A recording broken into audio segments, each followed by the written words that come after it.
whatever happens to you, we are here to stand by you. But it's been how many years? The Konkosia movement, Konkoso himself, and now Abada has turned to APC, have not told us anything about it. They've not even told us what they are doing. And it is quite worrisome. Forget El-Rufai, forget Ganduje. What matters is, where is the foundation that this person laid his life for? What are they doing? What did they do? Not be confident. Because today, if I picked that person I'm fighting for quickly, and this is what, after our investigation, at least to give a closure and to tell the fans or the supporters that they've done their best. But to the best of my knowledge, I don't think they've done any. Or if they have done, then let them publish the reports of what they have done. Because you are putting on your life, you are putting the. And at the end of the day, this happens. It's very, very wrong. This for the Gladiator. Then for the NSA, I think Erufai made that statement intentional. I don't know what his aim might be, but nevertheless, even if he's in the opposition, for somebody as the NSA, let's forget no Ribado. Let's talk about. I think, like you said, this needs to be investigated for security purpose. It should not be swept under the rug. Thank you. All right, thank you very much, Mo, for your submission. You said something, and I would like to um, your response to this question that I'm about to ask. You did say, forget forget Ganduje, forget Nasu El-Rufai. This guy was living in Kaduna State. Am I right? Hello, is Mo still there? Yes, I'm So still here. when he was kidnapped, that was in Kaduna State, right?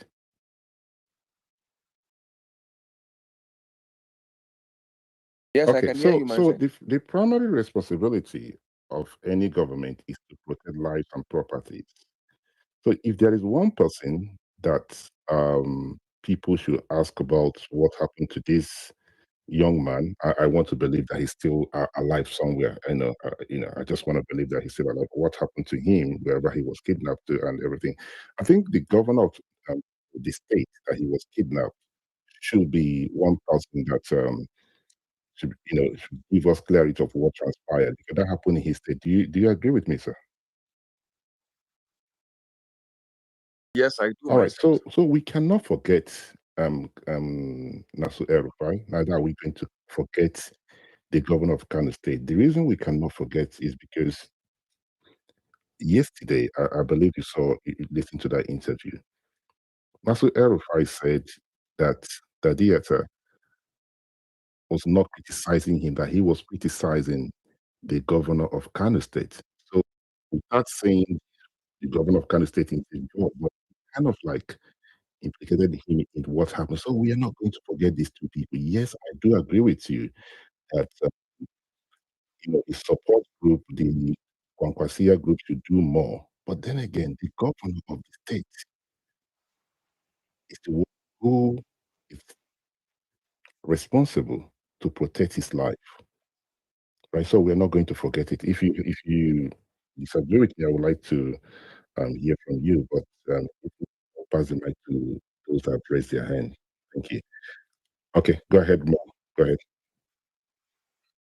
Okay, mine said, I mean, the governor of Kaduna State has denied that has denied that he was the person of his government were the people that did this thing. So, if somebody denies that he is the person that did this, what do you expect the people or the organization to do? If, let's say, Nasir El-Rufai says he's not the person, so should he be held accountable because chief chief security officer of the state? What I'm saying is that, in Nigeria, to be honest, governors are just chief security officers in the mouth or in theory. In practice, they are nothing. A governor, a simple CSP of a police can take orders without actually listening to the governor.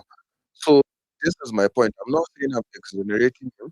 because he's supposed to protect lives. But I'm saying he denied. He has denied actually. What happens next after he has denied that he's the person or his government is the person? That's the question. All right, thank you very much. So I'll pass the mic to Hafsat Kaira. You have the mic. Good morning. Good morning, mindset. Good morning, everyone. I hope I'm audible.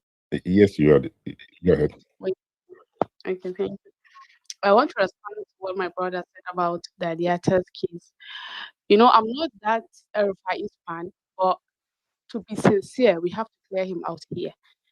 We all know that governors are just chief security officers by mouth. They don't act. Things happen from other states. Man, you can come and pick someone without their notice. Even the commissioner of police. Lot happen in Nigeria. And we all know that Diatta has no case with El-Rufai because he is Konkoso loyalist or the Konkosia loyalist. And we know how hard it is if it comes to Kano politics, how they play their own politics. So amidst politics, that person was abducted. And then when you are seeing that Konkoso or the Konkosia has not done enough for him, let me tell you, in Nigeria, if you don't have power, you cannot be justified. You cannot do justice as you want. Power is to whom they have, and they will act on what they want. So even if they want to investigate about it, the security officers will not give them a maximum cooperation to do that because they are answerable to the people in government, to the people in power. And these people have been in power since then up to now. We are talking about 7, 8 years now. I'm not even sure if he's alive anymore. For 8 years. So you see, you cannot say that they didn't do the right thing at the right time because we all know that even between I support Congress so personally. I feel the pain. I feel, but we have nothing to do about it. In Nigeria, you cannot do anything. Even if fighter is breaking here, he cannot do anything. The NSA funds has been tapped. Every fund can tap in Nigeria, even the president. Nobody is secured. In Nigeria, offices and people are not respected. Everyone do what he wants at the time. You use power, you criticize this, you do that. So Nigeria is just scattered, not like other countries that follow rule of law, that anything is respected. The NSA is something. You are the one that see NSA office as something, but to them it's nothing. That's Nigeria for you. Thank you. Okay, thank you, Ms. Kaira. Please correct me if I'm named the wrong way. Thank you for your submission. Yes, anybody's phone can be tapped, but that would not justify it. And I do not know how people will feel if their private conversation, somebody's song we are listening to, be comfortable. And when we go to this Nigeria, it would appear that we have accepted that this is the way life should be. I think the most important thing we can do is to say we can change some things. We might not change everything, but just to say it doesn't matter, right? This is Nigeria. If nothing goes, not it just doesn't matter. We're just gonna carry on with life. I don't think that's how to build a nation. So I believe that this government would investigate. I'm not a fan of them, but I just don't want somebody to come out tomorrow and start screaming that, oh, they are with hunting the opposition and everything. You cannot come out on the TV to say somebody's phone was tapped and it was given to you and you want the government to fold their hands. If this government fold their hands, good luck to them. But it has to be investigated, I think, right? So I can see, sorry. Okay, Ola, you go ahead, then I will pass the mic to Chidility. Roy, I know you're here, Dr. Royal as well. Ola, you have the mic. Good morning.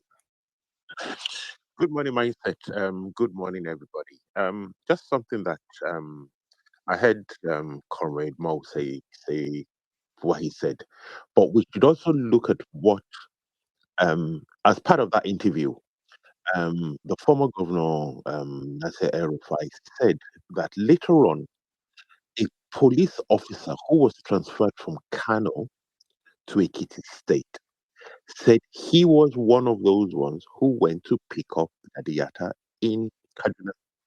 Now, I believe that the law would say if you know of a crime that's been committed and you do not share that information with the law authorities, it's like we're holding information about a crime. So we cannot excuse Malam El-Rufai, even though he actually claimed that the editor was his critic. Yes, we saw what his sons were coming out and putting out on social media. And now this line about the phone tapping, I personally believe it's a red herring. It's more like he has a mole in that office. Because we remember he said it, was it 24 hours before he came back to Nigeria that, oh, they're going to wait for him in the airport, they're going to try and pick him up and everything. I don't think he's that stupid to come on air and self-implicate himself to say that he tapped or he had people tap a phone and give him that information. I don't think so.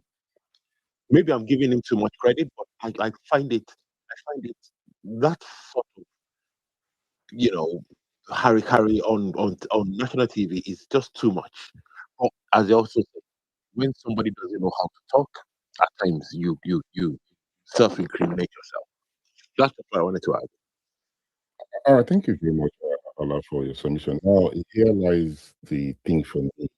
Whoever is giving him the information um, needs to, I mean, whoever is giving him the information, Nigeria has, and the government need to know who that person is, because even if you dislike this government, you come back to what you present. We're talking about breach of privacy here, right? We're talking about breach of privacy. You don't have to like Bola Ahmed Tinubu and his government just to say we're going to call for El-Rufai for saying that somebody gave him, helped him to listen to the conversation of the NSA. It's not on. It's not on. So I truly, somebody's mic is on. I truly hope that the government would investigate this. I truly hope they would do so. Um, okay, Roy, please go ahead so I can carry along with those who have just requested for the rules. And If you want me to wait, I said I can wait, but I wanted to respond to Comrade, and I think it was Hafsat. So if you want me to wait, I can wait. okay, please go ahead since you have the mic, so we can carry on just along as well. Thank you very much. It's just a little surprising to hear a few things that I've heard. Um, I think if we are empathetic, really, really empathetic, we should be seeking for the truth and taking every bit of evidence and witness statement, if you like. El-Rufai was governor of Kaduna, and Dadiata disappeared within Kaduna. Now he's calling Ganduje, but you see, Ganduje was far away in Kano, so the immediate jurisdiction was Kaduna. El-Rufai is making a statement, whether it is denial or not. If somebody has stolen or if something has gone missing and there's a crime suspect, that person saying, "Oh, I didn't steal it," doesn't mean we should look elsewhere. It means we should accountability and investigation will start with the primary area of jurisdiction. The burden is on the state, if not even at the federal level, and it's not on who we think is morally responsible. The Dadiata movement or Kwankwasia movement, sorry, that is a moral responsibility. If we're asking them to investigate, with what resources are we asking them to? If the state government is responsible and their duties, they have more resources or can ask for resources. If they were empathetic and true to what has gone on, it's a crime. If riots break out, if killings happen, what is the architecture? What was the architecture when Dadiata disappeared? The DSS was closed by. Kidnapping was already happening. So are we saying just wait? How many years has it been? And nothing has been said by either the state government at that time under APC or the national government under APC as well. And only now, someone who was governor is saying, look at Ganduje. On what basis is he saying, look at Ganduje? For criticism? that was APC. Why didn't he say it while he was there? He danced with them, even in London. Why didn't he say it? If justice was seriously taken in Nigeria, where is police or DSS disclosure? Official disclosures. There have been people, just like you mentioned, named officials. What are the statements that have been taken from them? Nothing. And if we try to look at what happens in anywhere that is safe, the first thing that would there will be an official statement to say how they are investigating, and not deflections. Credible witness accounts exist, but what has occurred? We are asking for the wrong things. If that matter was somebody's son, somebody's brother, we will know exactly what we'll be demanding. We will know exactly who will be holding responsible. Why can't we do it now? That is all that being human requires us to do. He was forcibly disappeared. That can be anybody's brother. That's what all those hashtags were about. It was right we said just here now. It was El-Rufai's son that gave it away and said, yes, now it has occurred. We will do the same thing to anybody else. It's there. It was recorded. It was recorded. Now, let's be truthful. We might like people who might not want to say it out, but the manner in which we speak, in the manner in which we behave, it gives the impression that we're biased. Thank you. All right, thank you very much, Roy. As always, everybody has the right to air their own view. And if you have a counter, you can counter it. With, but people have the right to say, "I disagree with you. I agree with you." That's why we are on this platform to learn and unlearn. Thank you very much for your submission. So, those on the speaker section, the new speakers, please, if you would like to contribute, the person to raise your hand, and I know that I don't want to call you up and then you say, please give me a minute or give me 2 minutes, let me get ready. So if you're raising your hand, that means you're ready to speak. Dean Long, sorry, Dean Talford. I think I pronounced your name properly. You have the mic. Good morning, sir. Good morning, sir. So it's Dean Talford. Okay. Wow. Typically Nigerian. Nigeria situation is a kind of weird one. I think most things that happen in Nigeria is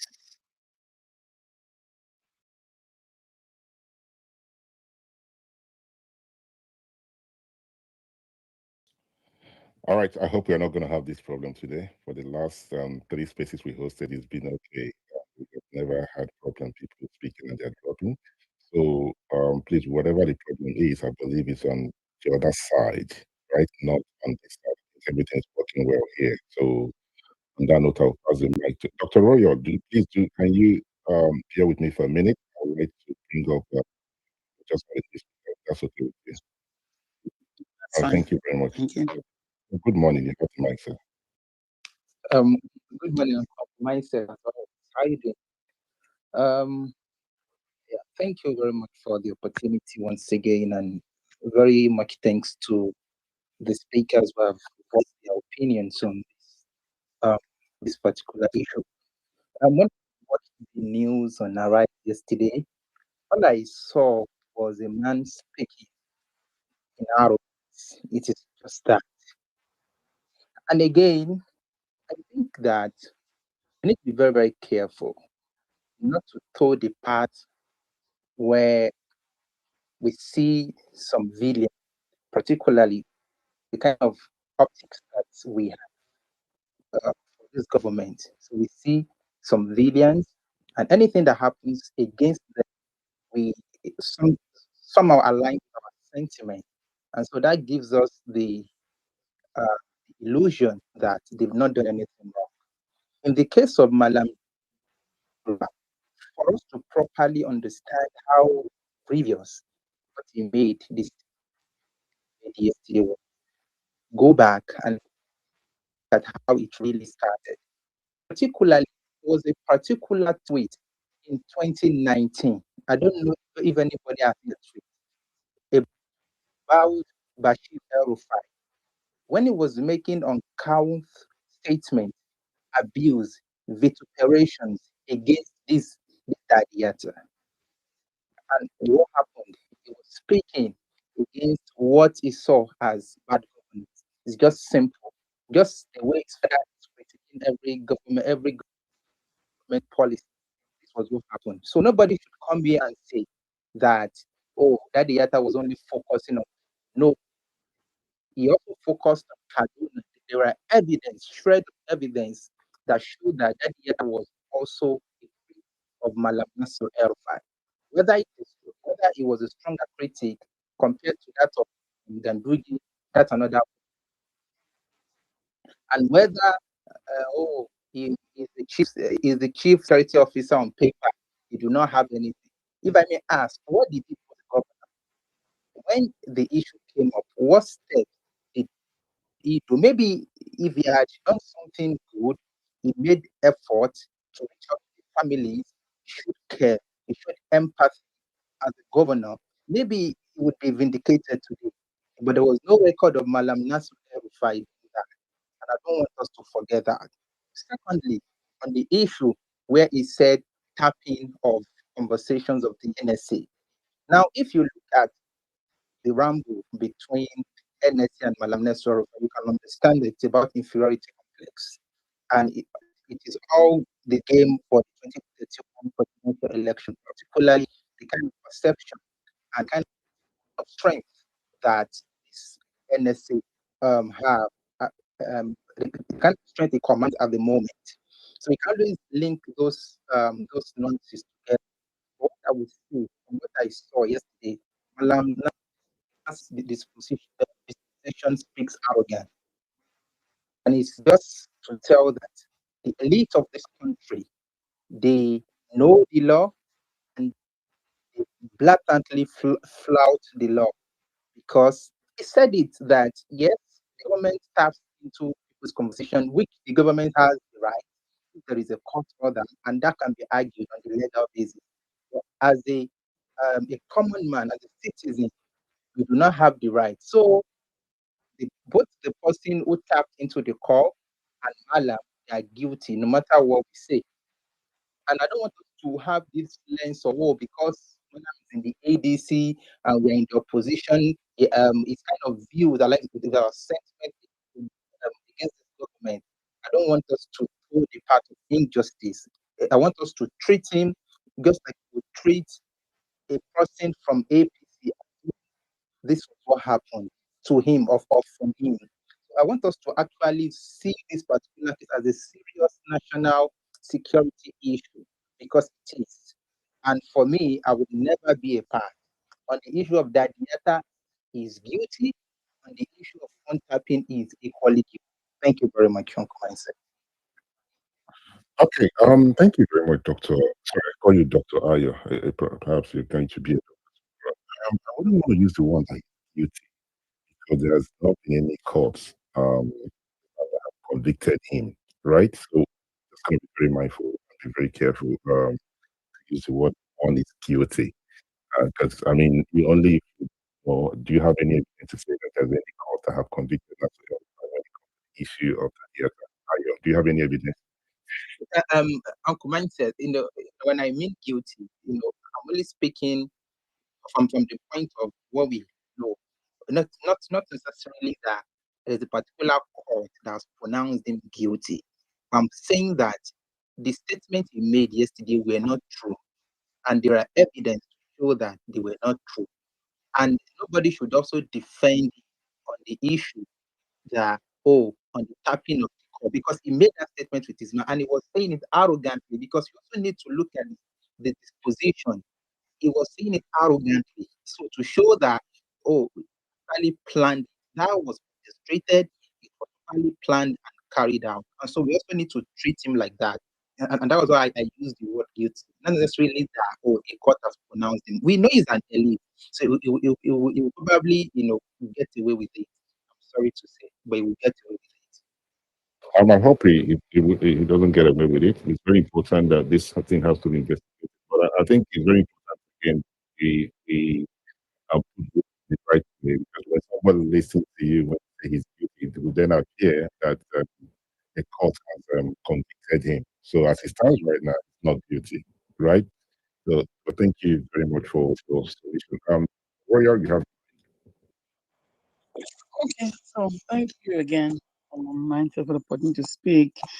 Okay, so I'll talk about what is said about being unaware of the Riata, and that is the reason why supposedly he was quiet on the matter up for this time.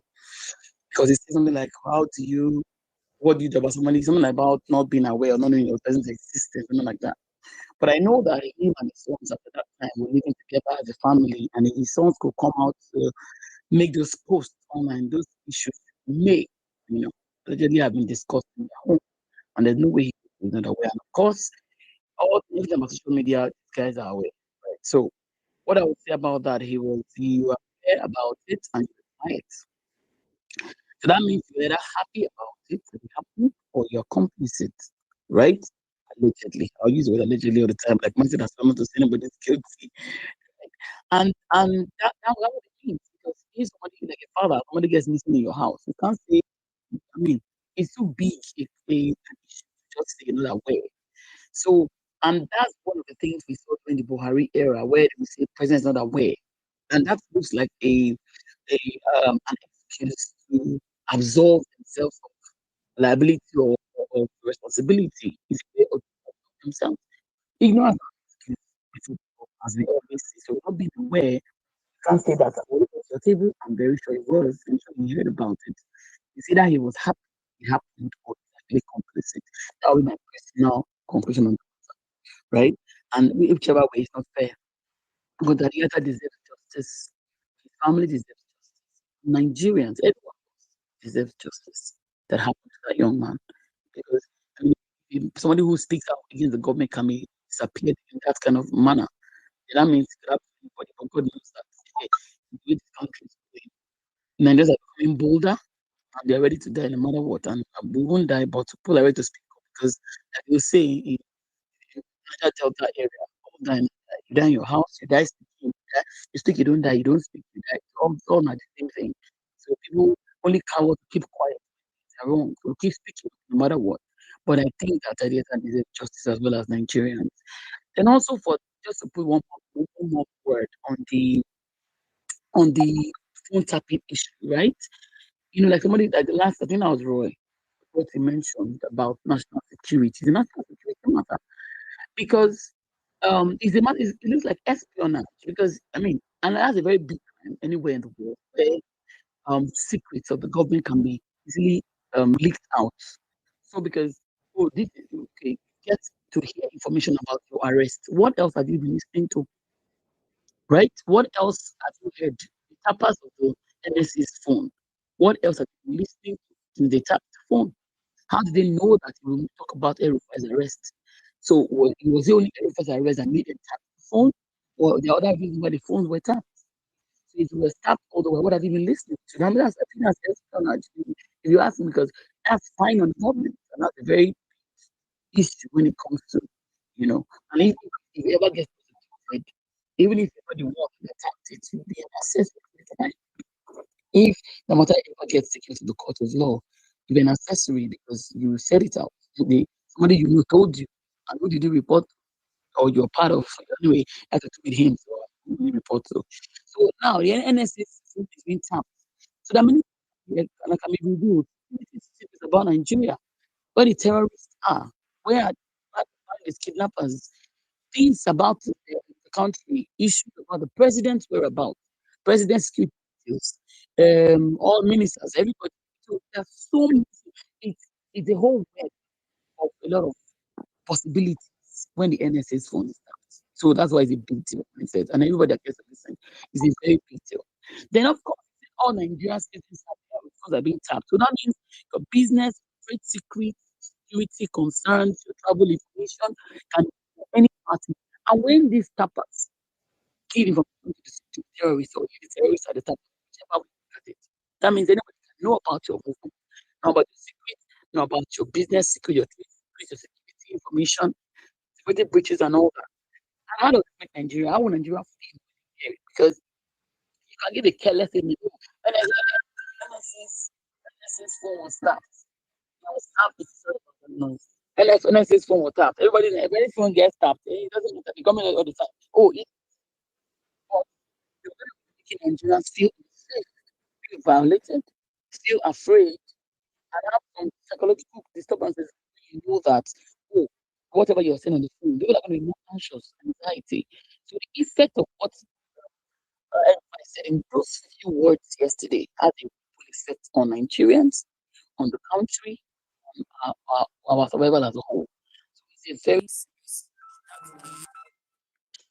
sorry, I got a call. All I right. hope I'm still. Okay. Yeah, that's why I'm glad it's being handled. Yeah. Well, man, it's- All right. Thank you very much, Dr. Roya, for your submission. So, we're gonna be very mindful of time. Please, I know we do a lot of different people are listening, headphone or earpiece, but please keep your eye on your phone. When I raise my hand, it's an indication that once you start rounding up, or maybe you want to ask a question, we can do that. That would be really, really helpful. Mo, you have the mic. Then I'll go to the new speakers who have just joined. In clothes. Mo, you have the mic, sir. Okay, thank you very much. I've listened to what many people have said regarding my statement, and I want to say, mindset. When people are talking about a concasia or the governors have no power, the governor has no power because it's not. I will double where I saw that and a private investigator said she was going to give 10 million naira to anybody who can give her information on that data. And that was where she declared that data dead for the first time. I'll Google it where I saw it because she said if anybody can concretely give her evidence of the whereabouts of their data, she was going to give the person 10 million. And after some days, she declared that data is dead due to her sources. I'm going to Google it. Secondly, we have had NSS from 99 till date. Why is no Ribado such always on the TV, always the center of attention? It is because to some extent he has politicized his office. I don't know why the NSC needs to be in a meeting where they are declaring NLC strike. I don't know why NSC needs to be in the office where they are talking about ASU strike. I mean, if anybody here is close to the NSC or in his office, please, you have a lot of things on your hand, as you said while replying to El-Rufai the first time. Focus on your job and leave politics for politicians. If you want to do your politics, the seat is very heavy. We have heavy crisis going on. Kindly focus on your job. And it's supposed to be a secret office. We've had many NSS. He's not the first from 99. Why is he always in the media? It is because why should an NSC, for instance, agree? Or I don't know if he agree, or why should an NSC need PR? Why do you have people on Twitter tweeting NSA for President 2031? Why? Why do you have people post pictures of the NSA office going to the NSA office to take pictures to snap with you? Why? You have a lot of things on your hand. And my advice is please kindly focus on your job and leave politics for politicians. Leave PR for people who want the media. Just do your job. At least so that you can reduce us this headache of coming here to talk about a fire tapped your phone or to talk about a Nigerian crisis where an individual, a former governor, will be tapping the NSS phone. I mean, you have a lot of things to do. Thank you very much. Sorry, thank you very much, Mo, for your submission. I'm not a fan of the I don't work for him. But if there are people out there who like what he is doing and believe that he will be the right candidate for 2031, I don't think there's anything wrong with that. You probably might have a problem with people going to his office. Yes, okay, let me consider that's not really a good thing. But if anyone like the way he has done things and they believe in him, I do not think there's anything wrong in people saying the NS should run for 2031. That is my own opinion on that. But that will not change the fact that somebody out there said on national television that he tapped his phone. So we cannot justify the fact that people want him to run for office and say, okay, well, that could be the reason why this. So if you want to play politics and people like, I don't think there's anything wrong with that. I don't think there's anything wrong. But that's my opinion. Thank you very much, sir, for your contribution. Let's go to Nkechi, please. You have the mic. Yeah, thank you so much, and good morning. Hi, everyone. My washing machine is on in case the noise interferes. I was waiting to see if it would stop before talking, but fortunately not. Okay, so unfortunately, I couldn't, or rather, fortunately for me, for my mental health, I couldn't finish watching the El-Rufai interview because of the arrogance, that was that I could cut through. That was just all I could hear. That was all I could feel, all I could see, and it was just so irritating. But having said that, I watched quite a bit, and a lot was revealed. So much was unspoken, and so much was said during that interview. And I'm really, really surprised that he might still be at home, that he hasn't, that arrest hasn't been made. What happened at the airport, what he described by himself, happened at the airport that day. It's a very big slight on our security agency for me, and they should be very, very ashamed of themselves that they didn't arrest him. They did not accomplish their mission. If it was a P2B or an Odjus or Carlo, for example, the person would still be with whichever agency that came to take him. Or if it was an Nkechi, she would have still been there. There's no way those people will go home without having her arrested. So, what am I saying? And so that's them, like, propping the arrogance. Now he feels on top of the world, like untouchable. Well, I told them they cannot arrest me. I told them they cannot touch my passport. I told them, and I'm like, okay, these people were over 50 personnel, according to El-Rufai, that came to get him, and they couldn't get him. It just doesn't make any sense to me. Because if they had a good reason to have wanted him arrested in the first place, so why did they not arrest him? It's not like he disappeared. He was there with them, but they ended up not taking him home. I mean, not taking him in. And regarding the phone tap, it's not a shame. It's part of the arrogance that put me off. Because who goes on air to say that he was part of a phone tapping? How dare you? I mean, you could do it. We all do so many things in our secret places. Who am I to judge? But how dare you come out on international television to say that you were part of the phone tapping of the national security advisor of the country?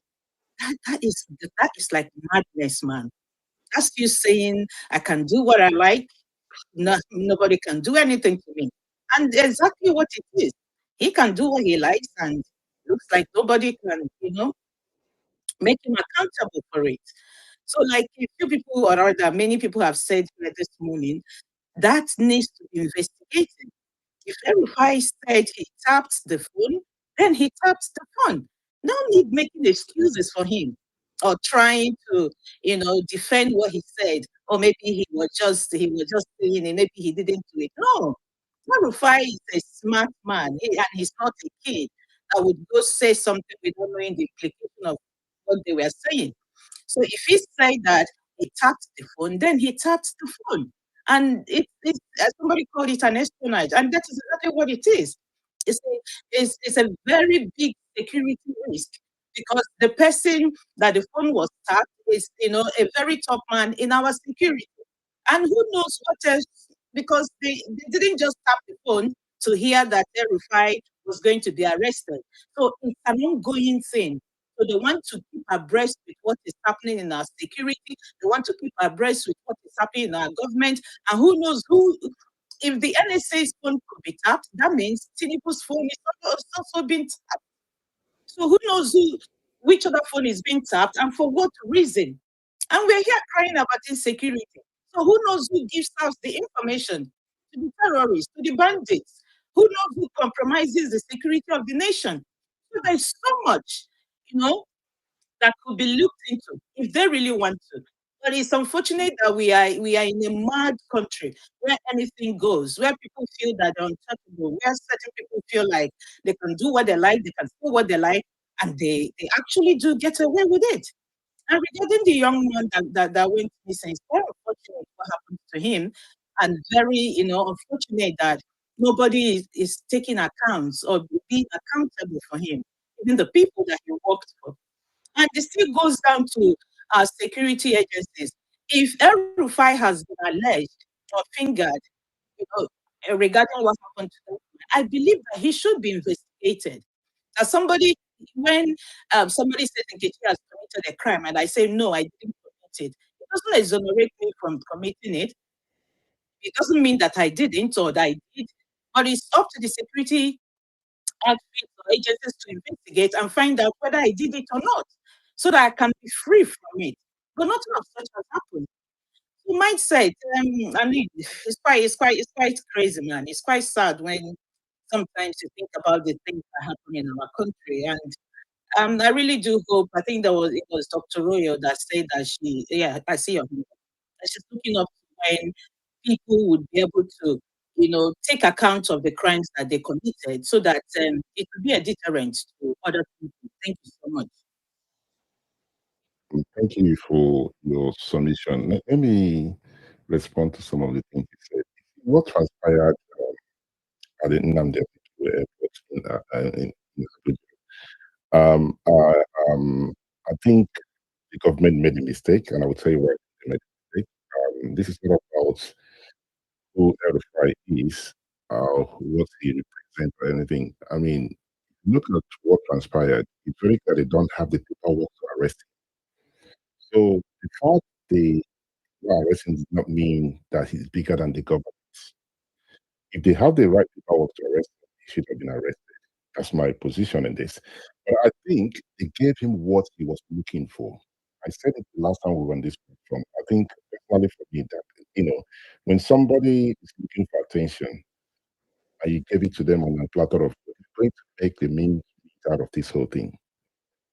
Okay? Now they could have or they should have invited him. They invite him, and then if they want to detain him, he can detain him. He's not bigger than Nigeria. Nobody's bigger than this country. It doesn't matter how big you are in politics. One day you'll be out of power. You understand that you have nothing left, and anybody can arrest. But I think the government played into his hand. For security reasons, the way and manner things transpired at the airport, I do not think it was the right thing to do. And secondly, from what he said, and the government did not um, come out to say, no, we have the right paperwork. They don't have the right paperwork to arrest him. So what it means is, be it Nkechi, be it anybody, if the government don't have the right paperwork, they should not arrest anyone until they get the right paperwork. Right? But I do believe that he should be investigated based on what he said. And this Trunta thing, if the government want to let it slide, good luck to them. But let nobody come out to cry foul that the opposition are being witch hunted and everything. He said it, and it has to be investigated. You can dislike Bola Tinubu, you can dislike APC, but anyone that really care about this country cannot look at something like this and say, nah, they are coming after the opposition. Right? So thank you very much. I can see you raise your hand. Do you want to respond? Yeah, just a quick one. I mean, I do appreciate what you said about them not having the right paperwork to arrest them, and I'm not going to argue that we are in a crazy country. But what I'm saying is, if how many times have they arrested people with the right paperwork? How many times have they gone to break into people's homes with the right warrant? So this has happened to every one of us all the time. So I don't understand why they didn't see it through when they went out on a mission to do so. But that's not saying that it's right. But I'm just working on the premise of what's been happening in the country that we are in, and that is why I said that it's a slight. And now he's being arrogant about it. How he was not arrested. Fine, good for him. And I really do hope that other politicians and other people would learn lessons from what transpired between him and this crazy security outfit that we have. Thank you so much. Thank you very much for your submission. So I'll go to Sheep. Sorry, that's your name, Sheep in Wolf Clothing. My good sir. Hi, good afternoon, Mindset. Am I audible? Yes, you are, sir. Good afternoon, everyone. I would like to say that we tend to underestimate what powerful people can get away with. And that is why our politics is so toxic because a lot of people want to stay in the corridors of power. Power gives you an opportunity to get away with a lot of things. And that is why we understand that in playing divisive politics, people can just get missing. We underestimate how our country is currently all over the world.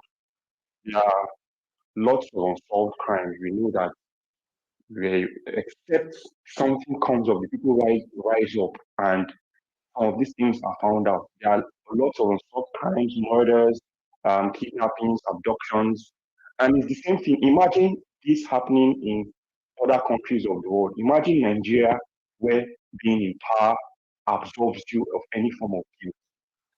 We have open crimes that have been committed in our country and they are unsolved up till today.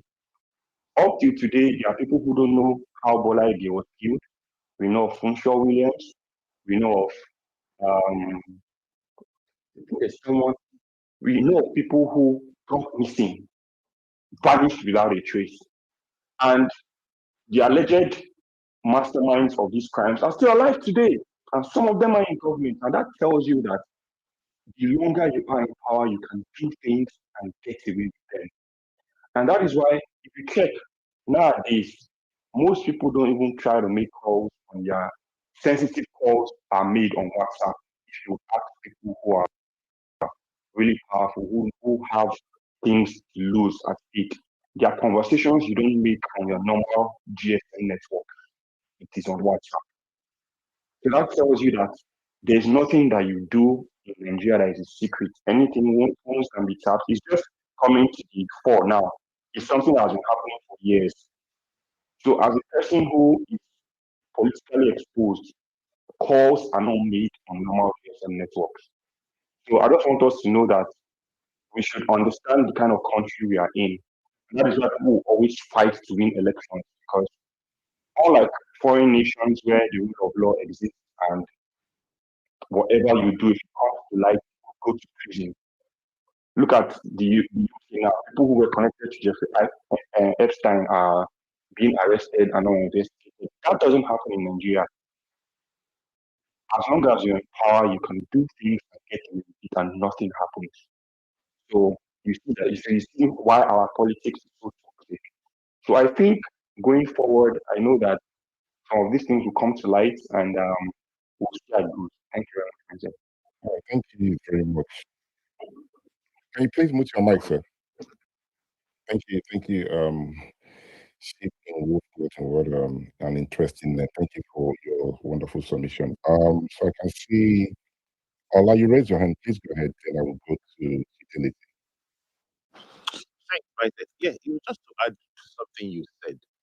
Yes, the security agency, they really showed their ineptitude by going to the airport without the right paperwork, especially after Malam had already said it 24 hours before that, oh, I've got credible intel that they're going to attempt to arrest me at the airport. You would think that the intelligence services would make sure that all the right paperwork, everything, the I's are dotted, T's are crossed. But in the typical Nigerian anyhow fashion, you round up at the airport and decide to do your anyhow, which is, and like you said, they give him the publicity that he didn't need. So that is, which is the same way that, yes, he's saying they're tapping. I keep on saying that I don't believe any phone is tapping. Remember when Shekumi was saying that it's people within the security services that keep on giving out the information? How many times have we seen sensitive document that says do not share appear on Twitter or appear on Sahara Reporters page? It's obvious that people within the elements of the government are doing this, and they have no respect for an official secrecy act. Thanks, mindset. Thank you, Terry. Thank you very much, Ola, for your submission. Fidelity, you have the mic.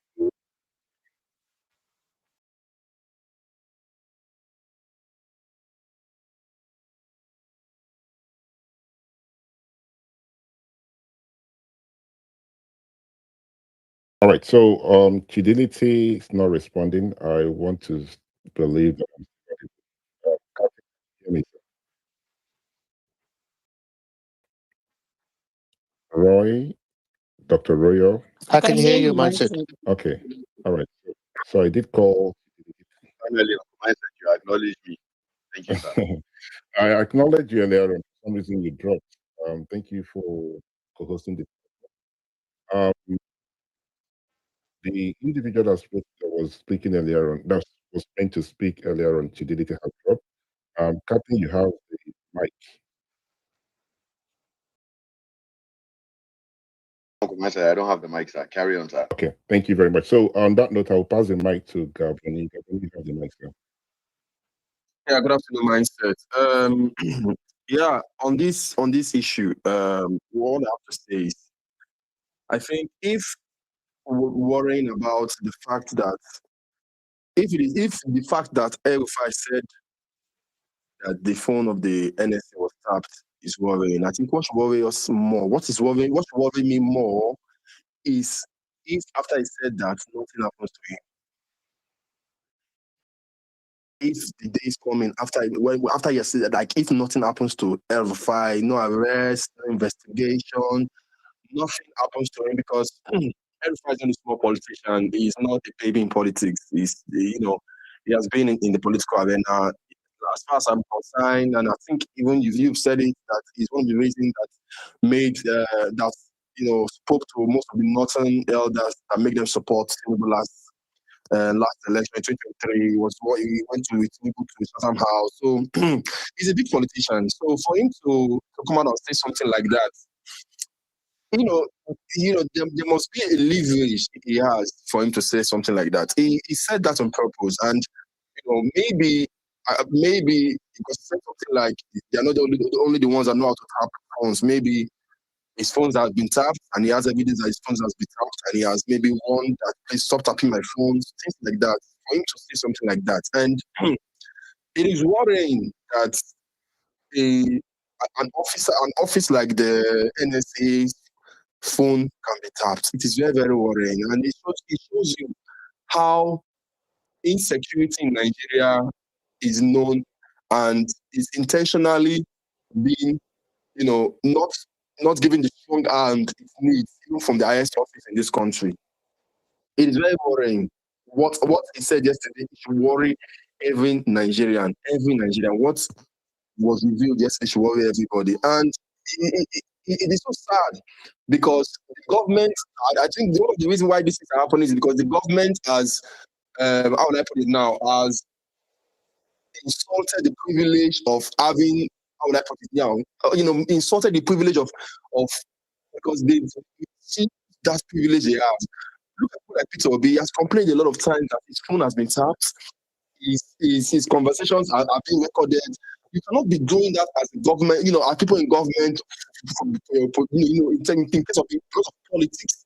It makes a mockery of the whole situation, the whole reason why the whole reason why government officials or an agency of government can have the ability to tap into people's phone. The only reason why the government officials can tap or agents can tap into people's phone is for security reasons. But they don't. You do it for security. They do it mostly also for politics, and it is wrong. And that is why things like this are happening. You want to tap into people's phones for politics. It should be only for security reasons. But the government of the day, they do it, and that is why it's now. There's no respect for that agent. Never somebody like can come out openly to say something like that. And if nothing happens to him, which means if nothing happens to him, it is glaring that maybe he has a leverage somewhere against the government, and that should worry each and every one of us. Because a lot of people have done things that and they are bold about it. People like what they call the former governor of Kogi State. Look at the charges against him, but he's still lying. He's still coming out. He's doing without coming out. Things like this. It shows a high level of corruption in high places. It is sad that myself 6 seconds. It is sad, really, really sad that we're in this situation in this country. Very, very sad. Like I said, it should be more worrying that nothing happens to El-Rufai, no investigation, no arrest for what he said, because if it happens to a meaning, we have a bigger problem. I yield the mic. All right, thank you very much, Stephanie, for the submission. I believe that the government should investigate, and even if there are those who believe that he, he's just saying this just to get attention, right? Whatever the case may be, he said it. Okay? It might be a way to play a mind game, political mind game. Say, okay, um, I think I don't have any, I have all the information of the conversation that you have had since you are in office. So if you do this thing, I will expose it. That might be the whole thing that he's trying to play. It happens, politicians can just create some scenarios and play it out. And if you make a mistake, you fall into that trap.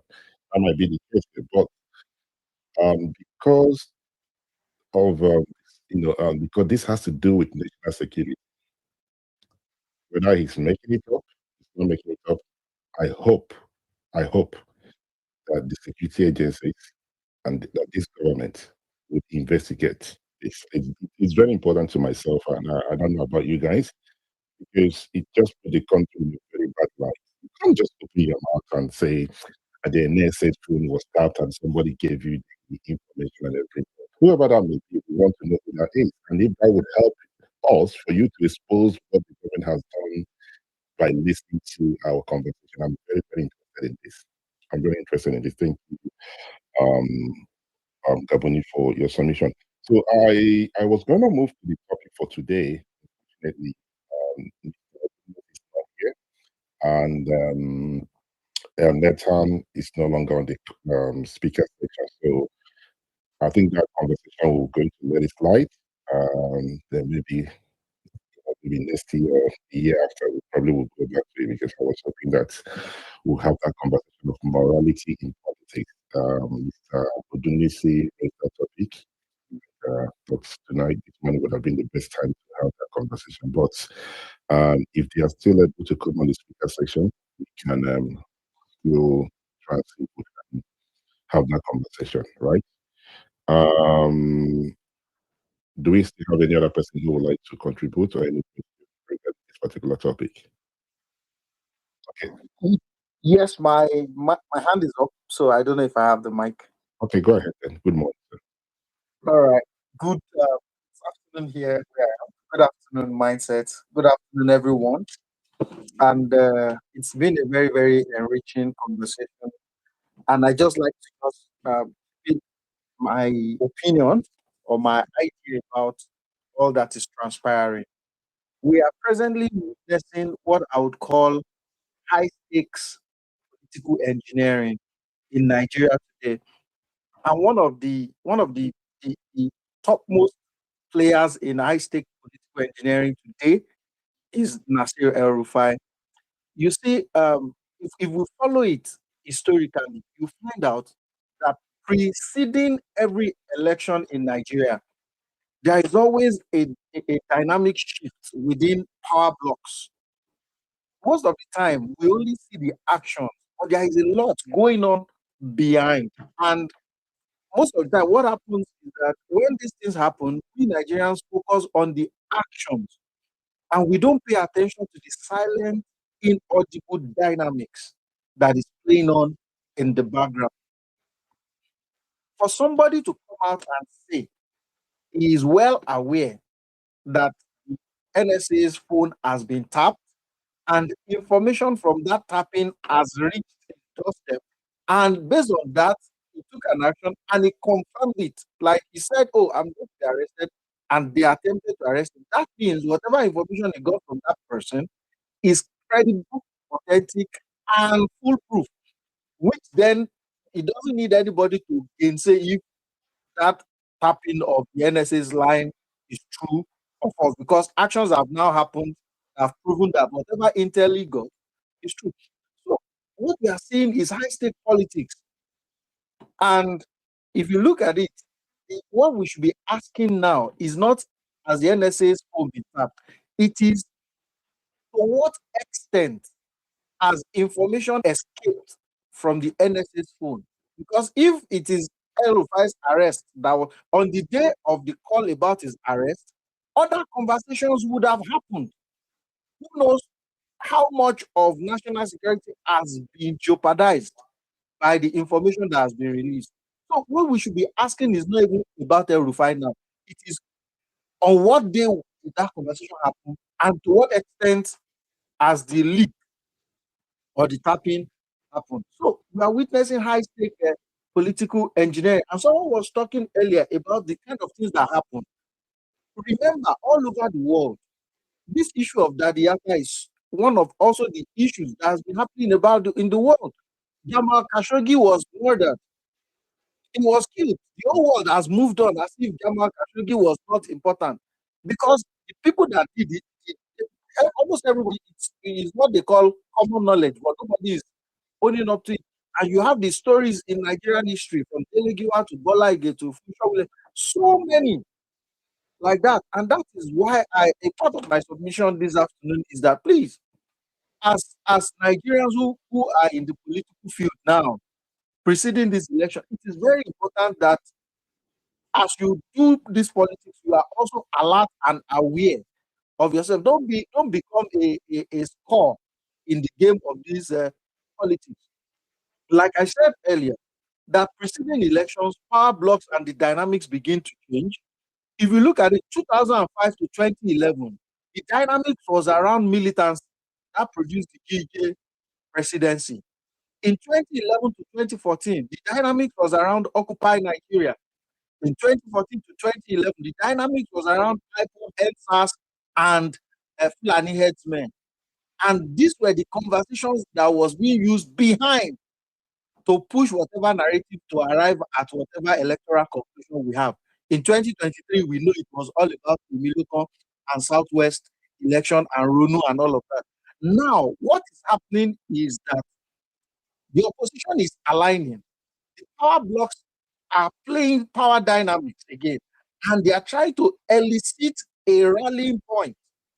In 2024 election from Donald Trump, one of the tipping points of that election was the failed assassination attempt. Whether real or not real, it drove traction to a particular side, and we saw the outcome of the election. Somebody coming out to own up to having information from third party about the hack of an NSA is anybody who says that statement knows automatically they will attempt to arrest him. So is it that the man is trying to get arrested on purpose? Because arresting him today will definitely have political consequences. So these are the dynamics that we as Nigerians should be looking at, not just the man, oh, what is it? Look at it. If they arrest him, what will happen? A particular region will almost go into an overdrive of emotions and sentimentality. And pity and sympathy is a public, is valid tool in Nigerian politics. The attempted bombing of Buhari's convoy in 2013, we saw how that impacted on the northern votes. So these are the dynamics that is happening behind the scenes. So let's not so much focus on who or what we are not being told that is playing out. And this is why I'll conclude by saying, personally, for those who are saying it should be investigated, it should be arrested, if I was the president of Nigeria with this kind of thing in the open, I am not going to arrest the man. While I will allow the agencies to investigate him, I will allow him to continue to be who he is and wherever he wants to go, he should be free. The reason is that you have an election to run, and you don't want to be running that election with negative sympathy or positive sympathy towards your opponent from the region that has arguably the largest voting bloc. So it's a conundrum the president has found himself in, and I would suggest he moves with extreme caution in times like this. Thank you very much. I yield to my. All right. Thank you very much for your submission. The idea that because of the political consequences, that the government should not investigate this, I do not think that's what we need in this country at this point. We were told that if the government were to go after Malam, how was it going to fall? I am not here to condone whether the way and manner they have determined is the right thing, but the truth of the matter here is we need to come up with this whole thing, right? This mindset that if somebody commits a crime because of the political consequences, the government should just keep quiet and not do anything. It's not going to. This country will not grow. If for any reason the government decided not to um, um, investigate this case because of the vote they will get, I think every Nigerian should go out there and vote for this. This government should not continue because it doesn't make sense. Somebody came out on national TV to tell Nigerians that um, that came out on national TV to tell Nigerians that they tapped somebody's phone, and then we are going to look at it because of. Okay, let me pass the mic to Ola. Ola.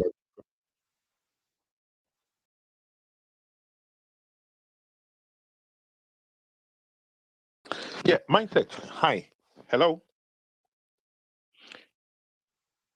Hello. Yes, sorry, I've got a noise in my background, so I wanted you to hold on to the space. So, can you hear me, sir? Yeah, I can hear you. Yeah, go ahead. If not, I will continue. Yeah. So it's just a few things. One, there's already because people are going on about the president should have we have to remember the separation of agencies of power. There's already a letter for him to appear before the right agency on the 16th. So let's see what happens on that 16th, which is Monday, just a few more days. Would it be, will that interview form part of the questioning? Once the interview on the 16th is over, does he get released or would he be arrested? That's one thing. Another thing that something that the last speaker said that resonated with me.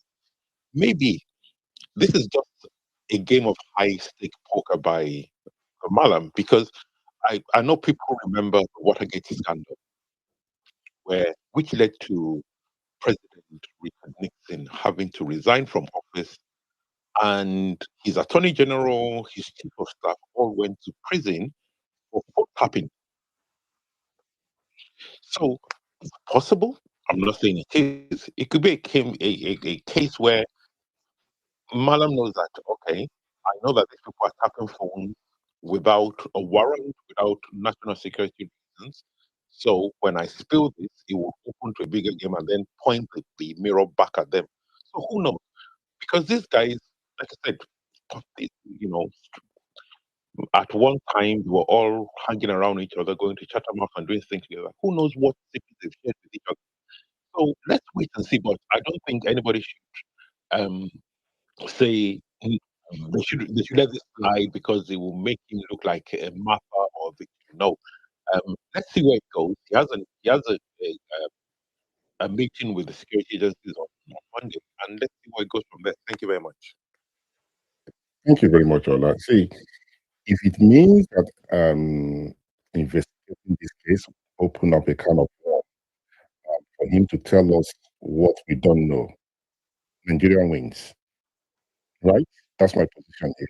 But we cannot just say because of the power dynamics, he should not be investigated and he should not be, I don't think that's what we need in this country at this point. Bola Tinubu can decide, and the security agencies can look at it and say, okay, you gotta let it slide. That's their business.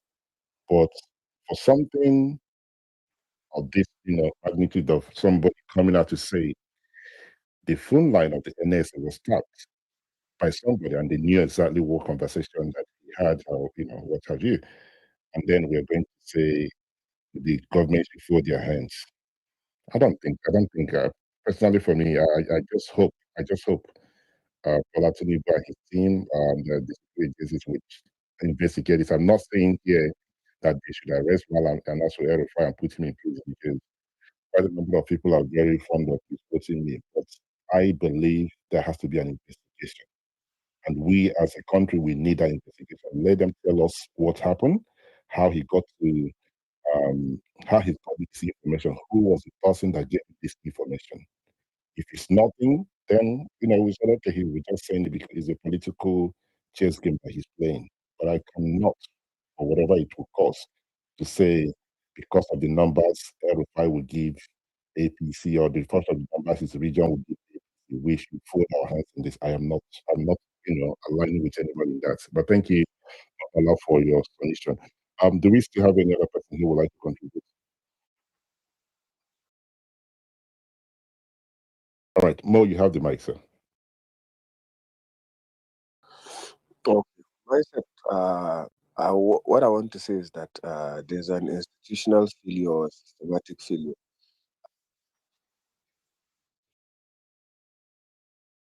Sorry, everybody. Okay, I apologize, Mr. Mo. Sorry, my apologies. I tell everyone. Sorry, sir. Mo, please go ahead, sir. Okay, thank you very much. Yeah, I'm saying that there's an institutional or a systematic failure because this is not the first time people are coming to accuse an institution or the government and then nothing is happening. I remember there was a time when T.Y. Danjuma said that the government colludes with bandits or kidnappers to destroy communities. And if nobody is above the law in an institution, T.Y. Danjuma needs to be asked what he knows and who are the government that are colluding. One.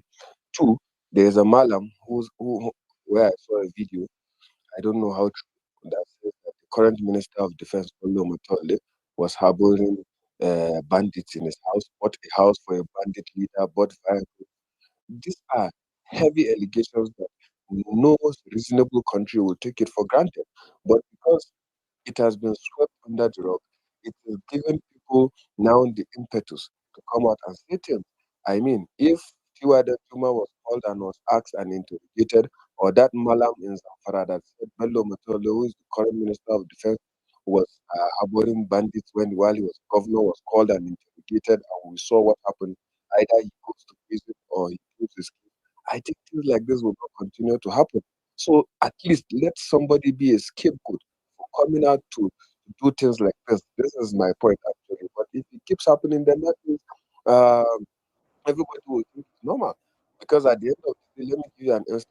We are supposed to see what happens to those who destroyed the Kaduna train services. Nothing has been happened. What about those who attacked the the prison in Kuje?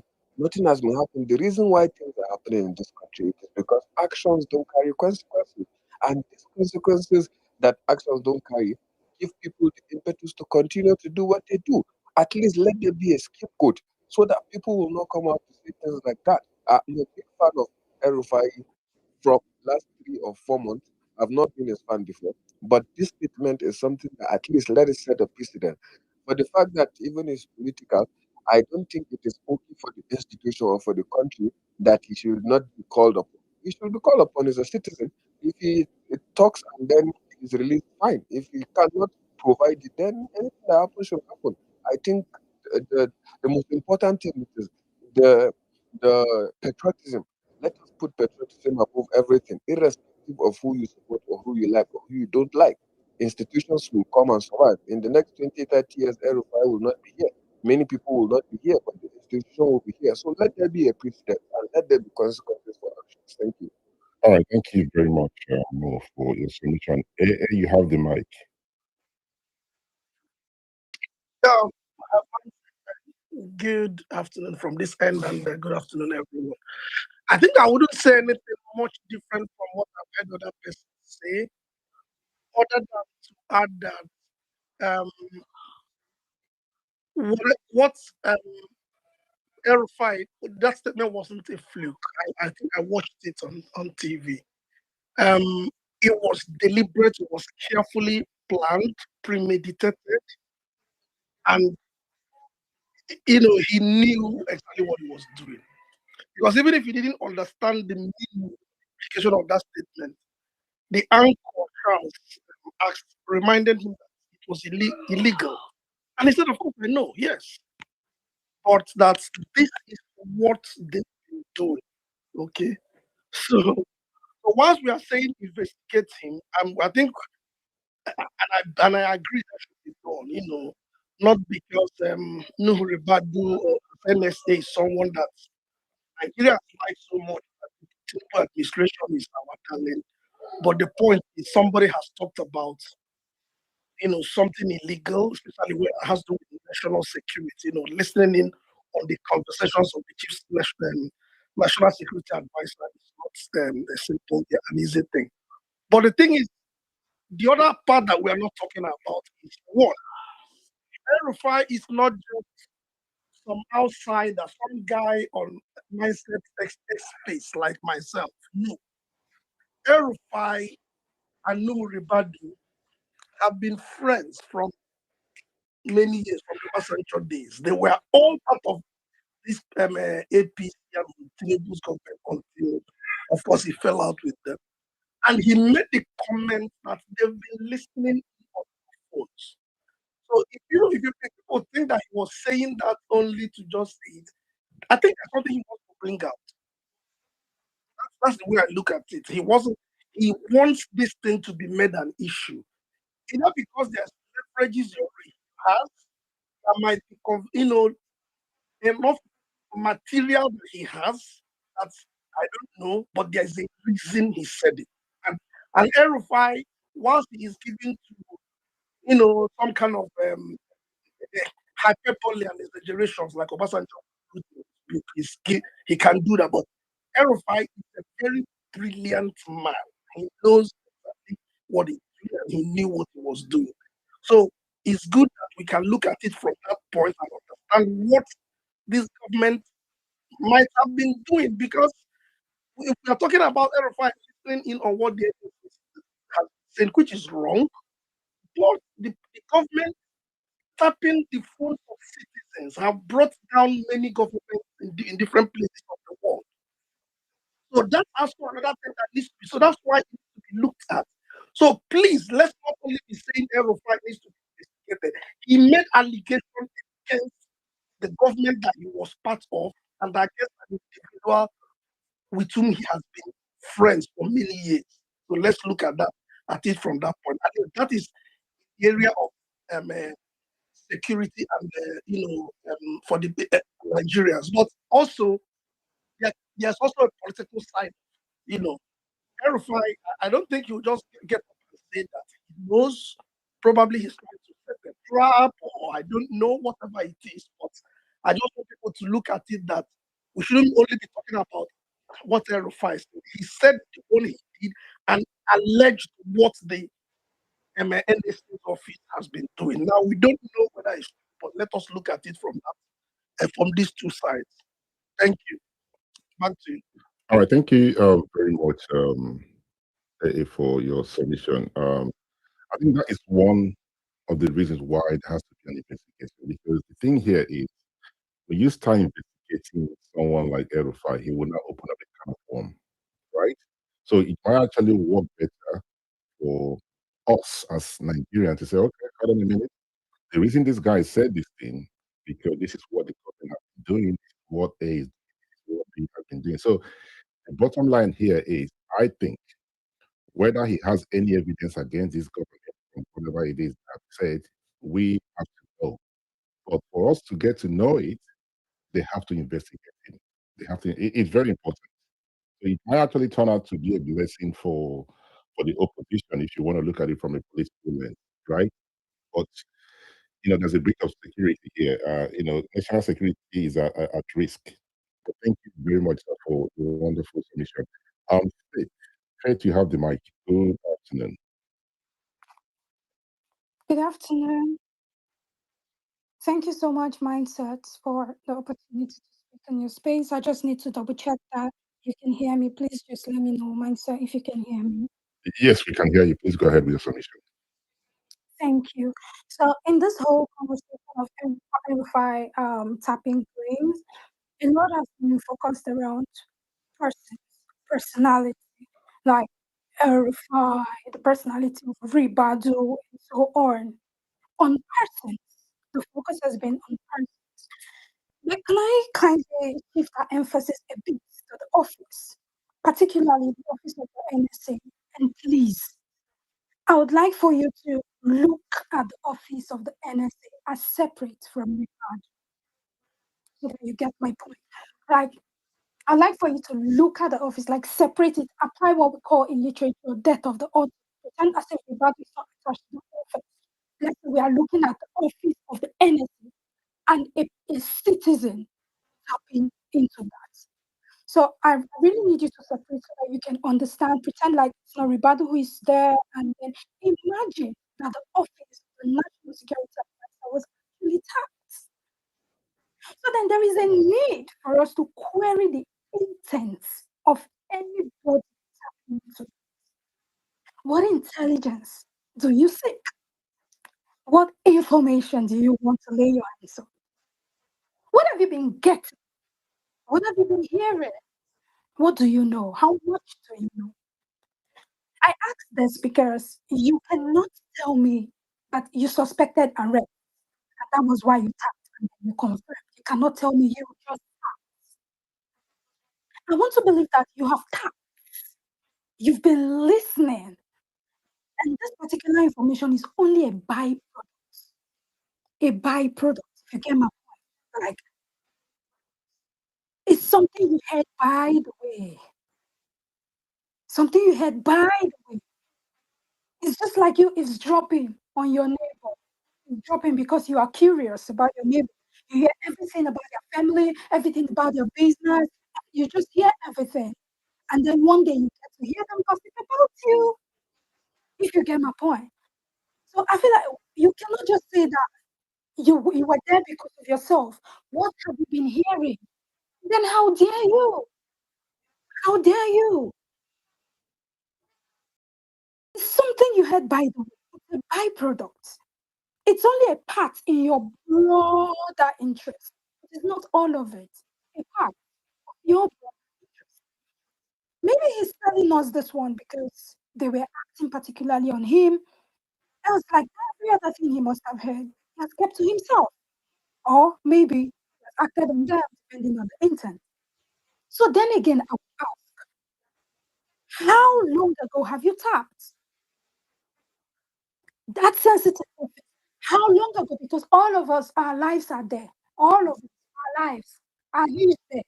So how come you are one step ahead if you're 50 steps ahead of the security? What intelligence are we getting? What leak? What sabotage? For a person like you, but again, let's separate your person. How dare anybody? Maybe we want to look at it from this angle. What are the intents? As a question, what's the intent of anybody tapping into office? How long ago have you tapped? What have you been hearing? I'll still ask, why did you need to hear them? What have you been doing with those information? Speaking about intent, it matters. Yes, it does. Maybe when we look at it from this angle, we could see it as beyond positioning yourself for elections, who would agitate when voting, who would agitate if you're getting investigated or arrested, like some people here, expecting us to pay more attention to the voting consequences and election consequences than the actual consequences that relate to. I mean, why will it not be interrogated? Why should it not be investigated? Sorry. Apologies, Faith. I'm not sure if it's from my end. I appear that you were not clear. Just hold your thought for a minute. Let me confirm from those on the speaker section. Then I'll pass the mic back to you, please. Is it from my end, or are we looking at connection from French? Anybody? She seems to We are have losing connection from her. Okay, yeah, please. she seems to have network issues. All right. So, Faith, the line is not clear. So, if you're able to solve whatever the problem is, please do report the mic again, and I will then pass the mic back to you. But thank you very, very much for your wonder. Pardon? Please, because your line is clear and we don't want someone to misquote you. Please, thank you.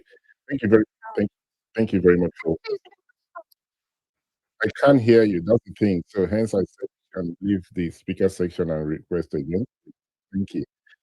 Oh, thank you very much, Fred, for the wonderful submission. The intent.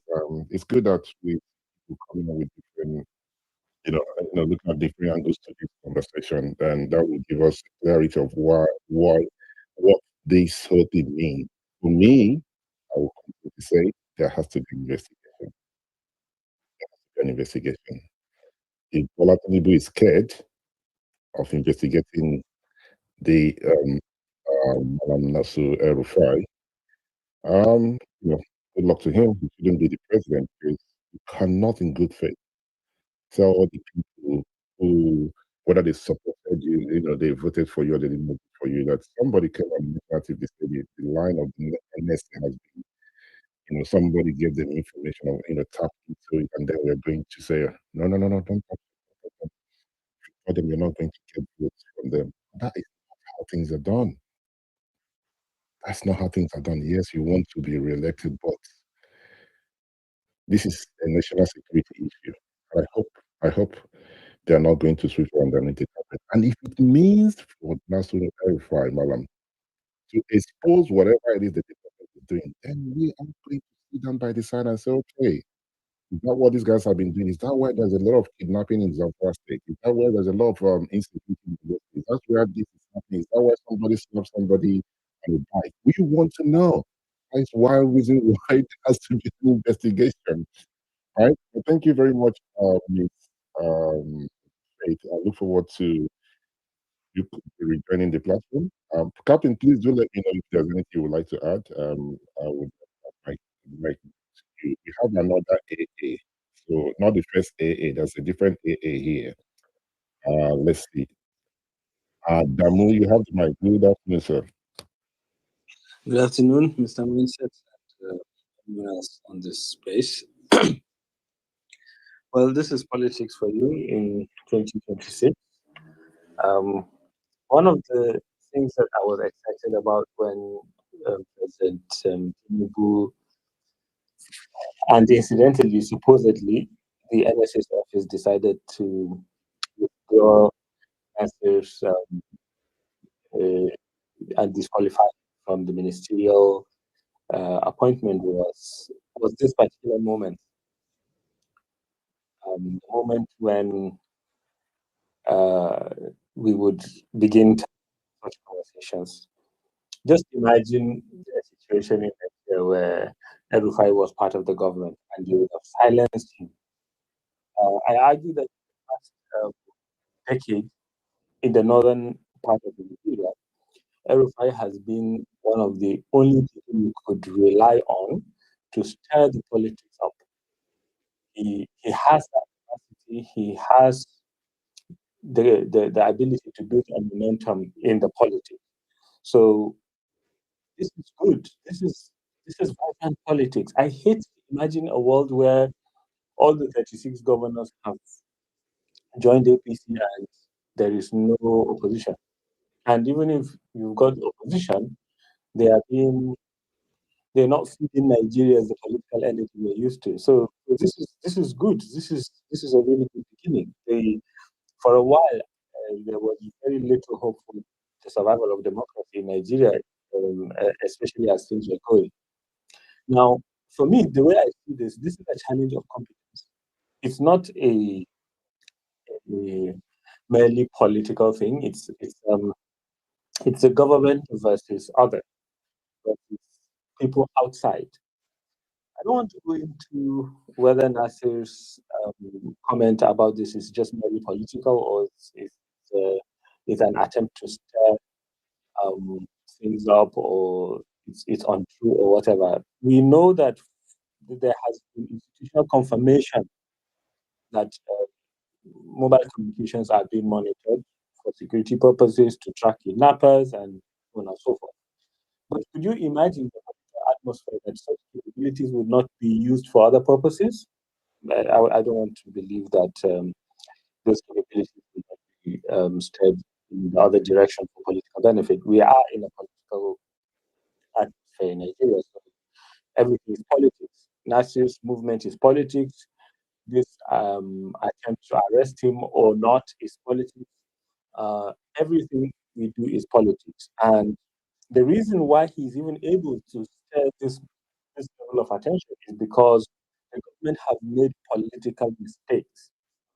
And now I'm more confident that yes, Nigerians can be stimulated to begin to probe those mistakes that these governments have been making. And that's the essence of democracy.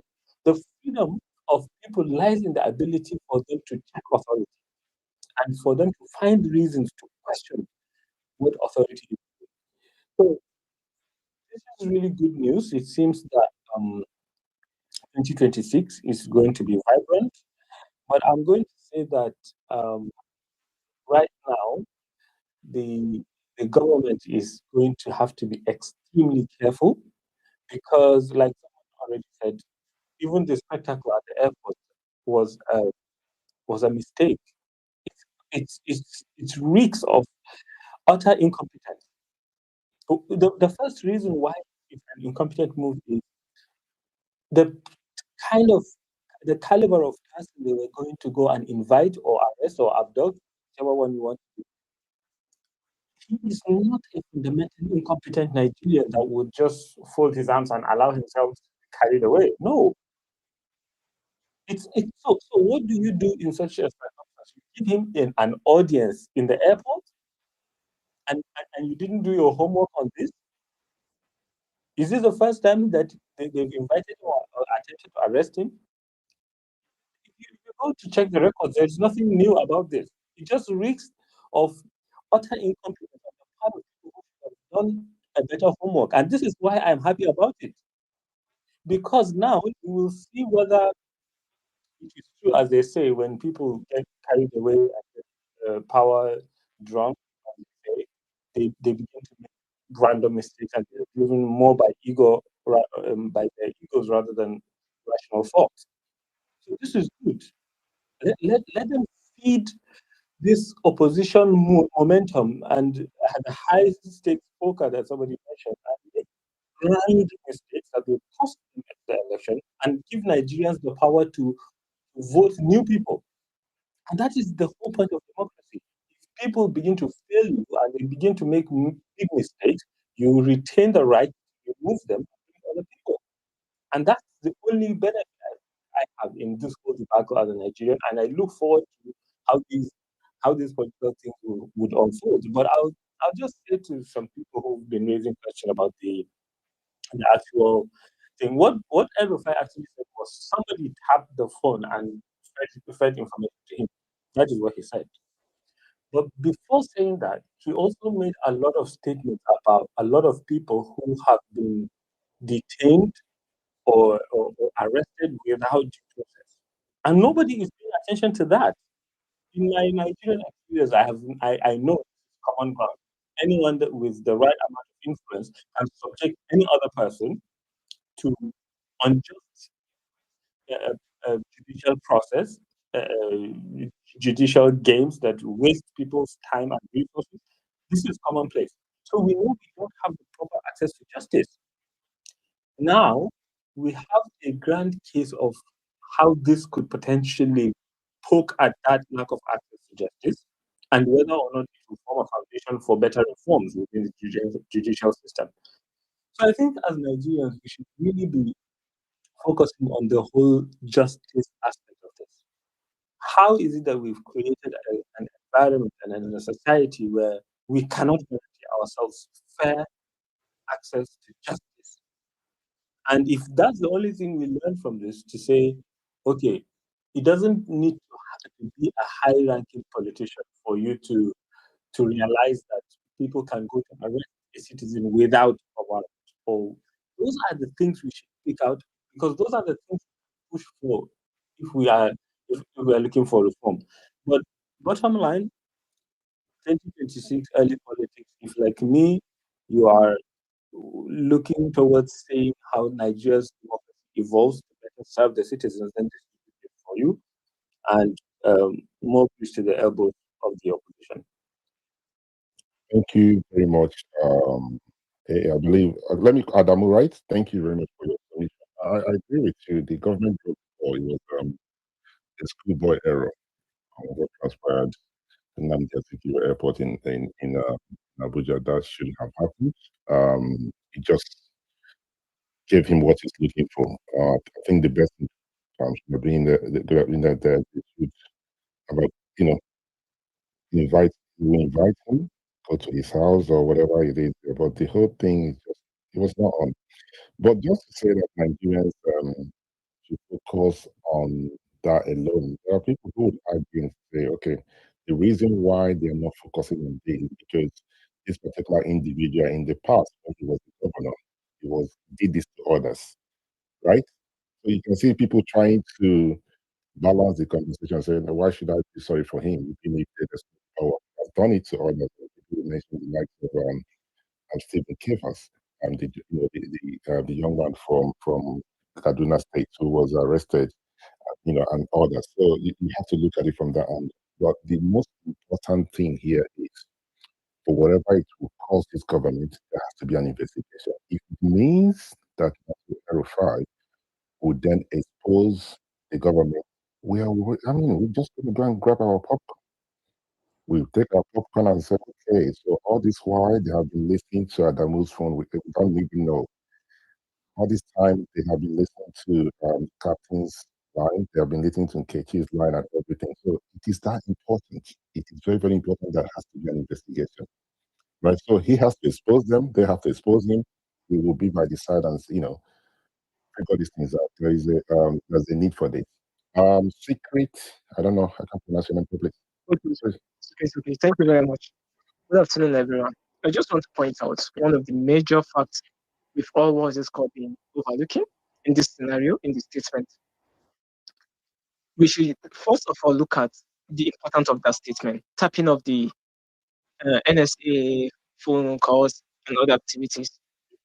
The most important stuff to realize there is that the security structure, how weak is our security structure that even the phone call of the NSA, the National Security Advisor, will be easily tapped, information gotten, and even at some point used against him.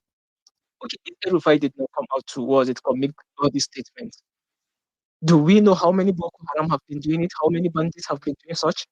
How many lives have been wasted due to this incompetency? Yeah, everybody's calling for an investigation. Everybody's calling on an investigation. Did we call out the most important stuff? As the security structure has encouraged terrorism? We didn't. The security structure has encouraged not just terrorism, other illegal activities. So if you are at the same time, if you are clamoring for the arrest or investigation of what is it called, the procedure being taken by El-Rufai, we should also look at the positive aspects. We should seriously look at the positive aspects. At least he has helped to expose how incompetent the NSA is.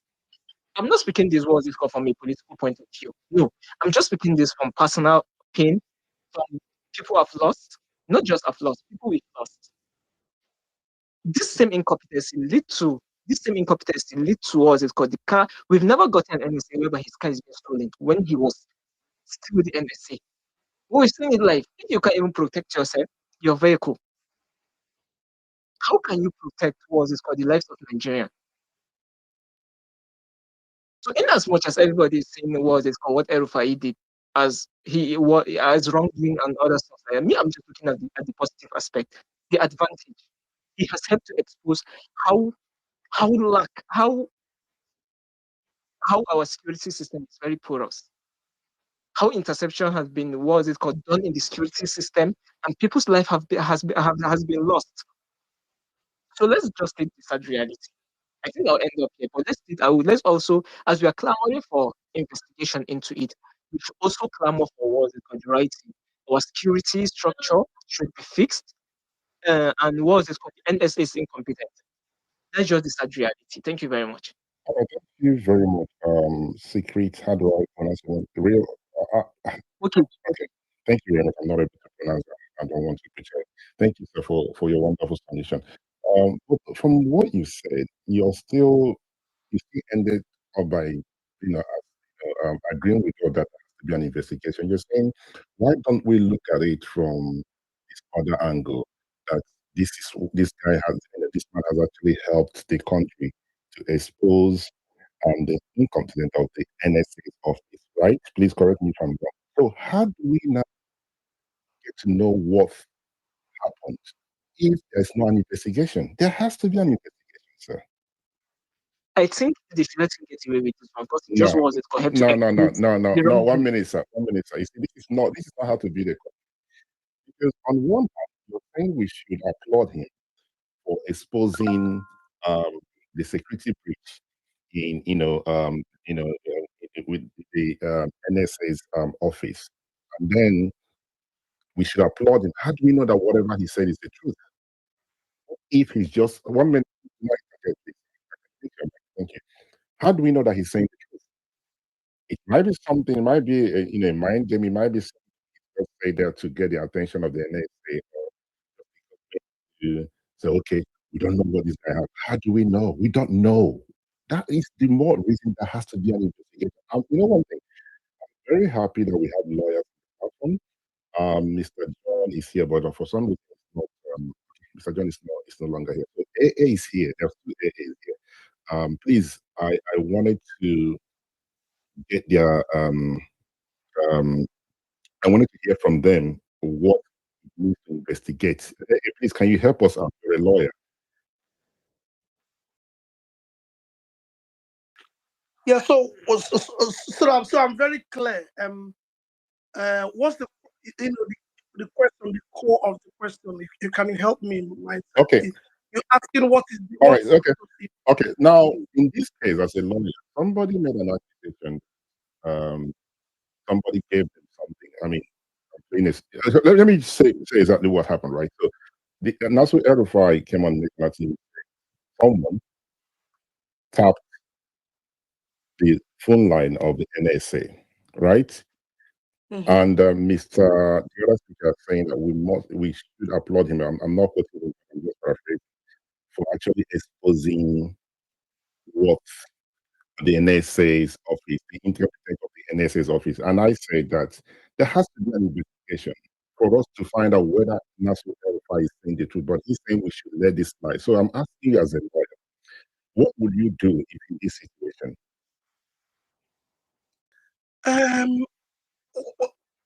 Mindset, I think you have the clear question. The answer is the matter needs to be investigated, right? And that's my view. It's just that investigation has to be comprehensive. Because El-Rufai alleged two things. His allegation, or what we can glean two key points from what he said. One is that the NSA's office has been unlawfully, without court orders, tapping into the telephone conversations of private citizens. So that is institutional abuse of office. In fact, it is institutional criminality, if you look at it that way. So that's one.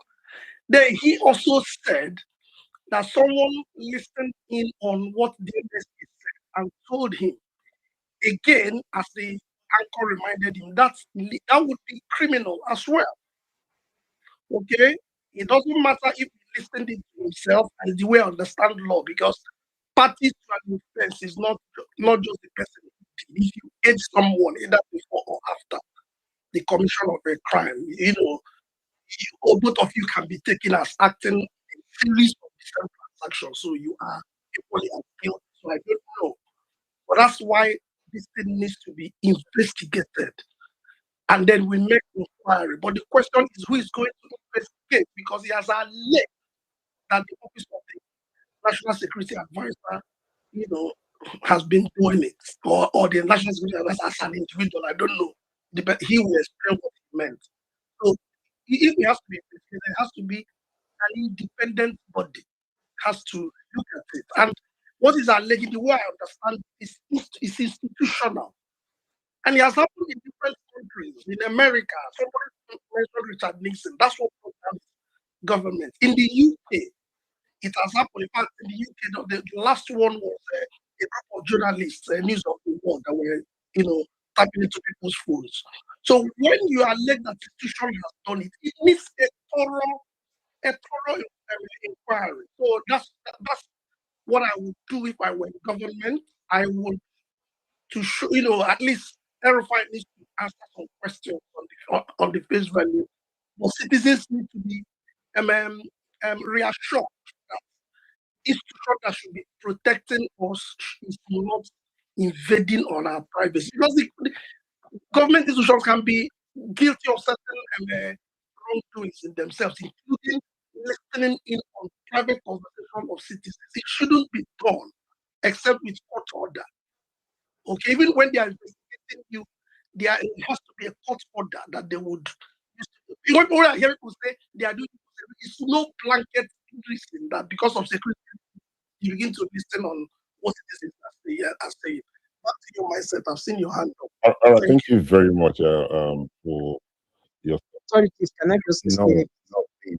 Can you mute your mic for a minute? There is a way things happen. There's a way we do things on this platform. You raise your hand, we recognize you, and you speak. Please, let's not interrupt or interrupt when somebody is speaking, right? But since you have done that already, you have the mic for a minute because we do have other speakers. You have the mic, sir. Okay, thank you very much. The reason why I said they should let it slide is because he has made a clear statement yesterday that the country is gradually going into anarchy. And yes, obviously, because the citizens have lost hope and faith in the government, in the security system that is supposed to protect them. So, in as much as we are going to look at this to say, okay, there should be an investigation, if they investigate why he did that, we know that okay, this is a clear reason. It's even in what is called an advantageous to the government more. Because why? He has helped the government to realize what is it called the error currently they've been making. Aside from him, do they know how many people did that? Do they know how many people are trying to? The citizens have lost hope in the government. That's just the sad reality.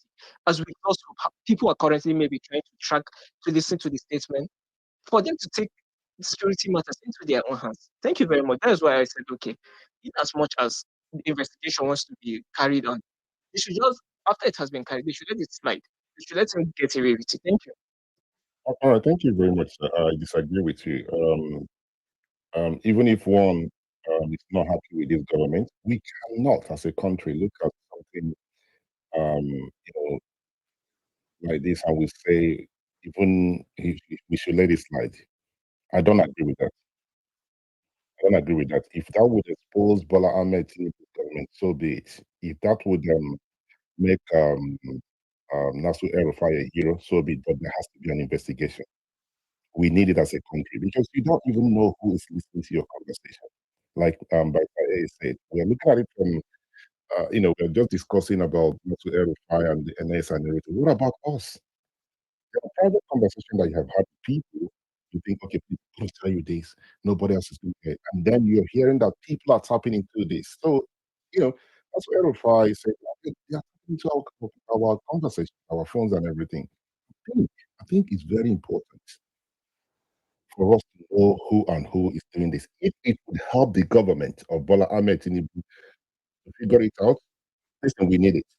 Even if you hate them, you dislike them, this particular thing has to be investigated, right? That is my position on this. Adams, you have the mic, then I'll go to engineer, then I'll go to this. Adams, please go ahead, sir. Good afternoon, myself. Good afternoon, everyone. Please, I want to confirm if I'm audible. Yes, you are, but it appears there is noise in your background. Okay, I'm using earpiece. Let me just switch. Is it okay now? Yes, sir, it's much better. Please go ahead, sir. Yeah, thanks for the space and the conversation so far. I feel what El-Rufai has done is I hope you realize that it's a mistake. But I don't expect someone of his caliber to say this kind of reckless statement publicly. And even on the interview, he admitted that he knows it's illegal. So if you know something is illegal, you just like know that it's criminal to kill someone, and you go ahead and kill someone, and you are waiting for the consequence. Of course, whatever comes in, you have to accept it because you already knew what you were going in, and you even said it out publicly. So it's like you are daring the government that whatever they want to do, they should do it. And for people saying they should let it slide, they should not investigate you and all. These are you want a change of government. You are tired of incompetency of the government, and you are also encouraging someone doing something wrong to the government. What if the government new government you are encouraging, someone does something similar? Are you going to keep encouraging it? Just like my friend said, if you want a better nation, we shouldn't use sentiment of someone we call our leader or someone that we call a political leader. We shouldn't keep encouraging their wrongdoing. I expect him to be investigated, not just for NSA, because he said some people are tapping into, that he has people that tap into their conversation just the way they tap into the citizen conversation. For all of us, general security, we should also know those kind of people that are tapping into NSA conversation. What if they tap into our own private conversation as well? We have to investigation will reveal all of that. Are these people so capable of tapping into our own private conversation? That means me and you, we are not safe, not only from the NSA, from the other people that tap into our conversation as well. So investigation has to be done thoroughly, and whatever the deem fit, that should be the punishment for it. You should face it, and whatever the thing will unravel at the end of the day, let it unravel. Let everybody know that we are in the hands of saboteurs, both on the side of El-Rufai and on the side of the government. So that's my submission. Thank you.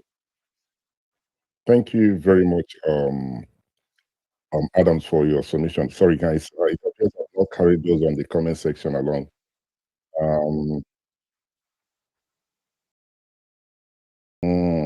All right, so Mindset, can you please enlighten the room why if Stephen Cephas was arrested? Secondly, after enlightening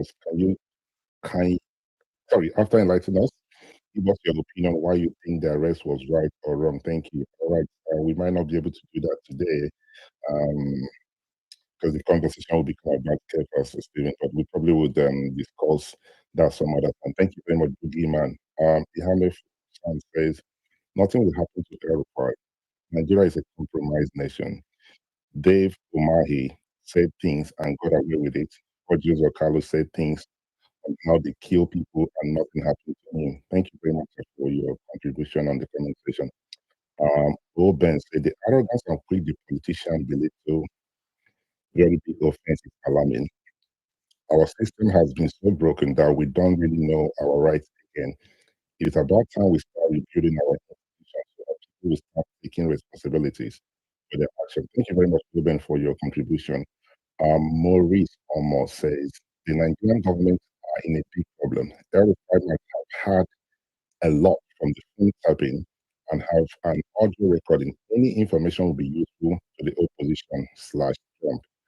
Okay, thank you very much. ECO say, this is very brilliant solution. And some other person is saying, it accept me. Okay, Adam, you have spoken already. It said, faith have just nailed it. You can't just say something so reckless. And so reckless. They can hang many security leakage on him. The NSA can justify tapping into people's phone. What justification can he prove if the reason he's tapping into the NSA's phone conversation? That is from Adam. So, Guy Solitude said, if he is arrested for wiretapping, would that also be an admission by the government that the NSA colluded with the current governor of Kaduna to witch hunt Malam Nasser? We could have find out, if they arrest him, if there's an investigation, then he might open up a can of worms. There are quite a number of things that can happen, right? But I think for whatever it would cost this country, I think there has to be an investigation. So thank you guys. um, secret hawkage. I think the guy that spoke earlier on said, I think we should try to look at the positive aspect of this conversation, i.e., he has shown us how the security structure of Nigeria's system is weak. How can you tap the phone call of the NSA? We're going to find out if what he said is the truth, or maybe he just made it up. So thank you very much. Um, a landman says, Michael, please, if you have got anything to post on the jumbotron, so we can get it on the topic on ground. Thank you. But it's still already. I put it out already. We have it already, right? Political Randolph. Please, can anybody confirm? Captain, please help me out as my co-host. We have the topic up there. Yes, sir, is right there. So, sir, we have a topic. We're talking about the phone tapping. So that's what the conversation is.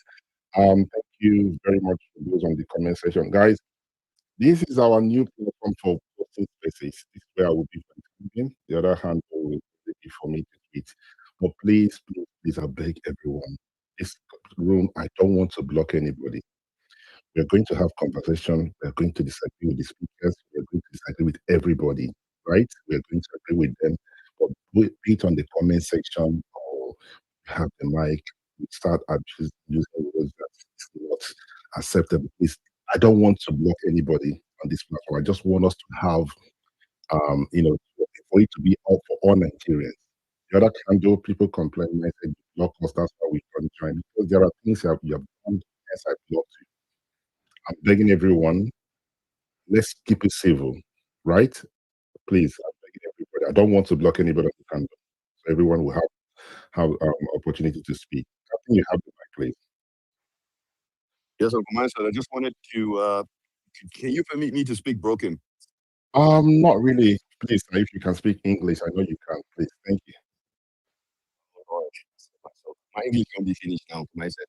Anyways, guys, please, just like the host has said, Mindset Space or Spaces is the new handle that's going to host Spaces from now on.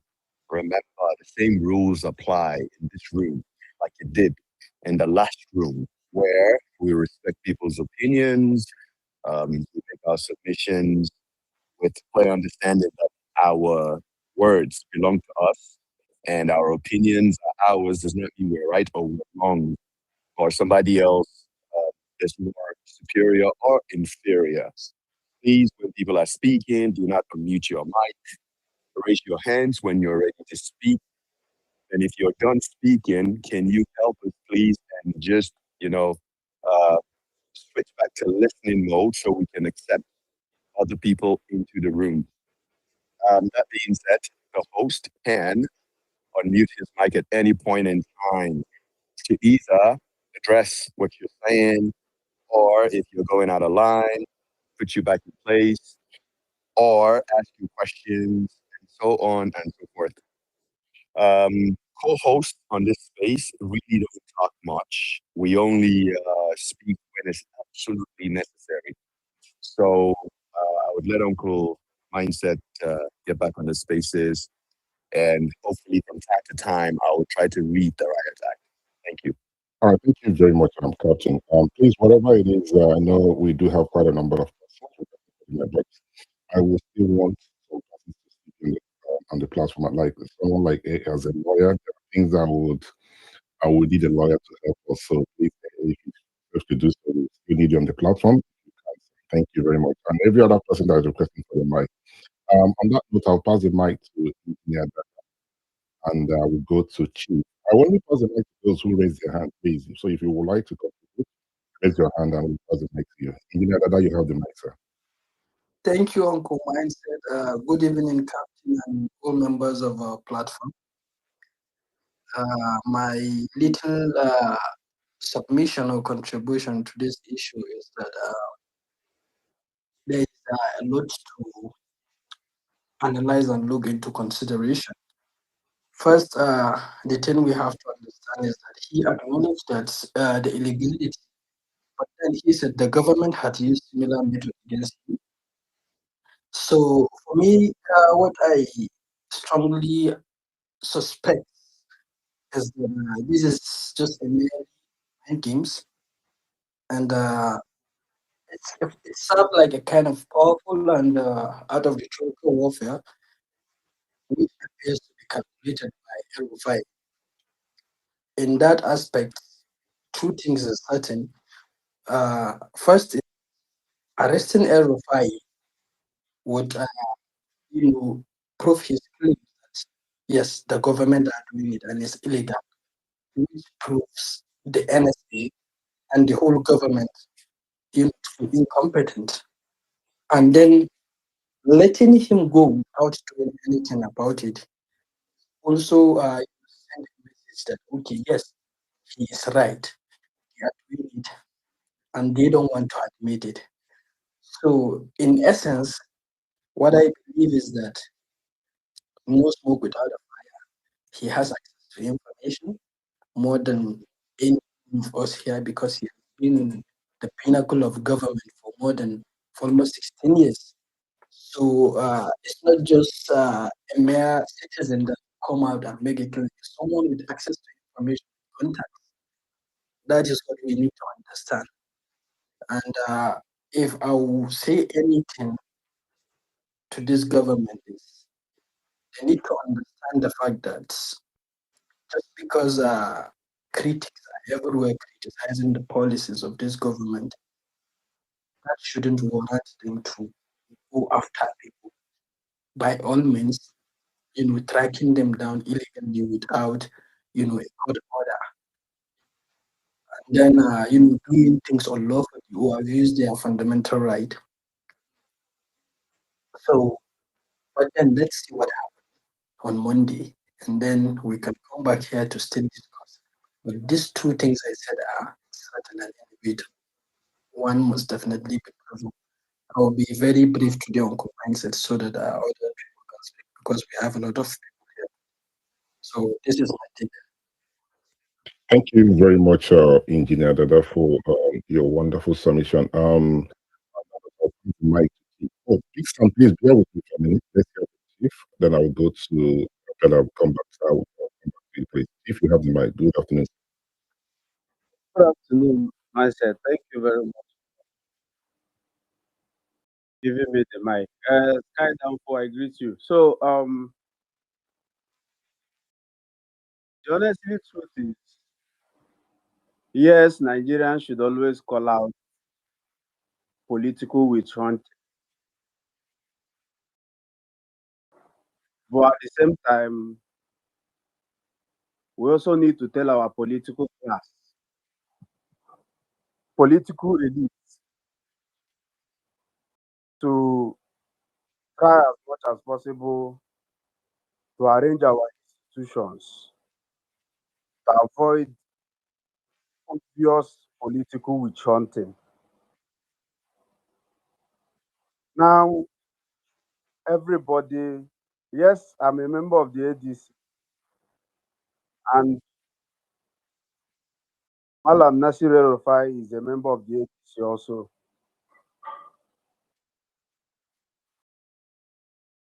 I agree with him in some certain areas, but at the same time, he was once a political elite in this country. He was once in power. How did he go about his dealings while in power? His political opponents. So these things are things we need to call out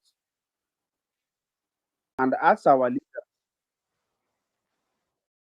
to first of all strengthen our institutions, whereby yes, we know systems can be manipulated all over the world. Yes, it's almost normal. For obvious manipulation, obvious political chanting, if they are able to strengthen our institutions, the obvious ones that every citizen can notice and testify to wouldn't be there. So Malam was once in power, and most of us we are in the same political party, but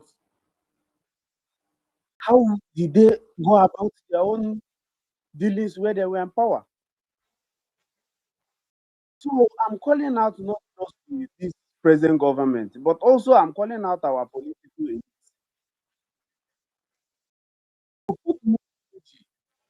in addressing these issues so that they won't come out tomorrow. Because in as much as Nigerians, Malam has his supporters, Asiwaju also has his own supporters. Every political elite in this country has one or two persons that support him. So to avoid all these citizens crying, let our elite arrange our system. We are not saying manipulation should be there. Because no system can be perfect. But at least let them make our institutions at least to be working 70%. It's important. So should we condemn? I can see your hand mindset. I'll round up with this. Should we condemn any political witch hunting? Yes. That is what a well-meaning citizen should do. When you see injustice, you call it out. But our political elite should stop this cry and do the needful, which is strengthen these institutions that can be used to hunt you tomorrow, or that you can use to hunt others tomorrow when you are in power. So it's very, very simple. Yes, what they did to Malam at the airport is very bad. It's very condemnable. That every citizen should call out.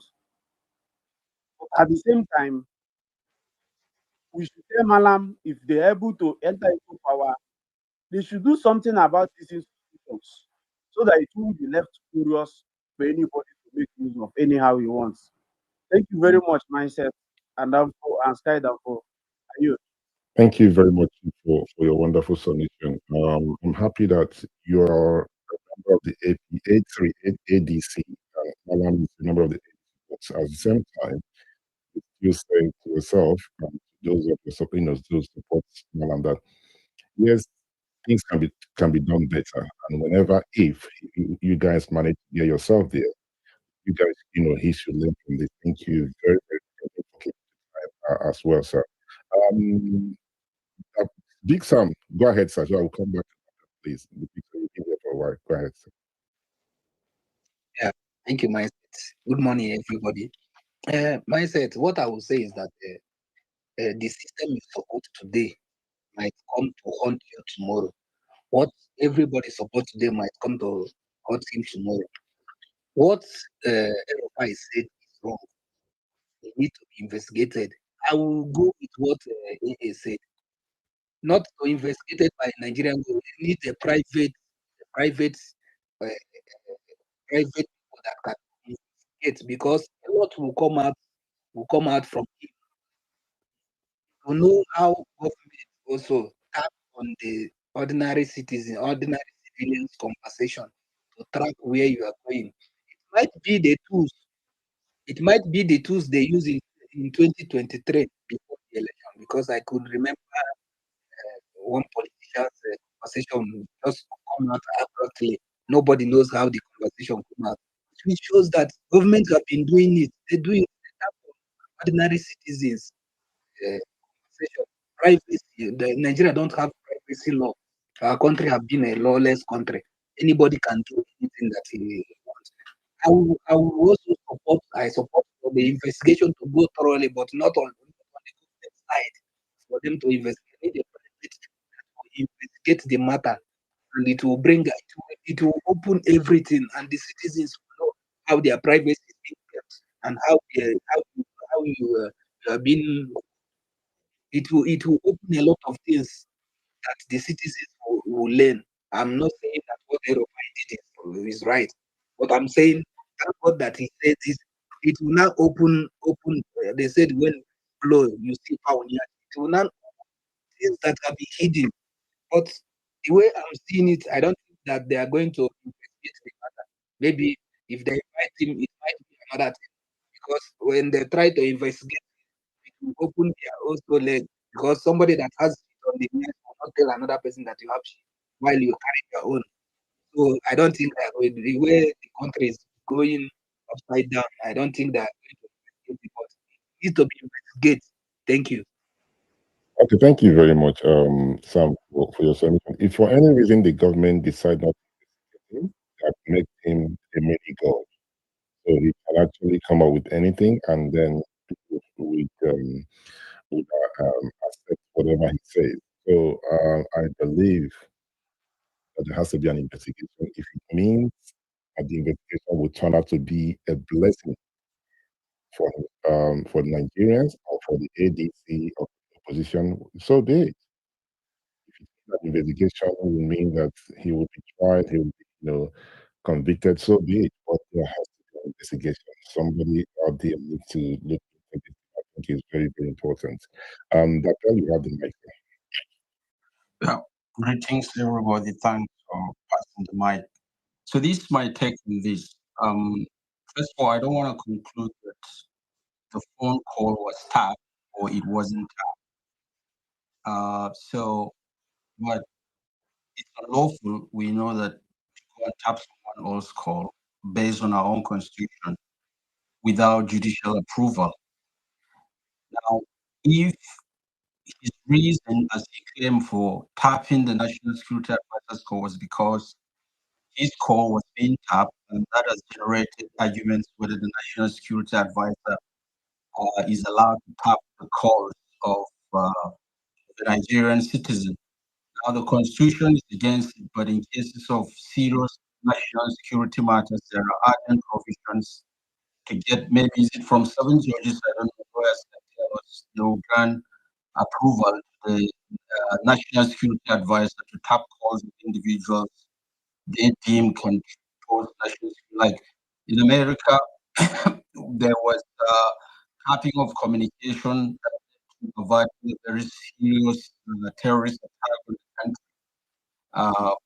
So if the National Security Advisor really wanted to get the permission of the judiciary, that's not going to be a big deal.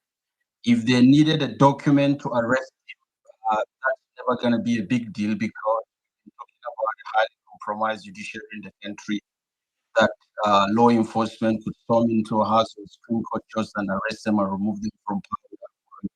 We've seen that happen in Nigeria. So if the presidents really needed that, they would have done it without any qualms. And I believe if the call was truly tapped, the Office of the National Security Advisor, they would have started investigating. If there's any call like that, they would have started investigating informally before they make it more formal and prosecute whoever is behind it. I believe if it was up, they will do that definitely. And if the National Security Advisor is allowed by law under emergency circumstances to have calls, now it's under national security interest, not under national party interests. If they have seen the individual as a threat to their own party, their own candidates, not Nigeria, then that's using national resources for political agenda, which is not correct because it's not everybody that is for their party.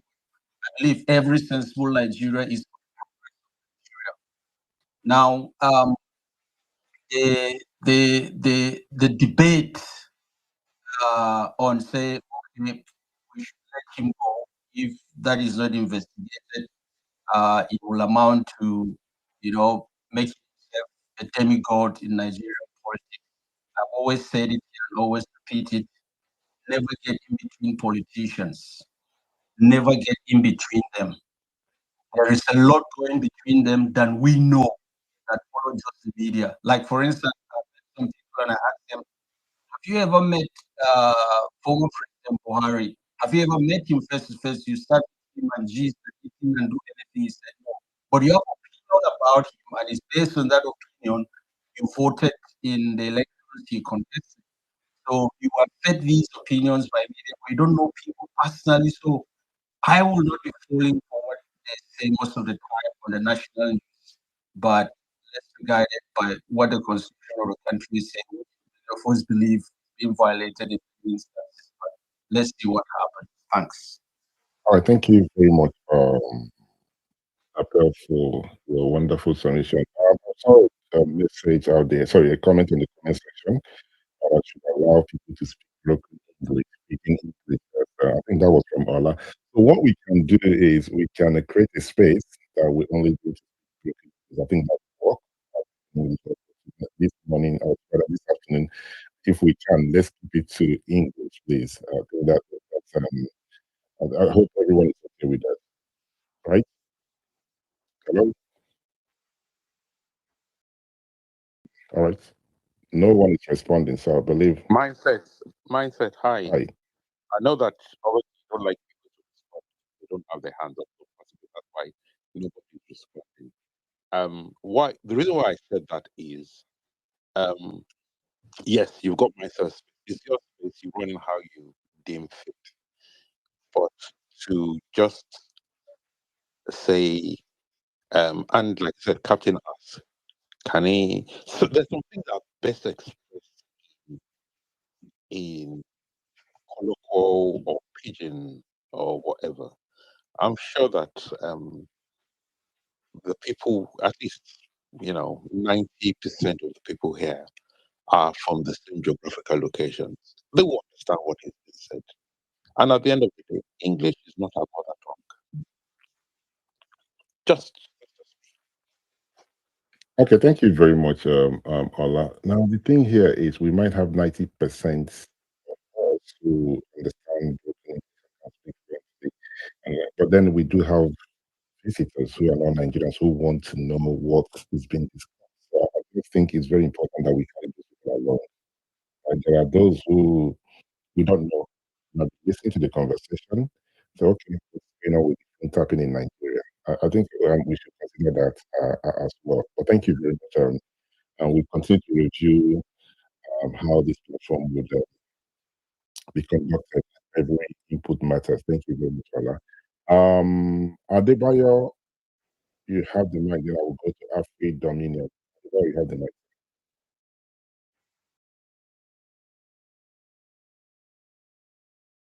Okay, Adebayo is not speaking. It's not responding. Afri Dominion, you have the mic, sir. Mindset, thank you very much for an opportunity to speak. But before I digress, I just think that when we are in a forum like this, it's proper that we speak in good English, because what you would have if we have to go into pidgin or broken English, it will attract all kinds of political opinion by people who doesn't subscribe or people who don't subscribe to the kind of opinion that we want to express here. That's just the personal, opinion from my own side. There's nothing wrong in speaking diction or in being precisely articulate, when we discuss political opinions. I just think that pidgin English, would be out of place on this forum. But on the question of this phone tapping, I would like to say that Nasiru El-Rufai is a puzzle that is contained inside a mystery, and that mystery is inside an enigma. What that means in simple terms is that El-Rufai is a very complicated human being, and at the end of all of this noise, because there is so many secrets and so many contradictions, it will be very difficult for us to come to an understanding in terms of what exactly is happening in this matter.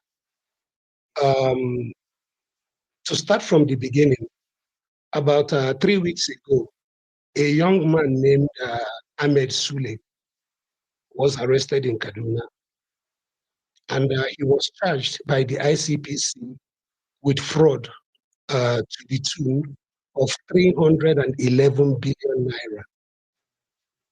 On a more personal note, I know this young man. I know him years ago in Spain, in Madrid to be precise. He's 40 years old, has a small property company just next to the NNPC towers in Abuja. Just a regular person. So for him to come into 311 billion naira, according to the ICPC, most of that money is Kaduna funds. that was given to him by Nasir El-Rufai. Arrest. He was arrested. He's going back to court sometime, this February month. El-Rufai absconded to Egypt. But let's talk about El-Rufai for a minute. El-Rufai is not a paragon of virtue. After disappearing Dadiata, the reporter who was criticizing his government, on one occasion, he sent his goons to Lagos to pick up the guy from Chocolate City, Ahmed Makori, and he locked him up. And when he was busy Fulanizing and forcefully Islamizing Southern Kaduna, three of the Christian chiefs who went to plead with him to stop, on their way back after they left government house, they were murdered in cold blood. So El-Rufai is not somebody that is without sin, you see. And what he has managed to do from when he was in the National Privatization PPE office in Abuja from Obasanjo's first term in 1999 up to when he became Minister of the FCT, still under Obasanjo, and then two-time governor under Buhari. What Sorry, Nasir Afro El-Rufai, Dominion, I raised my hand. I'd like to, like I said, please, bear with me for a minute. You see, this, can you mute me, mic, please, sir, if you said to this way? Thank you. You said after disappearing Dadiata. Now, do you have any evidence that he was the one that committed that crime? Because the thing here is, I am not here to defend Nasir El-Rufai, but before we speak on things, we must have evidence. We have evidence that he did this, right? So you can say allegedly, or maybe you believe in it, but let's be very, very mindful. Do you have any evidence that he was the one that kidnapped Dadiata? okay, thank you, Manset, for your observation. I would reluctantly put in the word allegedly, but his son, who is in the National Assembly, has come out to say that Didiata will never be found ever because he was running his mouth. So if under your father's governorship, a man is disappeared, and you coming out, knowing your father, you're telling Nigerians that that reporter will never ever be found. I think mindset is not it's not conjecture or false allegation on my part to say that Didiata was disappeared by El-Rufai. But I take cognizance of your observations. So I will insert the word allegedly. But more importantly, what Nasir El-Rufai is trying to do now, he's trying to model up the water about this 311 billion that he's accused of stealing through this young Ahmed Sule man whom I mentioned earlier. And to model up the water, he's saying that he tapped the phone, this, that, and the other. Nasir El-Rufai is not above the law in Nigeria. And all of this misfortune, the primrose paths that we have found ourselves in Nigeria today, with Bola Tinubu's misgovernance, was very much significantly enabled by Nasir El-Rufai. He went as far as Chatham House to support, to recommend, to protect, to advocate for Bola Ahmed Tinubu. So maybe we can just be like William Shakespeare and say to them, a pox on both of their houses. Let them, let them eliminate or extinguish each other. But let nobody come out to try to defend Nasir El-Rufai. Now, as far as how porous our security services are, it's an open secret. Sheikh Gun says that he gets reports from the office of the NSA and DSS and military intelligence that the Americans want to bomb him and they want to come and kidnap him, and that it's people in the security services that are giving him secret. Now, El-Rufai himself has managed to infiltrate the DSS. I know as a matter of personal knowledge that he single-handedly installed a deputy governor, somebody named Sani Abdullahi, popularly known as Dati at the CB. El-Rufai has people in the office of the NSA, the DSS, military intelligence, CBN, all over the structures. He has people who tell him what the president is planning. Secondly, this is not the first time. It's an open secret that Bola Ahmed Tinubu plans to install Nuhu Ribad as president after his term goes. It's an open secret. But all in all, Nasiru El-Rufai should face the law. It's not about the law. I thank you. Thank you very much, Afro Dominion, for your. Sorry, please, can you mute your mic, please? Thank you. It's okay. Let me help. Sorry.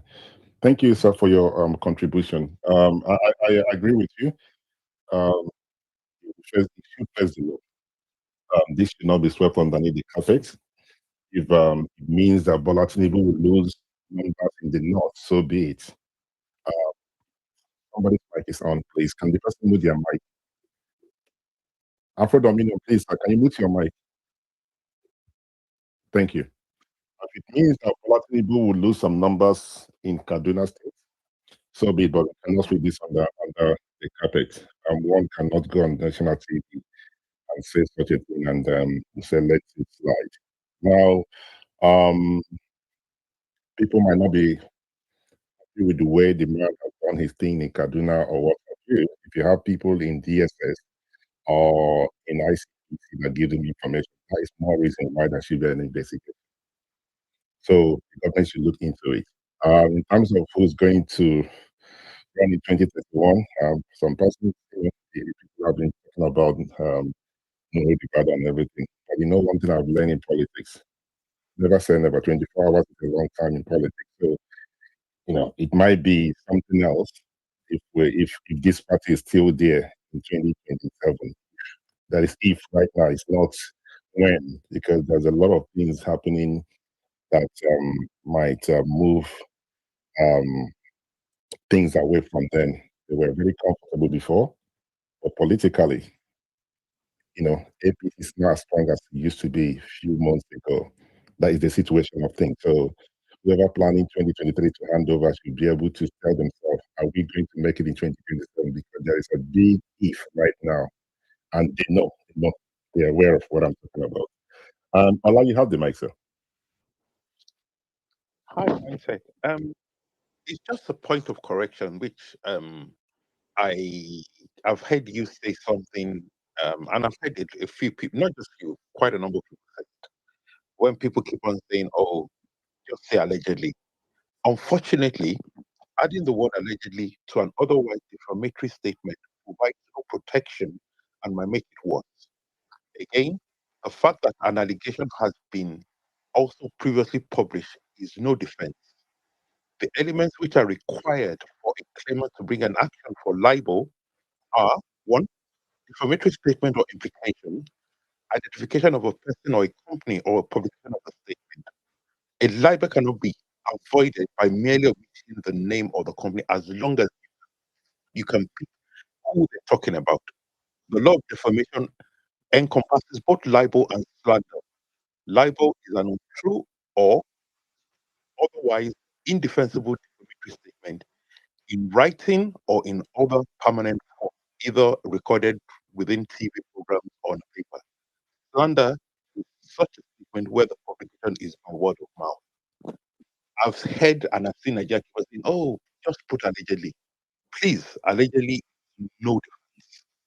If you know that you cannot prove something, please, in a public space, I don't think it should be said. Thank you. Thank you very much, all. I see. This is one of the good things I love about this platform. We learn every day. So even if I say that's not allegedly, that's not going to help me, right? So it's either I can prove that I did something, or I will just keep my mouth shut. Thank you very, very much, sir. You know, there is this thing right now that hence I want us to be very mindful when you're on the platform. This is recorded. I don't want a situation where somebody will be sued by what they said and what cannot prove it, and then we'll say, where did we hear it? You know, the person was in this mental space and everything. So let's be very, very careful. If we do not have any evidence, just let it slide. The reason we're having this conversation is because of what Nasser El-Rufai said, right? Thank you very much once again, Ola, for helping us. Do we still have any other person that would like to contribute to the conversation? Mr. Adebayo, you're on the speaker section.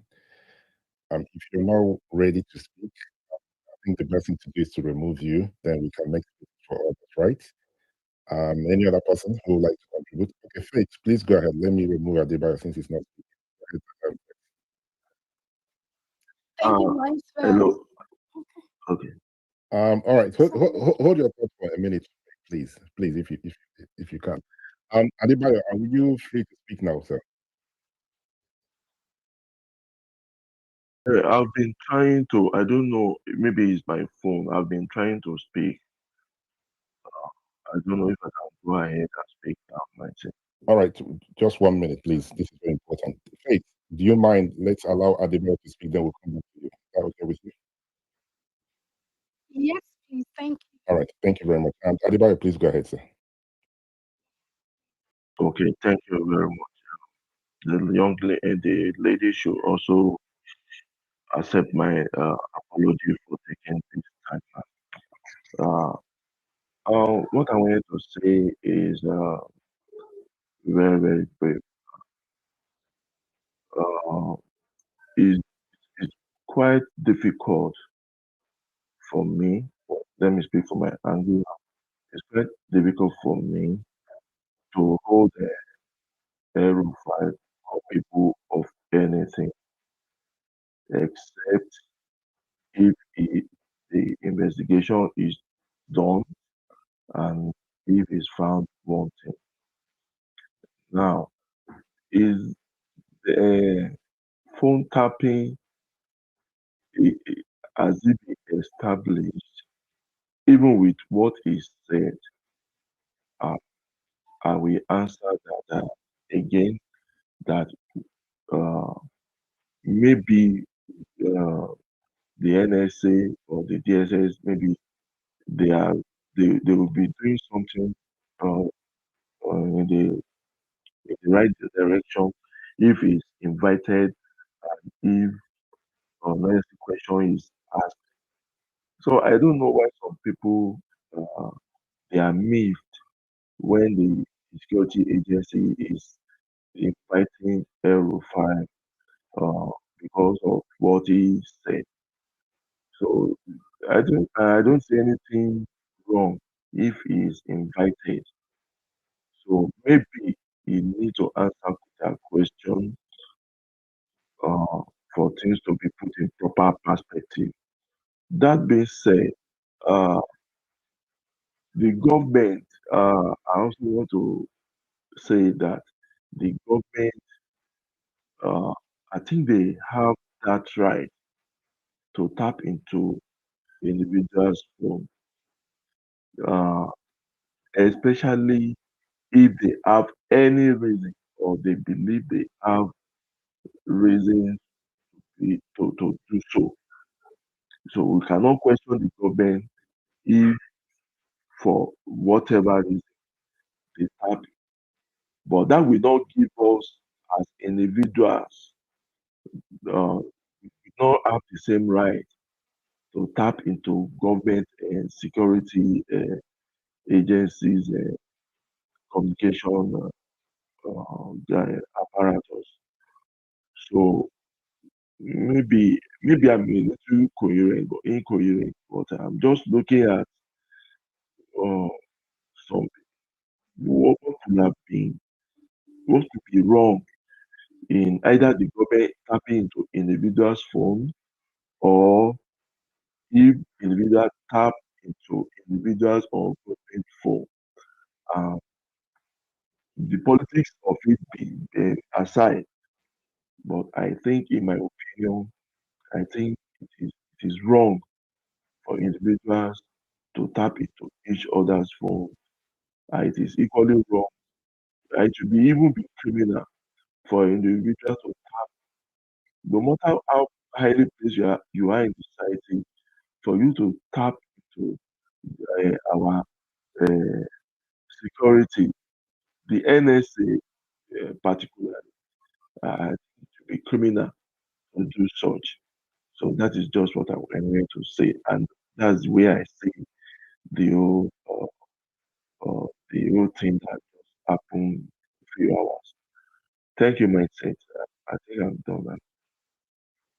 Okay. Adwai, thank you for your submission. Quite interesting. You think the government have a right to listen to our conversation? I don't think so. I think if anything, I believe they should seek for court order to listen to any conversation. I don't think the government have a right just to listen to one Nigerian's conversation. But I would like to hear other people's opinion. Where is the lady? Faith is no longer there.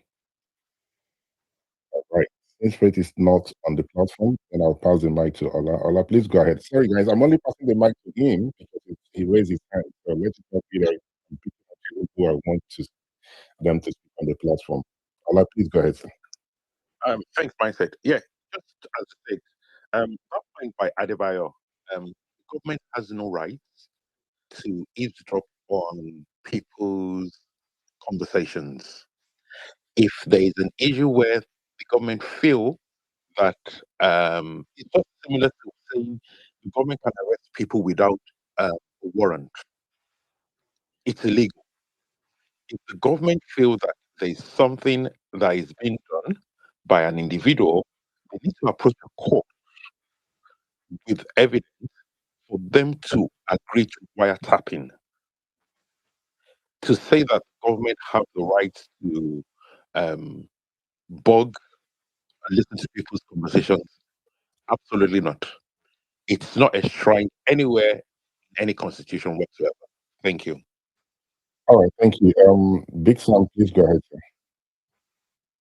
Thank you. Something that I wanted to say that Ola just said now, that government don't have any right. There is what is called privacy rights.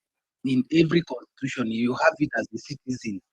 Government cannot just tap into your conversation, into your thing with people to just no matter what, the government has to go to court of the law to get approval before they can tap into your conversation. They don't have any right to tap into ordinary citizen conversation. Thank you. All right, thank you, sir. Adebayo, you raise your hand. Please go ahead, sir. I think maybe the way I present it, for some certain reason, even when it comes to hacking into your device, especially for security reasons, let me be specific. That's where I think sometimes government have certain rights and duty when public interest is what is being protected. Sometimes I remember even in developed countries like England, when government have to set camera, even some people right inside their bedroom, government began to have that access. Where especially when the issue of terrorism, is getting to peak, and they have to just do that for the interest of the society. So sometimes, if they are doing some certain investigation, they go to that extent. They know where you are.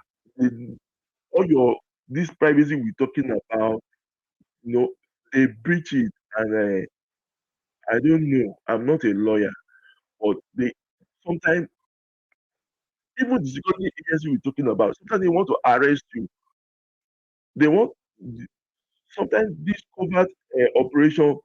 They I don't know if they do it, and people don't do anything, and I think they have that right.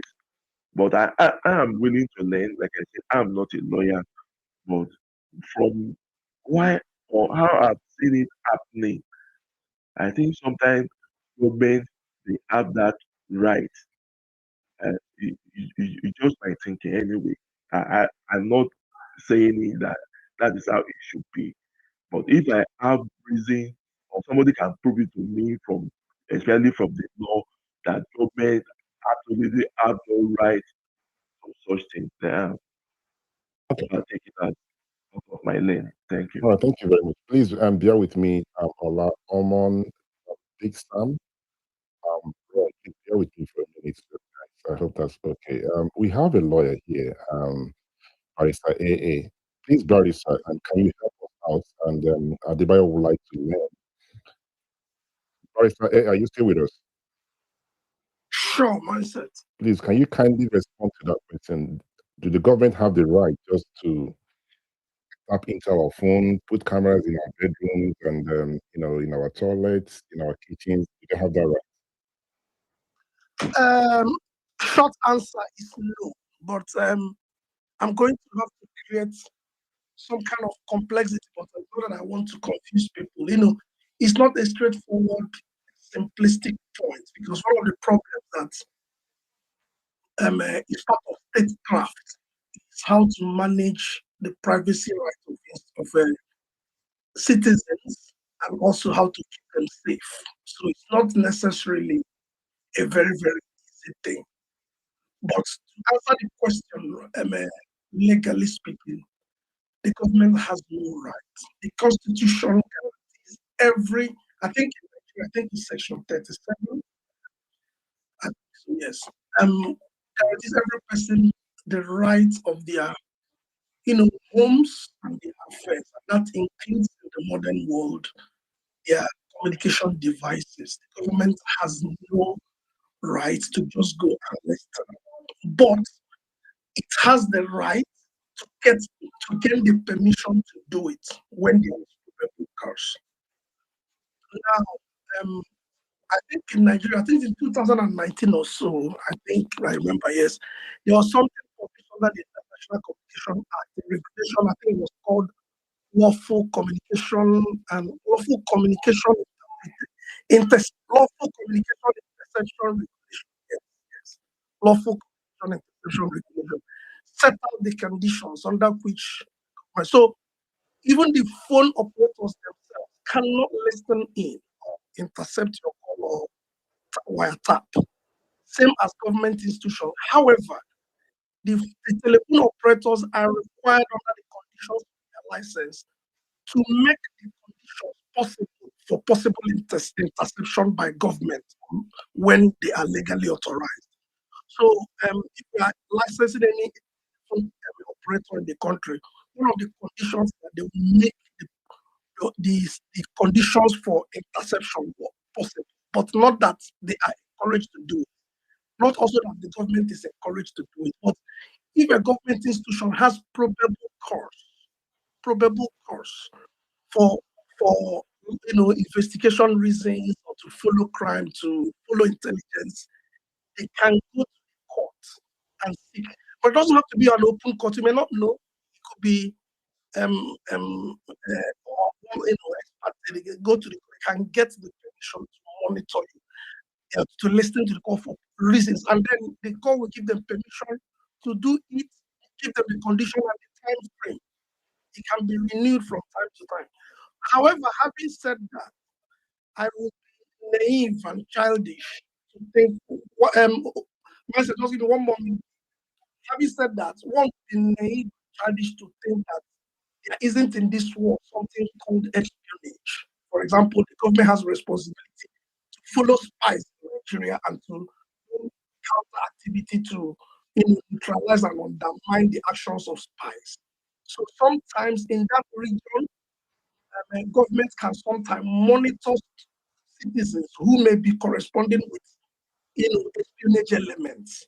But again, that is top secret and a different aspect of statecraft. But it doesn't mean that the Nigerian government and institutions are given the right to say security is in the monitor citizens. No, it's purely unlawful.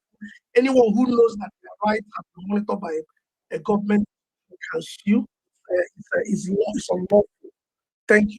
To you, myself. All right, thank you very much, Barrister AA, for helping us out. So, Barrister has explained this from the legal point of view. So, those raising their hands, if you're in tune with what Barrister said, please let's leave it at that and continue with the conversation because it has actually study from the legal point of view. I don't want us to go back to, yeah, the government cannot or they can, right?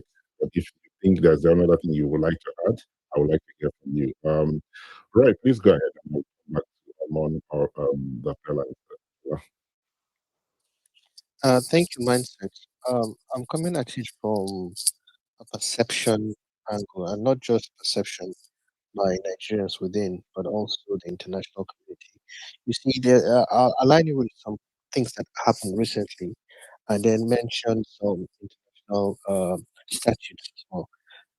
Besides, we also have the NDPR, that's the Nigeria Data Protection Regulation. The EU has the GDPR, California has the CCPA, I think, and on like that. Recently, Nigeria was designated a CPC, and that is for terrorism. Now, with regards to privacy, the GDPR and most EU countries regard Nigeria as a third country inadequate.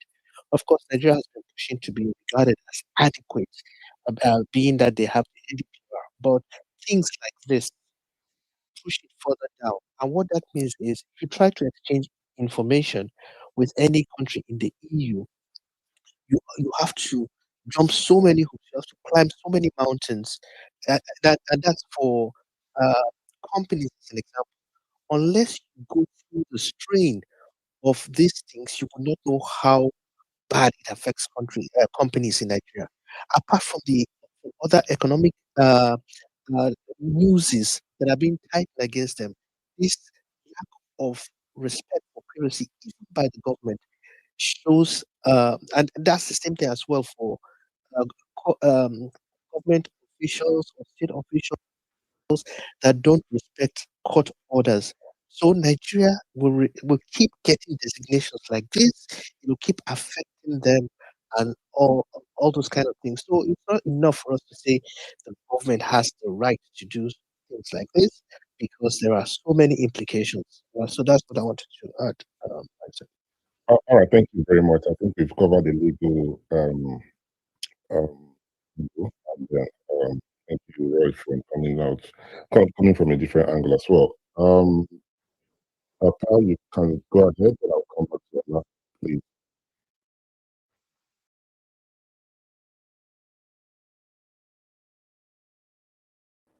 Dapel, we're not able to hear you. Is it from my end? Ola, please help me out. Can you hear me?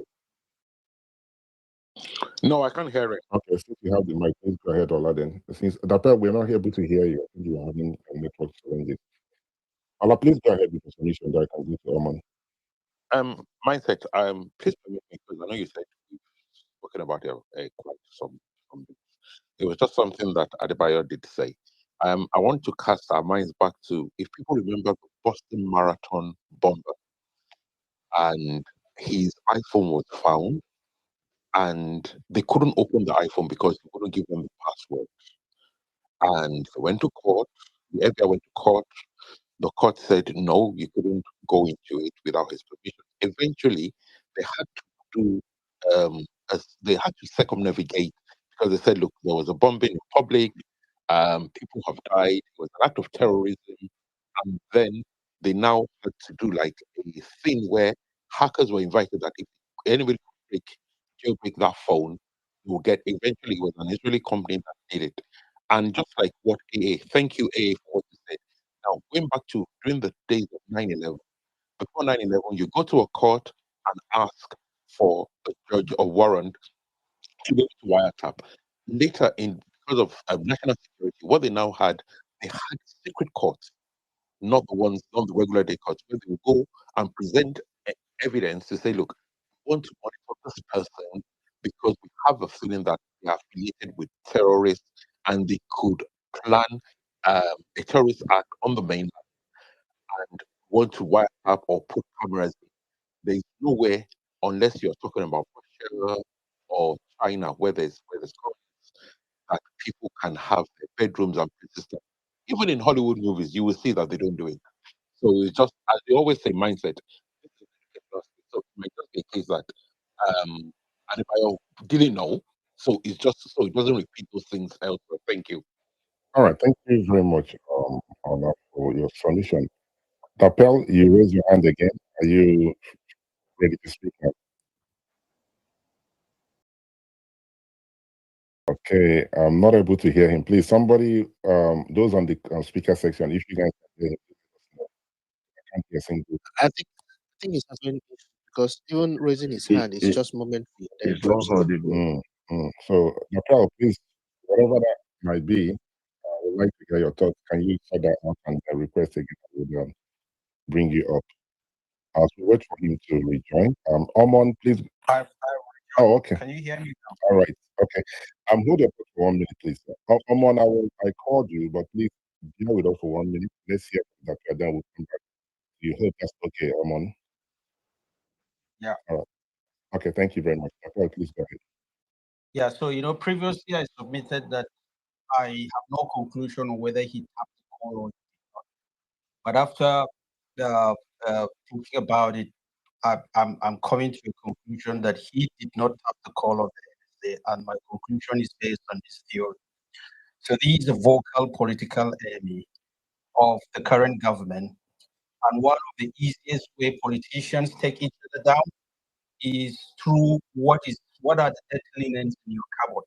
We'll go through them and use them like EFCC, ICC, anything to nail you down legitimately and weaken your influence on our party. Now, for him to come on national TV say he has tapped the call of the NSA, not even the call of Nigerian that he admits he has tapped. He knows for sure. He knows the law. I think he's a student of law. He has finished reading his degree in law. He knows that this is criminal, it's offensive, and that the evidence would come very strongly against you. Yet he will come up to say that on the TV. I don't think he has tapped the call. Now, there will be another theory too that he has tapped the call, but maybe Fed caught up with him and unconsciously he said it, and perhaps he's regretting it now. And the best way to validate or invalidate that is to have a follow-up interview on him and check with him. Do you still stand by what you say?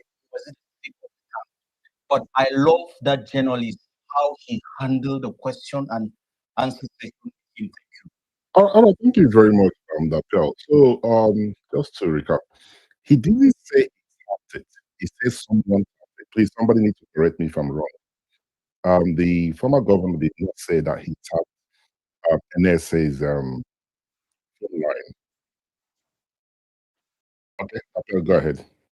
Yeah, I understand that, but there is, even if somebody tapped it, you are a beneficiary of that information. Legal people understand it better. So if there will be punishment for that, it will not well rest on the person who tapped it, but the person who used the information that was tapped. And they may go to court. I don't know much about legal stuff, but he may say, "Oh, the person who did it is dead."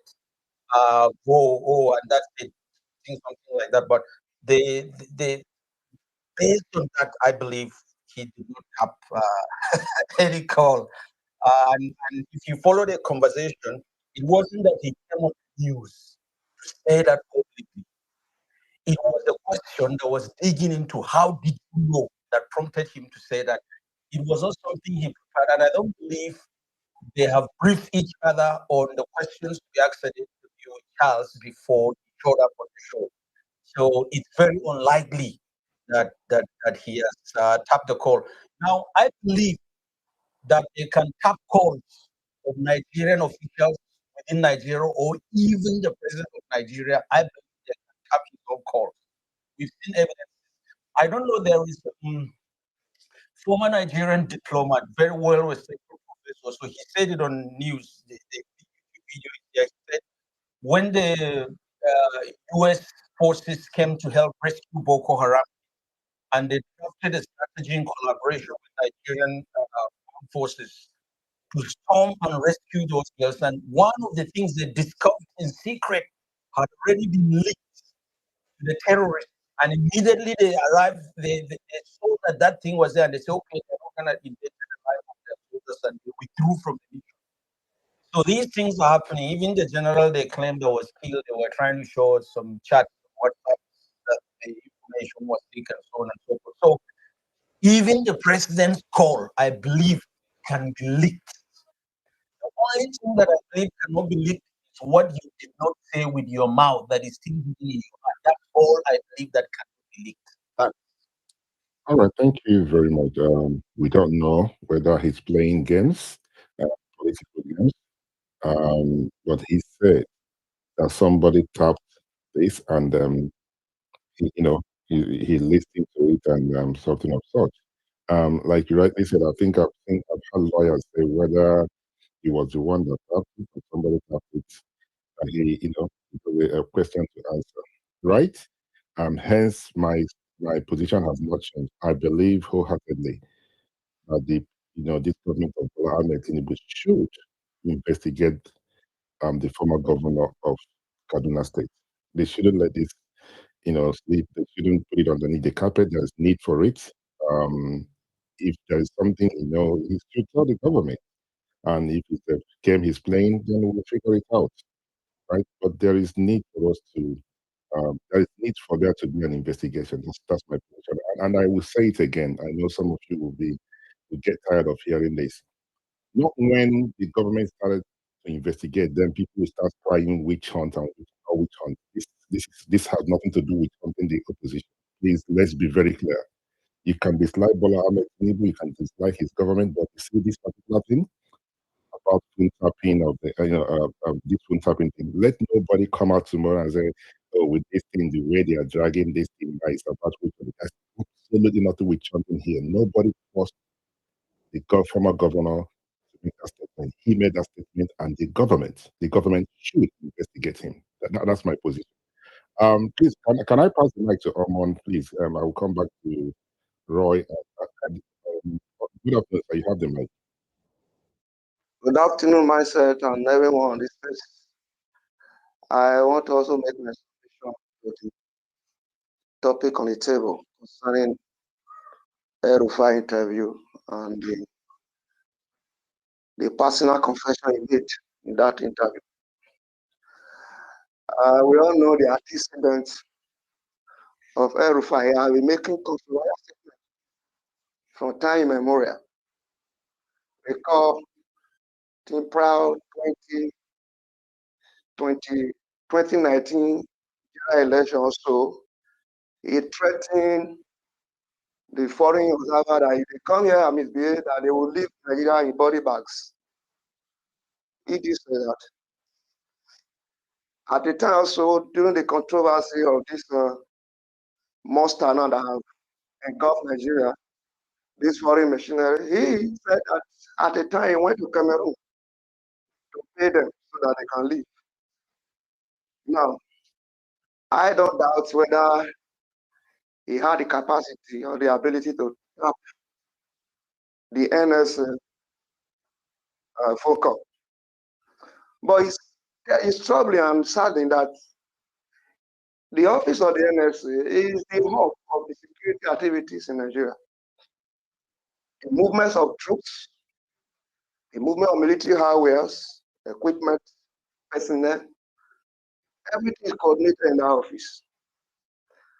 Now, if we relate with the incident, the ongoing incident in Nigeria, an army general had a WhatsApp chat with his people in the office to wait for them. And the coordinates were revealed to Boko Haram. He was captured like a rat and killed. In Kebbi State, school children were kidnapped. And the information we had at 30 minutes before that incident, the military were on ground, were asked to withdraw. A few weeks ago, after the Christmas bombing of the US military, Gumi came out openly and said that the US military is out there after him, that he got reliable information. From where again? Now, El-Rufia come out to say that I think I am not a fan of President Tinubu because, in my view, he has mismanaged this country. But I will be very, very supportive if he arrests El-Rufia. Nobody should attach any political, religion, whatever to this. This is an affront on the national security of Nigeria. It's an affront. If they cannot do this, all the children posting something on TikTok, WhatsApp, Instagram, sometimes insulting or embarrassing the government, they should not go after them anymore. El-Rufai should account for that statement, whether it's a bragging statement or whatever. Because since yesterday, even myself, I'm worried. The whole attention of the world is on Nigeria, security-wise. They are moving personnel down. Somebody will come and he's tapping the national security advice of this conversation. How would they people feel secure cooperating with the Nigerian military? But that is my own submission. I'm personally in trouble. And El-Rufai should be held to account. Apart from the arrest, they wanted to arrest him a few days ago. He need to be arrested for this one if they waive that off. They will be arrested for that statement. They need deeper insight into the statement. God bless you. Thank you. All right, thank you very much, Amon, for your submission. There are those who are supporters of Nasir El-Rufai, and there are those who are supporters of the ADC who would disagree with you. But I think I am on your side. There has to be an investigation. You don't have to love Bola Tinubu for you to see that this thing has to be investigated. And for any reason, let's not this government. If they decide not to investigate, that means they are scared of Bola Nasir El-Rufai. Let them investigate him. I think he need to tell Nigerians to come up and say it. But let's nobody threaten anybody that they should go after him politically, the government and everything. I don't think that's what we need right now. There has to be an investigation. Please, if you're requesting for the mic, sorry, Dabal, bear with me for a minute, please. I just wanted to carry those on the comment section along. This lady earlier on, she wanted to speak, but it's no longer on the comment section, on the speaker section. So if you're requesting for the mic and you're having issues, please can you leave the platform? Maybe that would help. And yes, this is Mindset Spaces. This is where we'll be for the time being. The other platform is to bring on once in a while. We might do spaces, pidgin English spaces on that one. Political spaces will be on this one, and well, I don't want to block anybody because the complaint is that we are not able to join the spaces because Mindset workforce and everything. Please, whatever it will cost, don't let anything for myself or my co-host to block you. Please, I'm begging everyone. Let's come in here, disagree, agree. Tell us what you think, and we have this conversation. We learn from you. We'll move on as a country. I don't want to block anybody. So anyone can have the opportunity to speak, please. On that note, I'm waiting for anyone who would like to speak. If you raise your hand, then I will pass the mic to you. Okay, Appel, you have the mic. Okay, I'm sorry. I've spoken for. Let me just drop it. I just want to echo what you said. I support it 1,000,000%. Where you say if they go after a political opposition member, that they should not say it's a persecution. I mean, why would you call it a persecution if the guy is not clean? Whether he's with you or the people are going after him because so with you, the most important thing is whether he is clean based on the law. That's what is most important. Nonetheless, even though it's not a subject for discussion, we know that this is a common thing that the government officials do. If they are in power and you are the darling of the government in power, you are with them. However corrupt you are, the law is weak on you. If you are not with them, the slightest trace of corruption will bring you down. So if they are coming after you, uh, don't say they are persecuting you. It means you have skeletons in your cupboard. You have. They said flies don't gather where there is no smell or something like that. So you are carrying with you what is them. So if you want to be a vocal critic and a true opposition, maintain clean record all through your life. I'm not like a follower of any major politician, but people like Peter Obi, why are they not bringing charges against them and try to take them to EFCC? The reason is obviously he has no record for you to charge him and prosecute him, and he's not with them. So those that are not with them and they are not clean, they are the ones they are after.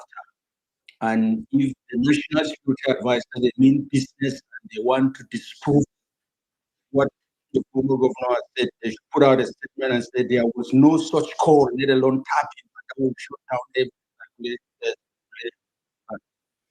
Thank you very much, Dr. Lato, for your submission. Barrister Henry, you have the mic. Good. Good afternoon to everybody on the space. Very, very interesting topic. Personally, I have a conflict, and my conflict is on one hand because Tinubu's government is not exactly um, known or scored highest for the rule of law, as the lightest way to put it. But however, if we're going to discuss about issues dispassionately, then we must be able to set emotions aside. And I say this because the whole opposition movement. The reality is to rescue Nigeria. The basis upon which we rescue Nigeria must be upon the platform of the rule of law. If that platform is truncated, you just have another Tinubu 2.0. It was the same with Buhari, it's the same with Tinubu. Even if you put another person in ADC, so long the people in charge do not respect the rule of law, we'll go back to where we started from. So to the issues now, does the government have the right to intercept phone calls? Like some of the lawyers here have answered. Is they do. Anybody who is free can look up, for instance, the lawful interception of communications regulation. It's a subsidiary legislation made, following the Nigerian Communications Act. And under that regulation, because certain government agencies like the, Office of the National Security Advisor, or the DSS, can apply to the judge to tap people's communications, whether encrypted or otherwise, for certain security imperatives. A lot of people will say the constitution, privacy. I agree. Section 37 of the Nigerian constitution provides for the right to private life and family life, colloquially privacy. But even the same constitution tells you in section 45 that there are restrictions on those rights, so long it is reasonably justified in a democratic society. For instance, national security imperatives justify certain interference with privacy rights. And it is not new in Nigeria. It happens even in the US. Even in the US, people tap calls. Not to have a valid judicial warrant after you follow the due process and the procedure. So back to El-Rufai.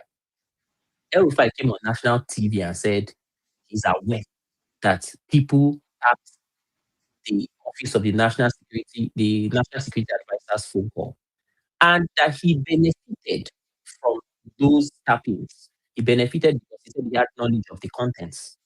And whether you like it or not, in law, some people say, well, he did not actually commit the offense. The offense was committed by his friend, his acolyte, whatever the case may be. But in law, there's what we refer to as participes criminis, parties to an offense. You can be a party to an offense, either, like, for instance, as an accessory before or an accessory after.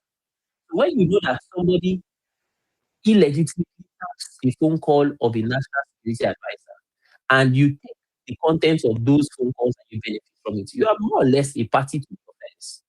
Then to twist it and say, well, the government does it, so I have the right to do it. No, not necessarily.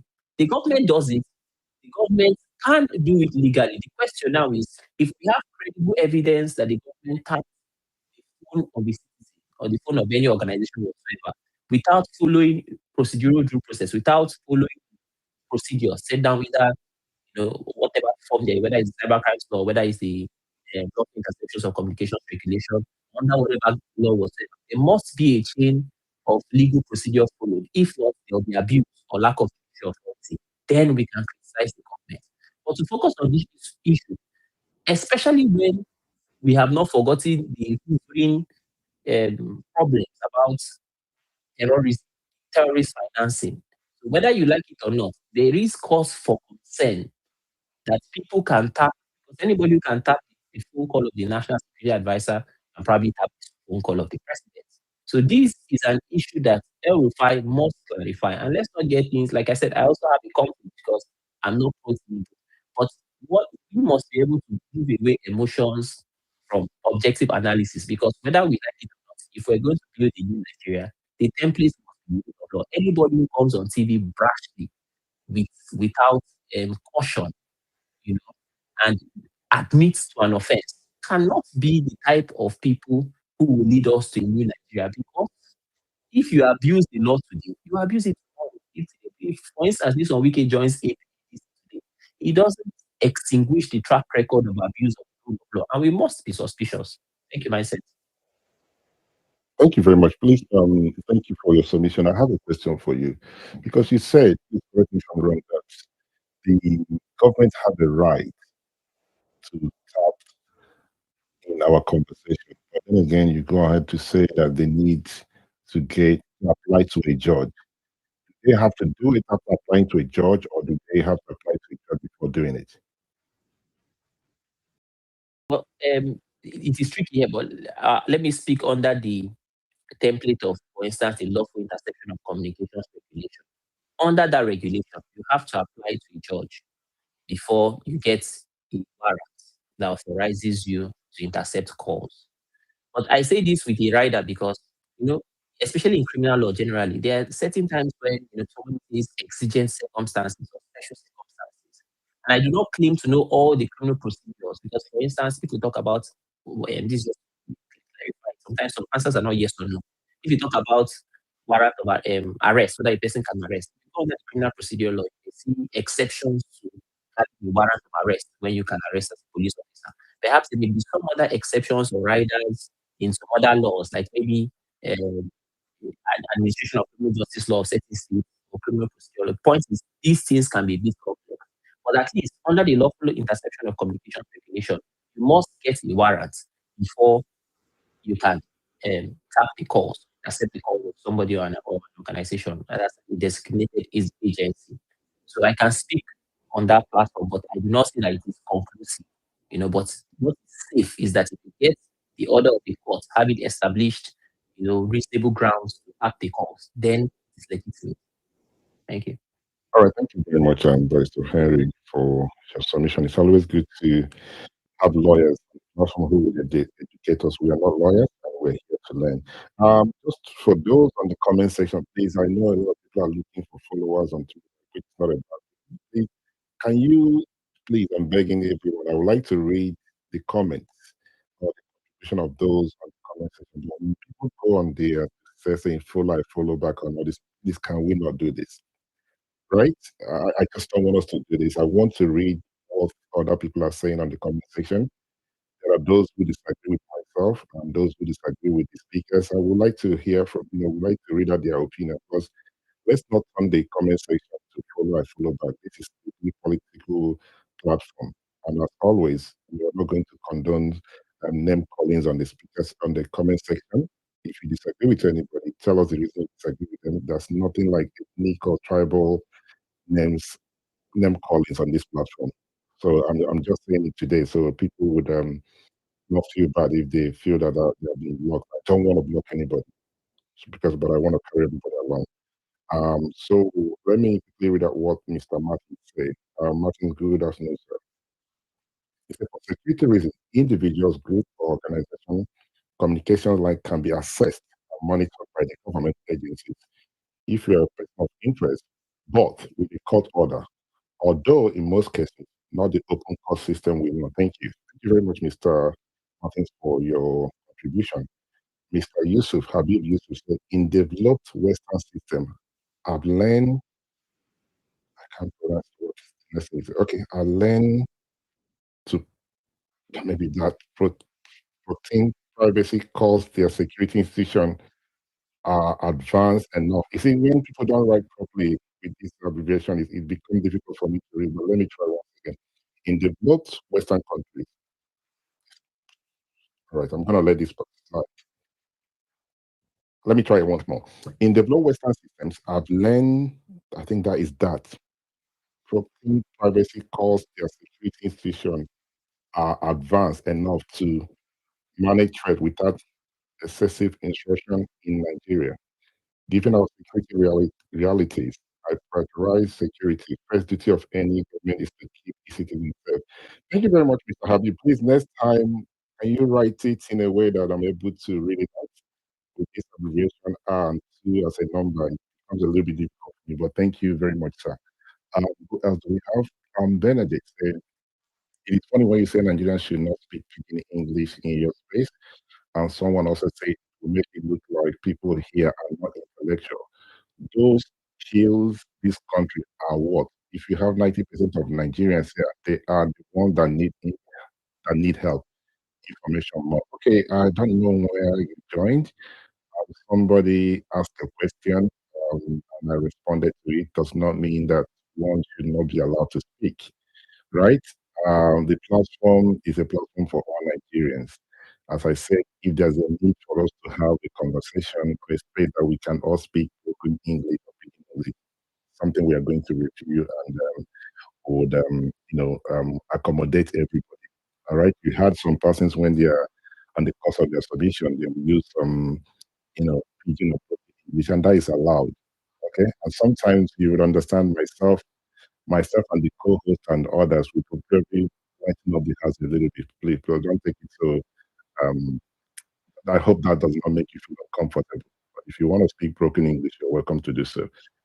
Frank is saying, my own opinion on what Madam El-Rufai said on the topping issues like the one what Bella refers to as overtaking, don't overtake. Overtaking, the game has started. Okay. Thank you very much for all your contribution on the comment section. There's a lady here, Grace. Grace has been on the platform for a while. You have for the mic. But if you're not willing to speak, then I'll pass the mic to Dr. Jallo, I believe. Please, if you want to contribute, you have to raise your hand. So the only person raising their hand is Dr. Jallo. So we're going to pass the mic to him. Good afternoon, Dr. Jallo. You have the mic. Good afternoon. Yeah, thank you. Good. It's quite early here. It's like it's just some minutes after 8 o'clock a.m. So I stumbled on this, and I think it's quite educative, and I appreciate what you're bringing to the fore. So I will. It's quite. The past 24 hours or thereabout. I just heard a lot about Malam. Malam and who Malam is generally. He seems to be a man. I really appreciate I appreciate Malam's brilliance and a very detailed, intellectual mind.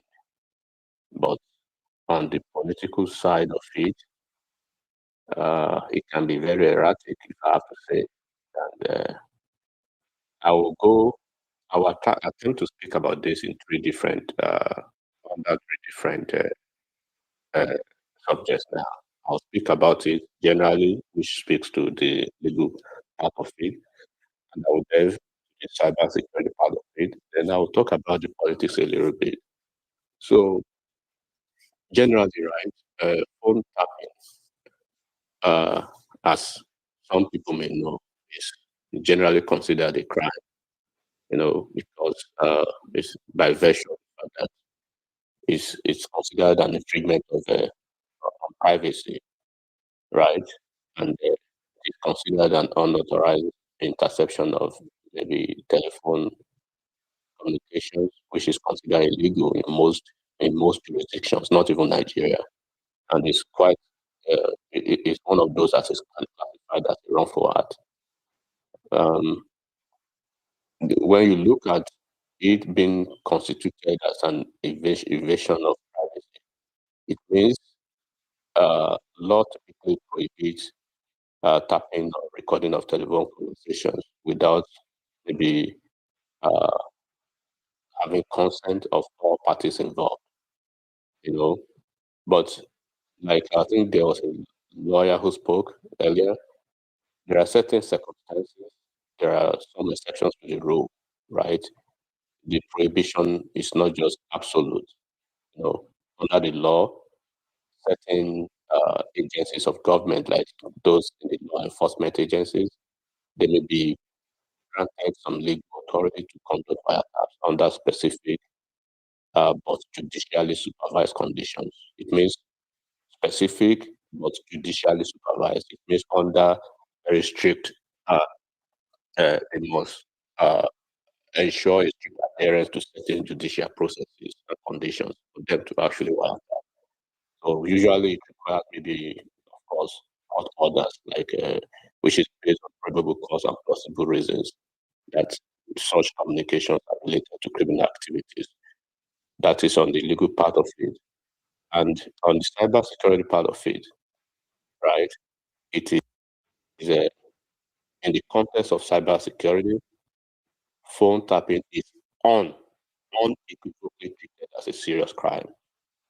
So it's one of those it's one of those cyber crime that is at the top of the threshold of echelon of the cyber vulnerabilities and the cyber breaches. It falls under the CIA triad of cyber crime, specifically when it involves you illegally intercepting of data, and data invasion of data privacy is quite a very big deal.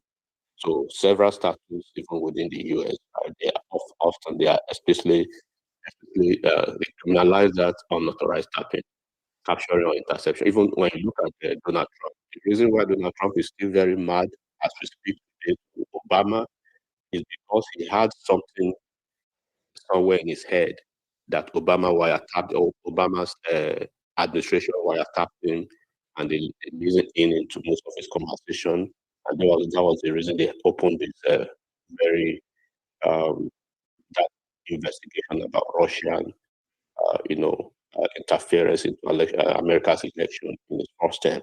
So they believed there were possible reasons to actually wiretap him, to spy on him, and they're still very mad up as we speak. So those are the two areas. I cover those two areas because, of course, those are my two primary professional constituents. Now, speaking about El-Rufai himself, I would say that I don't know what he was thinking about. I don't know if it is, sometimes I always say in politics, play your politics with a measured but reasonably humane strategy. Don't play politics of vengeance. Don't be too angry, right? And even in human life, try to control and moderate your anger sometimes, because it could push you off the cliff. I don't know what has been happening to Alam recently, but for you to go on a national TV and a broadcast that you actually advertise maybe 24 hours prior, and you just caused a ruckus less than 12 hours when you had some skirmishes in the airport. So you were the signal of all eyes, and then you went on national TV to basically claim and admitted that you wiretapped the national security advisor. Do you know the implication of that? Bro, if you say that in a country like America, by now you would have been in the coldest part of the interrogating room of FBI by now. I'm telling you, you admitted. Nobody. This is not speculation. This is not an allegation. You basically said you wiretapped the national security advisor of a nation. So it means you are inadvertently saying you are probably even wiretapping the president. And in a nation that is having a lot of insecurity issues, and there are discussions and there are conversations around saboteurs from within, there are conversations around fifth columnists within the security apparatus of the country. He made the call because we listened to him. I'm quoting El-Rufai now. He made the call because we listened to calls. Does he not know this is a criminal admission? And the admission indicates that they listen to calls, not just call of the and not just the call of no Ribadu. Because I think he has some issues going with no Ribadu. and he becomes so he has become so belligerently arrogant about whatever the thief is him and Lou Ribadu. He said, listen to calls. He's not listening to calls of Nur Ribadu now.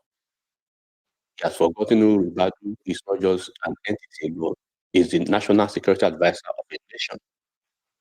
And then calls means beyond Nur Ribadu, there's a possibility that he's been leading up into other people's calls. Which means that the national security advisor is not just only the victim of this crime or their crime if they have a group. So it means there are more people somewhere, or there are more agencies somewhere that it has been listening to their calls.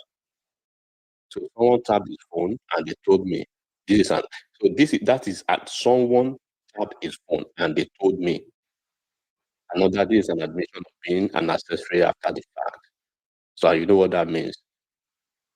So those who practice law in Nigeria and those who are still practicing law in Nigeria, the criminal code of Nigeria and other common law countries, right? An accessory after the fact is someone who, knowing that a crime has been committed, right? You relieve it, you receive it, you comfort in it, you assist the offender to help them to evade maybe apprehension, to evade trial, or to evade any punitive measures in the event of that crime. So I would just say I will continue to wish Malam the best. It's not a good thing to admit on national TV that you knew that hacking a phone without a court order is a crime. But regardless of the fact, you went on the TV to say that. And he also confessed that even though that he knew it was a crime, don't forget he said he knew it was a crime because Charles Adagolu I think he was taken about, is this man okay? And he said he willingly participated in the illegal activity after it was committed. So I don't know what is happening to Malam, and I believe people around him really need to find a way to rally around him at this point. And I really say the federal government must take a position on this. This is a national security issue, and this is an existential national security lapses. It's a vulnerability of the national security posture of the country, and I hope they will do something. Thank you. Thank you very much, Dr. Jallo. I believe I pronounced your name properly. Thank you for your wonderful submission. So, Dan, you have the mic. Then we go to Oladipo. Dan, you have the mic. Yeah, thanks so much. After you can start. Good morning. Yeah. I agree with my friend Jallo very, very well. And I agree with my friend Henry. The woman is quite very explicit and very expressive enough too. This is because a crime admitted for that proof. So when you admit a wrong, like Jallo has said, a wrong has been committed and you are participating in that particular wrong thereafter, means that you have the menstrual. That means you have the knowledge of the crime being committed. Yesterday, I said very clearly that was overreach. Overreach from Allah and overreach from fathers. That's not politics anymore. That's not even desperation enough. That's a treasonable action, in my opinion. I'm a fan of Mala, but I think very well that what he did yesterday was quite overreaching. And I think any reasonable person is able to adopt that principle. Like Jallo rightly stated, we are going through a lot already. Now, by virtue of our laws, the Henry cited regulations, and I think regulations was better by the Communication Act. And in even the reform of that particular act, he was trying to introduce where lawful interception. And section 67, 69, and 70 of the Communication Act, able to talk about what kind of information you can lawfully intercede in that sense. Mr. New Ribadu is a dual person right now. You may not like him, but he's a dual person. He enjoyed the right to privacy of 37 of the Ghana Constitution, and he enjoyed the right of the public office that he occupies today. He may be your friend, that's fine. He may be your family member, that's fine. But what he is today is occupying two positions. himself and that of government. So I don't think anybody saying he tap a call of a private citizen is even lawful, first of all. So tapping the call of a private citizen is not even lawful. Like Henry rightly stated, there are procedures for it, right? Mr. I think Mr. Ola spoke earlier about America, about the bombing in Boston, and how American government tried to even get the um, the the company to open up the phone, and they refused because that's the law, right?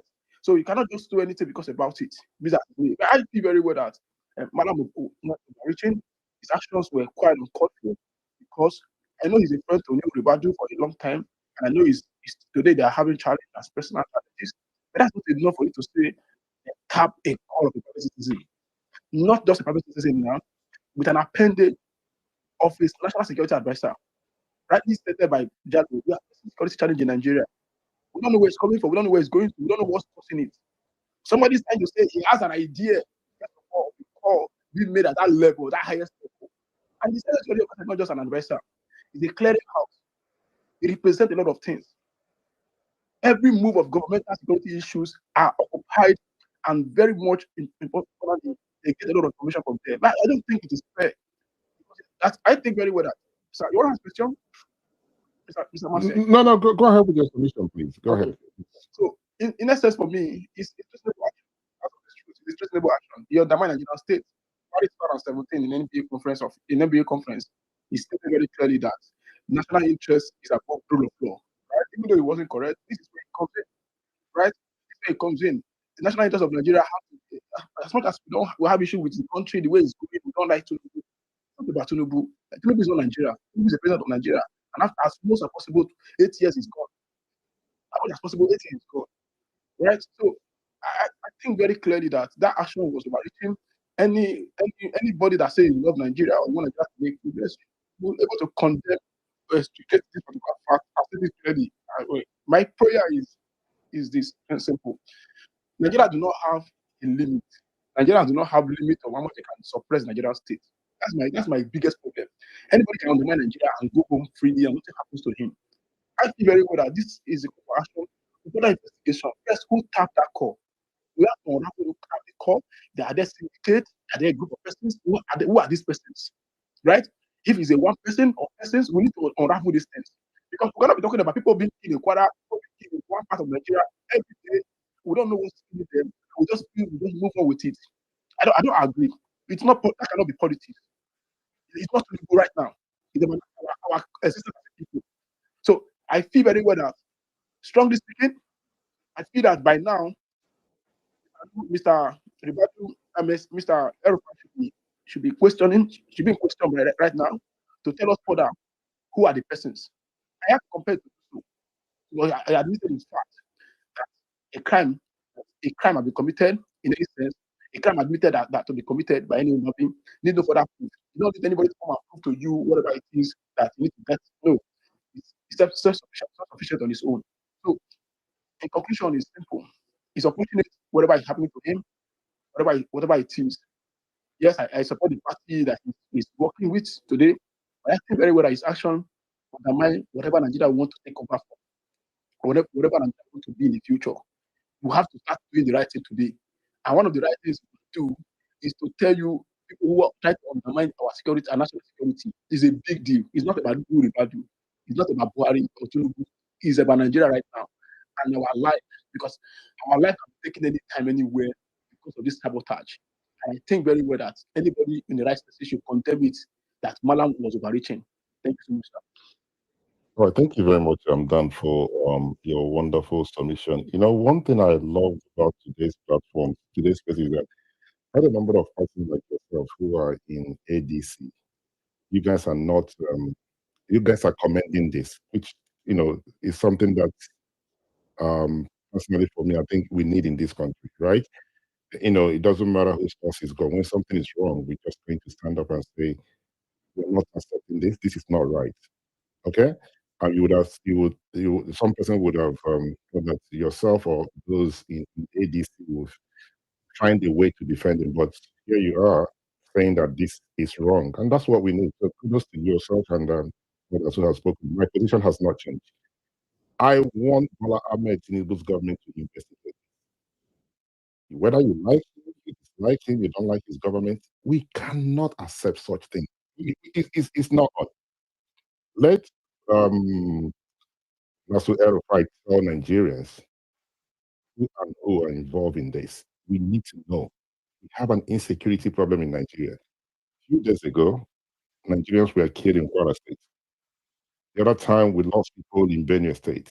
The other time, we lost people in Kaduna State, in Zamfara State, every part of this country. And somebody somewhere is saying that, the line of the National Security Advisor stopped and he was aware of the conversation and we think it's okay. This is not politics anymore. And please, nobody should tell me if he's arrested, people from his side will not vote for Tinubu. Tinubu should go and look for vote somewhere else. He has to do what is right for this country. This is very, very important. This is not about politics anymore. And for those of you who support him, I wish you well. Don't cry foul. There is nothing like witch hunting. If the government goes, I think he's going to the office on Monday or maybe on Tuesday, I'm not sure. Let nobody carry play card and say they are witch hunting anybody. Nobody forced him. He was on national TV. APC did not say Nasu El-Rufai did it. This is not AI. He said it and we all had it. So nobody should come and play victim. Or the ADC are doing, the APC is doing this. There is absolutely nothing of such. I just want us to be very clear with that. That is my position. Do we still have any other person who would like to contribute? If not, I will go ahead to read out what's going on in the comment section. Yeah, you called Oladipo. All right, good afternoon, sir. You have the mic. Very good afternoon to you and all the other listeners. Depending on where they are listening from, my greetings from Kenya, Abuja. Now, this is a very interesting discourse. It's a very topic brought to the front burner. Interesting in the sense that, hey, all of us, have one or two things to learn from this. The people who are in or outside the government. I said that, at the back of the fact that, hey, there's no way anybody is going to come up. Any rational thinking person will come up and support what the El-Rufai has done. I'm affiliated in agency. I support the party, and I also I support whoever is working to ensure the party finds a footing. You understand? But when people go above board, when they do things that are anatomic to the sustenance of federal democracy in Nigeria, we just have to call state by his name. You understand?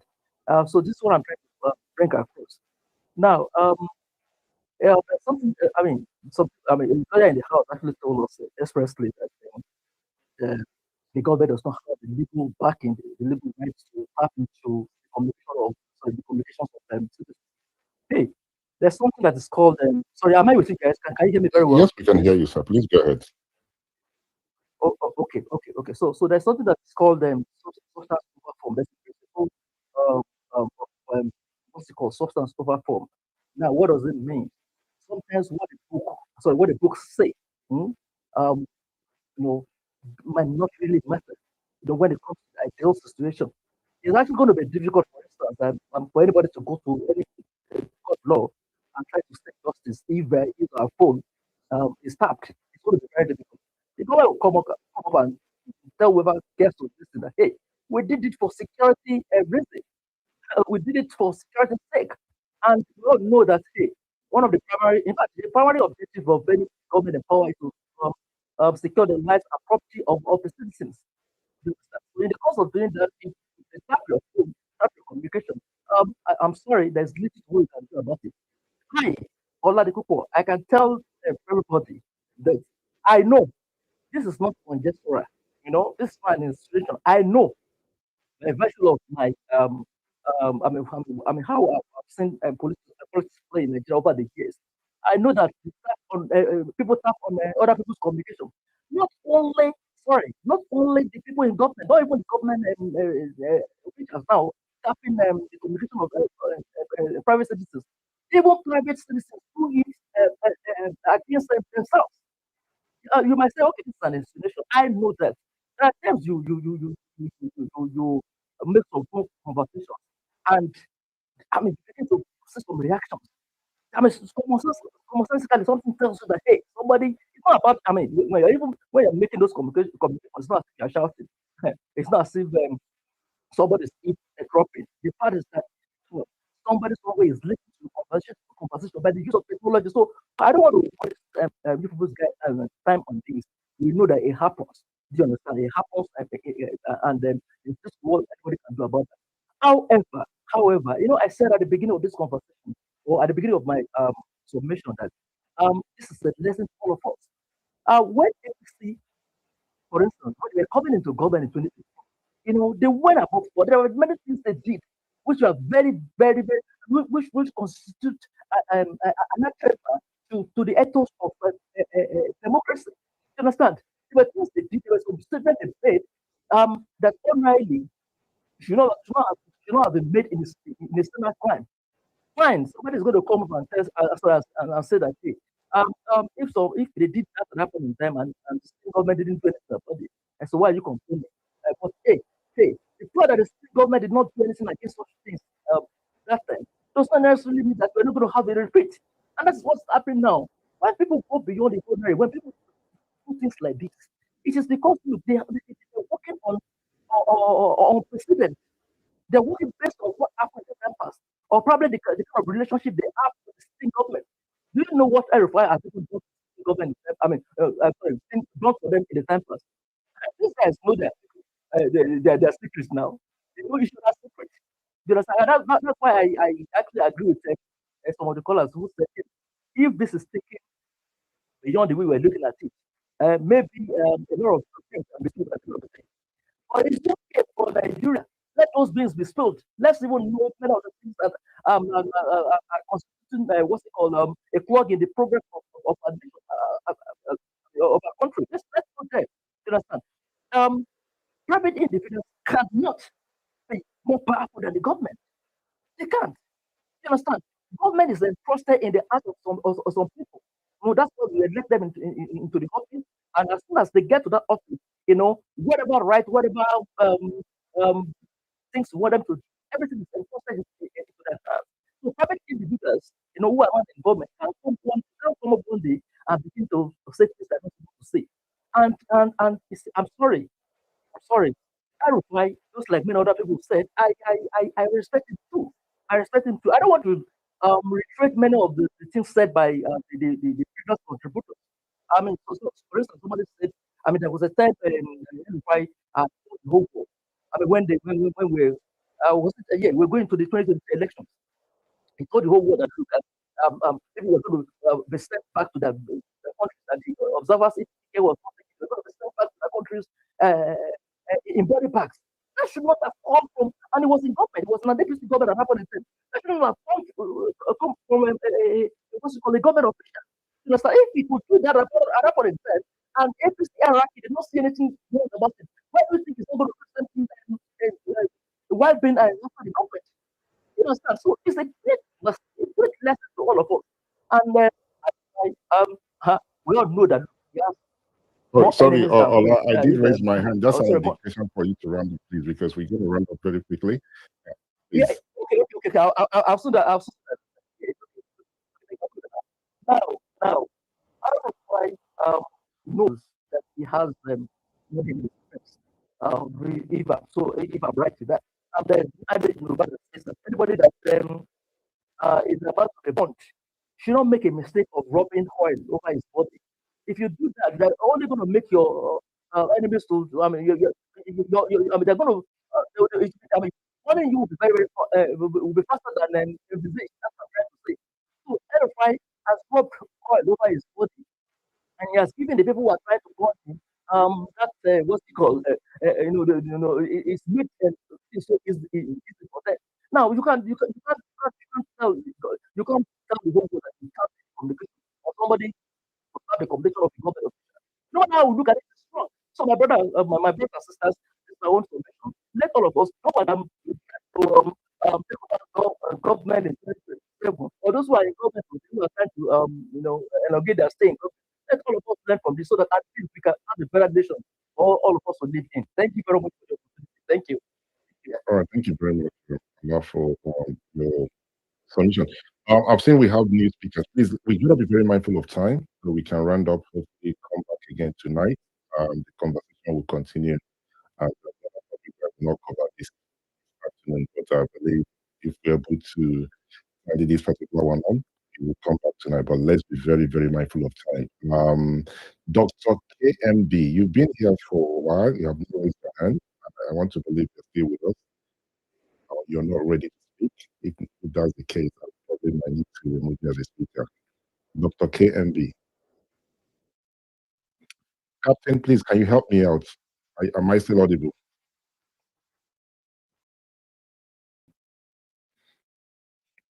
Okay, so it appears Dr. KMB is not willing to speak, so I think the best thing to do is to remove him, then we can make space for others. What about Ebitimi?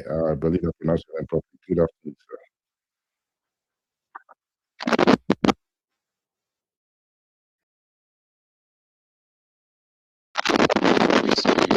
Well, no, sir, we are not. Sorry, can you mute your mic, please, for a minute, sir, please? I think there's a problem somewhere. From my end, can you guys hear the last speaker, Ebitimi? No, his mic is very bad. His mic is very bad, right? So, Ebitimi, please, can you sort out whatever that problem is, and then leave the platform. Read out request for the mic. I would put your request again. I want to hear it very clearly. Thank you very much, Dr. Oden. Go ahead, since Yeah, good morning, mindset on my end. Mindset, Nigeria, every day, one problem, one drama, one thing or the other. What El-Rufia did, I have never been a fan of that man right from his days of being the FCT minister, because I always felt he just talks a lot. And that is very scary for a man who has attained the highest level or one of the highest levels in Nigeria political system. What he did yesterday, if it wasn't for Nigerian Nollywood drama and politics and all the theatrics, El-Rufia should have been arrested immediately after that interview, because you cannot come online on an international TV and say you tapped the phone of the NSA, that is Nigeria security, right there in the open. And what you have done is that you have told terrorists that the Nigerian security advisor has no protection, has no proper cyber security in 2026. What you have done, you have told the world that every conversation that regards security in Nigeria can be tapped by anybody and listened to. And the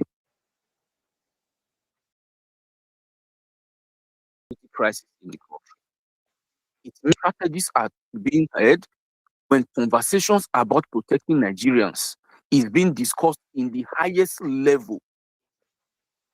Anybody can listen to those conversations. That is what El-Rufia did. And again, I say, if it wasn't for the fact that they are eating Nollywood drama in Nigeria with our lives and with their lives, El-Rufia would be sitting in DSS custody right now, explaining how they tapped the phone of our national security advisor, explaining what information they have gotten so far, explaining the people involved, and everybody being prosecuted. I am not a lawyer, but I think this might be a treasonable offense. Because for you to tap that level of security, for you to tap the phone of somebody high up there, you have tapped into the. It's not very sad that Nigeria would play politics with everything in that country. Politics with our lives, politics with inflation, politics with governance, politics with security. Everything is drama, drama, drama. Again, the Nigerian government has to act. Unfortunately, it's what you get when criminals run the country. When people who should not get to power get to power, this is exactly what you get. Unfortunately, when El-Rufia was part of the APC last election, you know what they did to Peter Obi? They tapped his phone, they leaked that audio, they cloned his passport. We know what happened. This is criminal. This is criminal enterprise for them. This is what they are good at, and this is what they have done. They have started doing to themselves. But it's what I'm thinking mindset. I think it's a game of 2031 for El-Rufia and Ribadu. Both of them, everybody who follows politics in Nigeria would know that they both have dreams of becoming president. Ribadu has contested before in the days of ACN, sponsored by Tinubu. Maybe he has been given words that the battle will be passed over to him in 2031. El-Rufai, I know very well that's ambition of 2031. So it is a cat and mouse game between these two people. But this game that they play, these so-called politics that they play in Nigeria, continue to put the lives of innocent Nigerians at risk.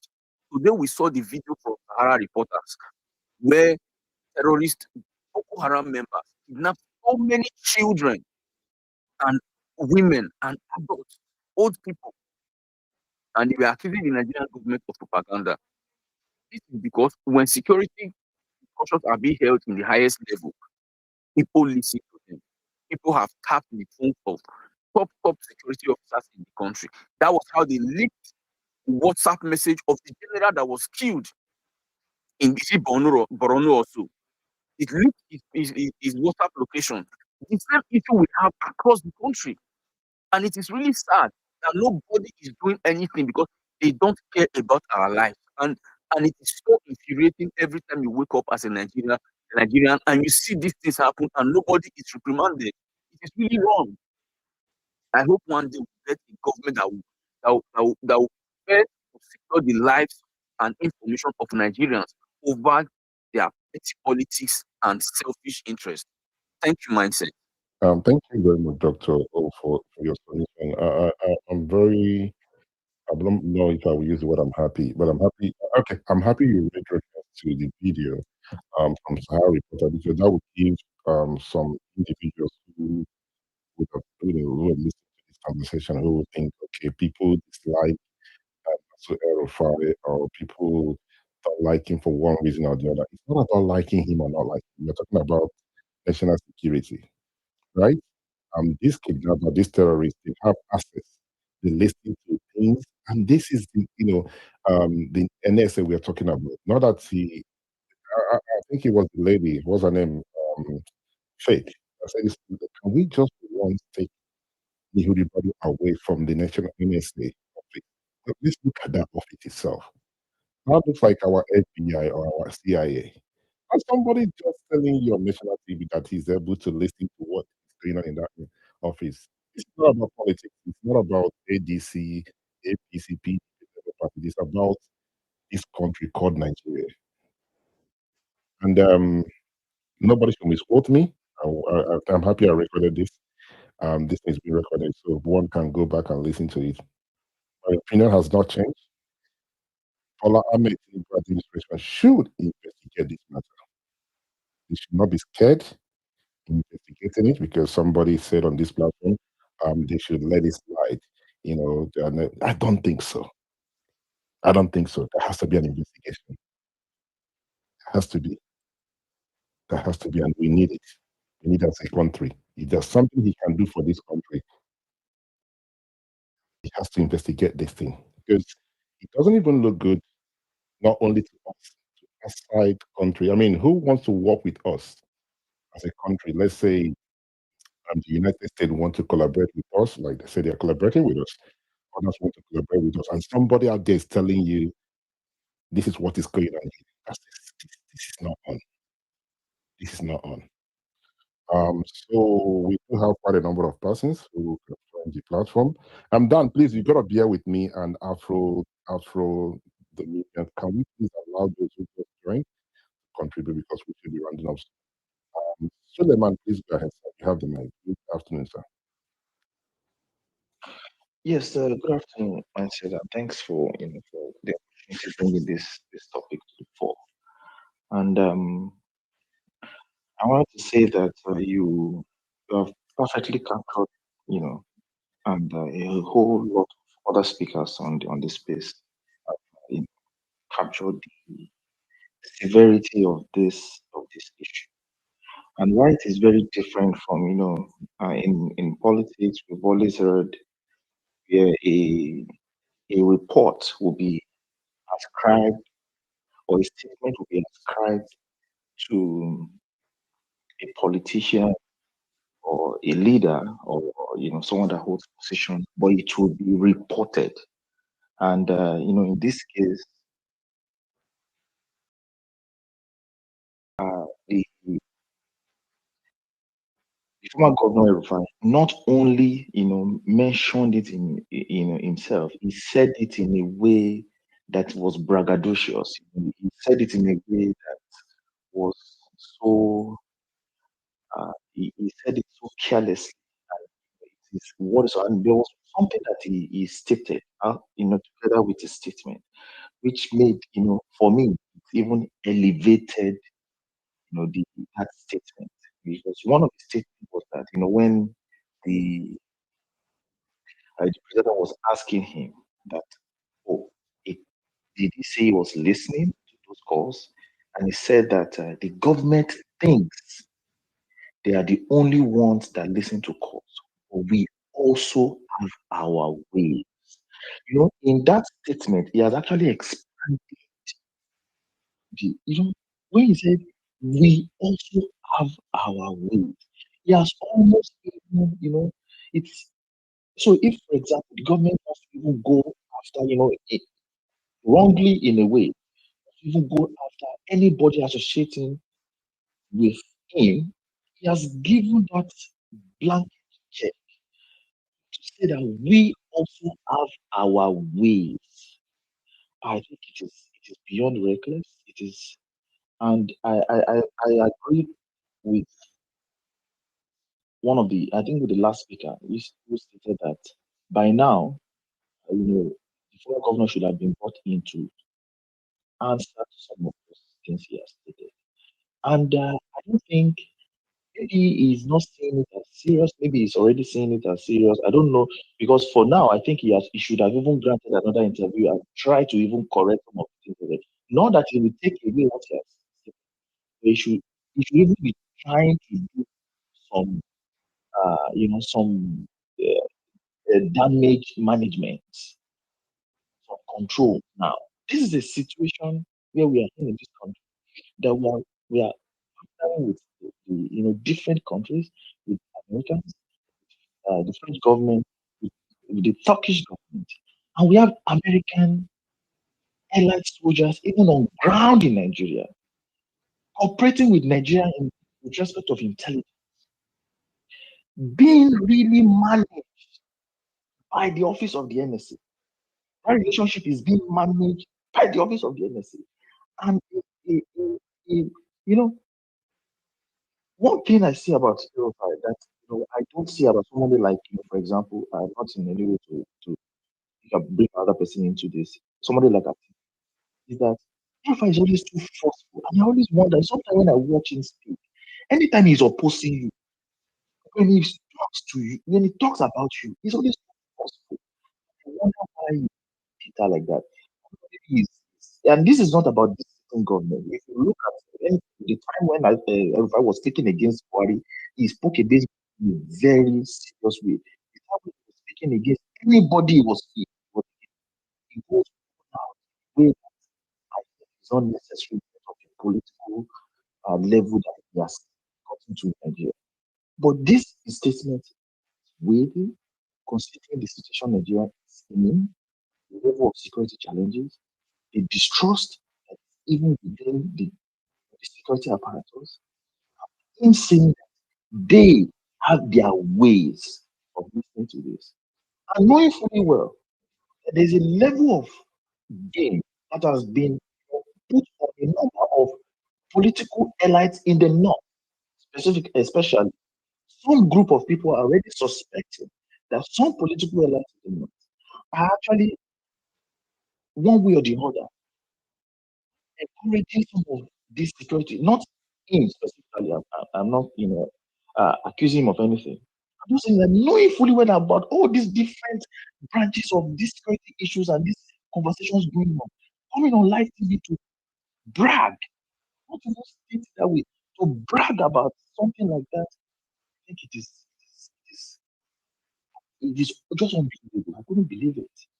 And he bragged about it. He didn't double down. He didn't try to even, save face when the president brought that question again to say that, do you know what you're talking about is actually so? But, he went away with it. And, I think I agree completely. It is something that should be carefully looked into and it should be made to. It's so wide. Thanks so much. Thank you very much, Suleiman, for your contribution. And now I'll pass the mic to Dr. Gali. I hope I pronounce your name properly, and I'll come back to Vasino. Dr. Gali or Dr. Gali? Yeah, thank you so much for allowing us to speak on your platform. Well, to be honest with you, I've agreed with almost all the speakers before me. By the way, good afternoon, everyone. I just wanted to say something. You could see that on this platform, you could see that even supporters of AP are actually condemning what President El-Rufia said yesterday. Was it yesterday or the day before yesterday on that TV chart? You could see that that is how it should be picked as civilized people in the country. With due respect to some of our brothers in the other side of the divide, if this person was to be from the APC, I bet you you will never hear them condemning what somebody like El-Rufai happens to be in their party that said. What I can say is we should always learn to say the truth, regardless if the person is in our party or not. And that is the only way we can build a country. Or in a situation whereby you always try to cover your own self or your own person, and then you point accusing fingers on the other person, even though your people are doing the same thing, I think it's not the right way to go. And to add to what other speakers are talking about, issue of tapping calls. In the country where I live, where they take data protection serious, even if you record somebody's call without their consent, that is illegal. And that is why here, if you're calling every customer care from the beginning of the call, they will tell you that this call will be recorded for monitoring purposes. They will let you know and ask you if you're happy with that. If you said yes, they continue. If you said no, they have to drop the call. That is how a civilized society operates. But in our country, people will tap onto your call, like what other person said, and nothing will happen. Even the air fighting, nothing will happen because of politics. People in government will want to take it very slow. They will not want to do anything that will upset the people from the far north because attacking El-Rufai will mean attacking the north is good. I'm not saying that it's going to happen. But because of politics, they will not want to do the right thing. And if they want to do the right thing, then at least they should call him to come and answer questions. But probably they will not call him because they know he knows that he knows their secret as well. Just the way one of the speakers said. They tap Peter Obi's call, they tap other people's call to listen to their calls. And so for him to come and say, we have our own way of listening to the government as well, it means that he's a syndicate. He's not the only person in the game. And so they know themselves. They know themselves. So if you're on this call and you think everything is politics and you can just come to spaces, especially like national TV or even on X spaces, to just say what you want to say, my advice to us all as young people or whatever your age is, please try and apply restraint at times. You don't have to say everything, and you don't have to react when you're angry in some cases, because you end up saying something that will put you in trouble. Before the interview, so many people were taking sides with him because of what happened to him at the airport. But you can see how this thing just switched.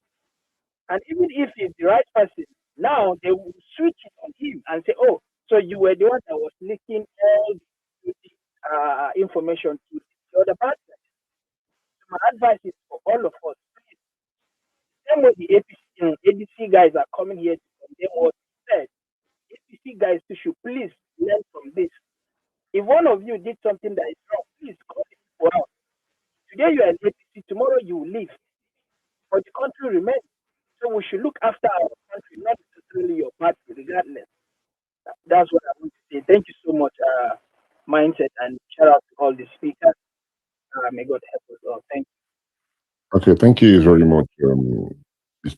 Dali, for your submission. I think it's very important that we understand where we are as a country. And I like how you mentioned that APC as a political party, even their own supporters, has come out to say they condemned it. So hopefully, if anything was to happen, it would be nice again, for APC supporters to say, in as much as this person is our, um, our political leader or a member of our political party, but I'm not going to commend what they have done. That is how you build a country. Some persons might disagree with you. Not everybody would agree with you, but if one person would say, I do not agree with this, I think we probably would, build the Nigeria of our future that we hope to build. Is it possible? Absolutely. Can we do it? We can if we're able to tell ourselves the truth. But there's something I would like to say as well, because when you say they are not going to do anything, I don't want us to conclude that the government will not do anything, because it's kind of like undermining the the seriousness of this. This is not a normal thing, right? It's not for the government to do something or not. I don't want us to have that, say, oh, government will just let it slide. And we just think it's a normal thing. It doesn't matter. This matters, right? And I will tell you why it matters. There are two things that will come out from this, maybe three. Now, there's a possibility that the Malam will get there and say, ABC are the ones giving me this information. It might trigger something else, right? It might be someone else that we don't even know in the government. That he will say, these are the people giving us this information. And the government will be like, okay, hold on a minute. We have the enemy within us. We don't know if this. So there is something in this. And I'm hoping that the government will not let go. And I'm hoping that Malam will speak up. And it might actually turn out to be a blessing for the opposition, because Malam might decide to say, okay, guys, this is what it is. I'm not making it up. This person gave me the information. So and so did. This was what this guy did. The insecurity in Nigeria is planned by so and so. So there is a need for there to be an investigation. Nobody wins here. The only thing that will win here is Nigeria. So it might be against the government, it might be against Malam, but there has to be an investigation. We need to figure out, how we get to where we are. So nobody wins. It's not a question of. I've seen people who are in Malam's camp making it look like, oh, people are saying he should be arrested. No, the word I use is that there has to be an investigation. And if you love this country, whether you're on Malam's side or you're on the government side, you must agree with me that there has to be an investigation. Okay? But that's my own contribution to this. On that note, I'll pass the mic to, I think it's Deep Sky. Then we'll go to Vasim. Deep Sky, you have the mic. Vice Chair, good evening. How are you doing? We're back again today. I think there's something you said yesterday that played less than, well, I say less than 8 hours after you made that statement. You said the event that happened at the airport, if I'm correct, was it on Thursday? Is actually putting El-Rufia in more light on El-Rufia because he's someone who likes visibility, he always wants to be on the media, right? So let me put my own conspiracy theory from the event that happened last night. I think El-Rufai know what he is doing. He made that statement intentionally because I think he wants the government to arrest him. He wants to heat up the polity in the country. You know what? Do your worst, arrest me, right? So maybe initially the conversation would have been just, hey, you have these records, maybe transactional records or something that happened with your government. You to come and clarify. But saying this is an act of treason. And if I'm not a lawyer, sorry, but I think this probably can become an act of treason, right? It's more like, you know what? Pick me up, catch me, right? That's what I think here. But again, look at it critically. I think what we are seeing here is that some people feel like they are bigger than Nigeria. They can make any statement and go away with it. This is not the first time El-Rufai is making this kind of. Around this time in 2013, 2014, the formation of APC, El-Rufai was short. He was the person who could talk the theory that so I don't know if you remember that story then. So, but then at the end of the day, nothing happened. There was no investigation. Even our own condemning the Jonathan administration, buying into Sanusi's conspiracy and El-Rufai's conspiracy. Right? Now the same thing is replicating itself again, but this time this is very, very dangerous. And shame to Tinubu, shame to Ribadu. Because if an ordinary Nigerian is tapping into their phone, the Office of the National Security, you know what it means? This guy controls the NIA, the DIA, and many other intelligence agencies in this country, both home and abroad. And you are telling me that an ordinary citizen who is no longer in government, imagine El-Rufai, even when El-Rufai was in government, he was not close to security apparatus. He was not in the intelligence committee. He has never held any intelligence. The only thing close to it is just being maybe a minister of the FCT and then acting then as the governor of the state, or maybe as the governor of his own state in Kaduna. Well, that is not close to saying that you now have the apparatus to be monitoring the office of the National Security Advisor. Now, the question should now be, does it end here? The answer is no.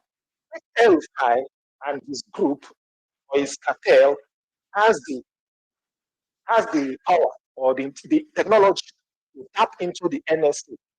How much more other Nigerians they are tapping into their phone? Sure, at this point, I want every Nigerian to be worried. Something is wrong in this country. I'm being honest with you now. Something is absolutely wrong. Everything is wrong with Nigeria. So how many people own that technology that El-Rufai or his gang are using to monitor the NSA? It cannot only be the NSA. Right? Now, we don't know who are the people who have this technology. They can also be taking this information, then they'll be selling the data, selling information to third parties. They might be giving it to terrorists and those who are committing insecurity in Nigeria. So at this point, I don't want us to trivialize this conversation. I want us to take it very, very serious. El-Rufai must explain to us the group that he belongs to, that he has the capacity to tap into the office of the NSA. I'm not a fan of him, but I think that guy is a silly idiot, but this is you crossing the El-Rufai has crossed the red line. And it's shame to Tinubu that cannot sit up in his government. Every day they will budget money. This administration built a very big structure for the NSA, right, in Abuja, where nobody will take pictures. But yet, his phone is being tapped. This is the same guy that shot. At this point, I think even Americans will be so disappointed. Was it not the same guy that went to America how many weeks ago to meet with the American government, American intelligentsia? And then many of them have been to Nigeria. So what it means is that high-level security conversations is actually being tapped. No, something is wrong with Nigeria. So at this point, mindset, let me be honest with you. I think we need to sell Nigeria and share the money to everybody. Let everybody go and do whatever they want, because it's only in Nigeria that you'll be hearing this kind of stories. You won't even hear this kind of story in Afghanistan. You won't hear it in Somalia. You won't hear it in Sudan. You won't hear it in Yemen. It's only in Nigeria that you hear this kind of story. So please, but then let me round up here and say, El-Rufai, this is not how to play opposition. You have crossed the red line. This is not opposition. And Tinubu and Nuhu Ribadu will be tied to of you. Because if you are doing your job diligently as the chief security officer of this country, I don't think third parties or people in your government or private people will be able to tap into the phone of the NSA. It means that that office has been compromised. And as it stands now, even Nuhu Ribadu should be questioned.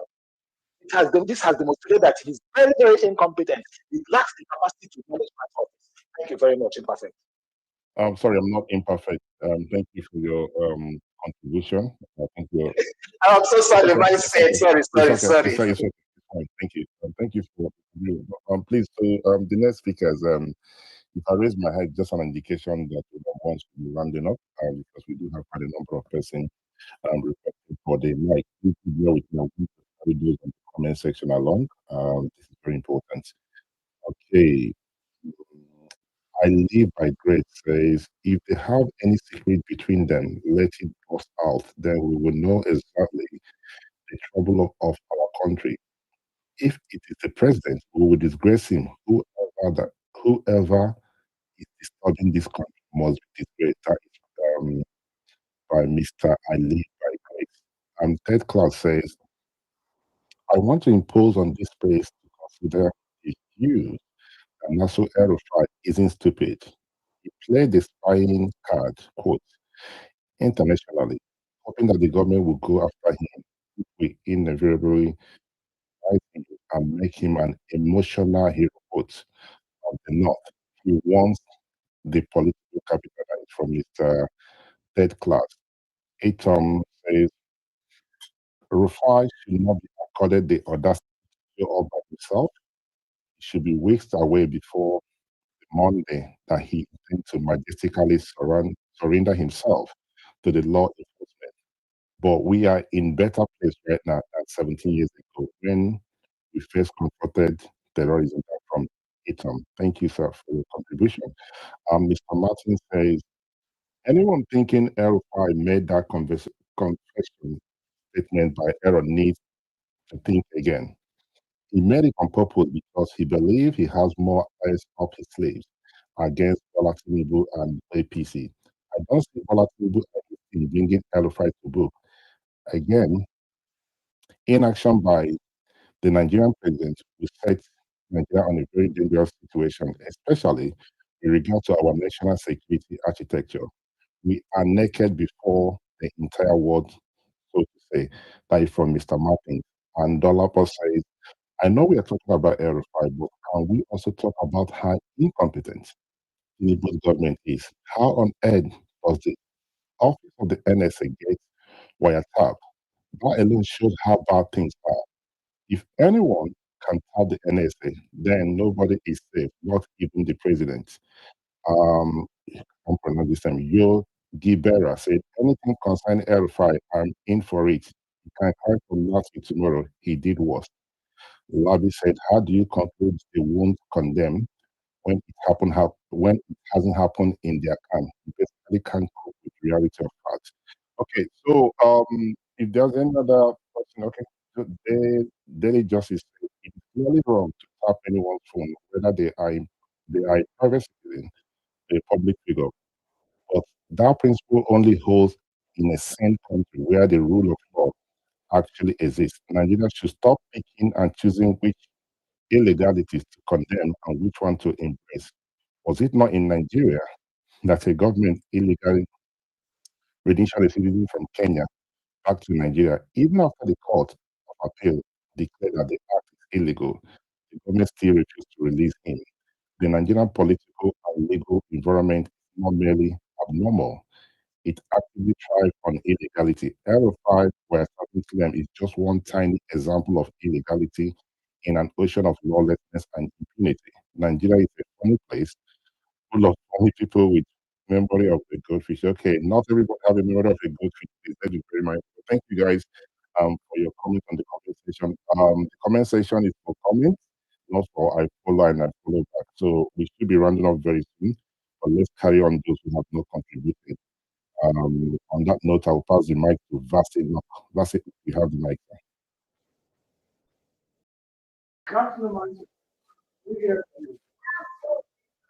No, your line is not clear, sir. Okay, can you hear me now?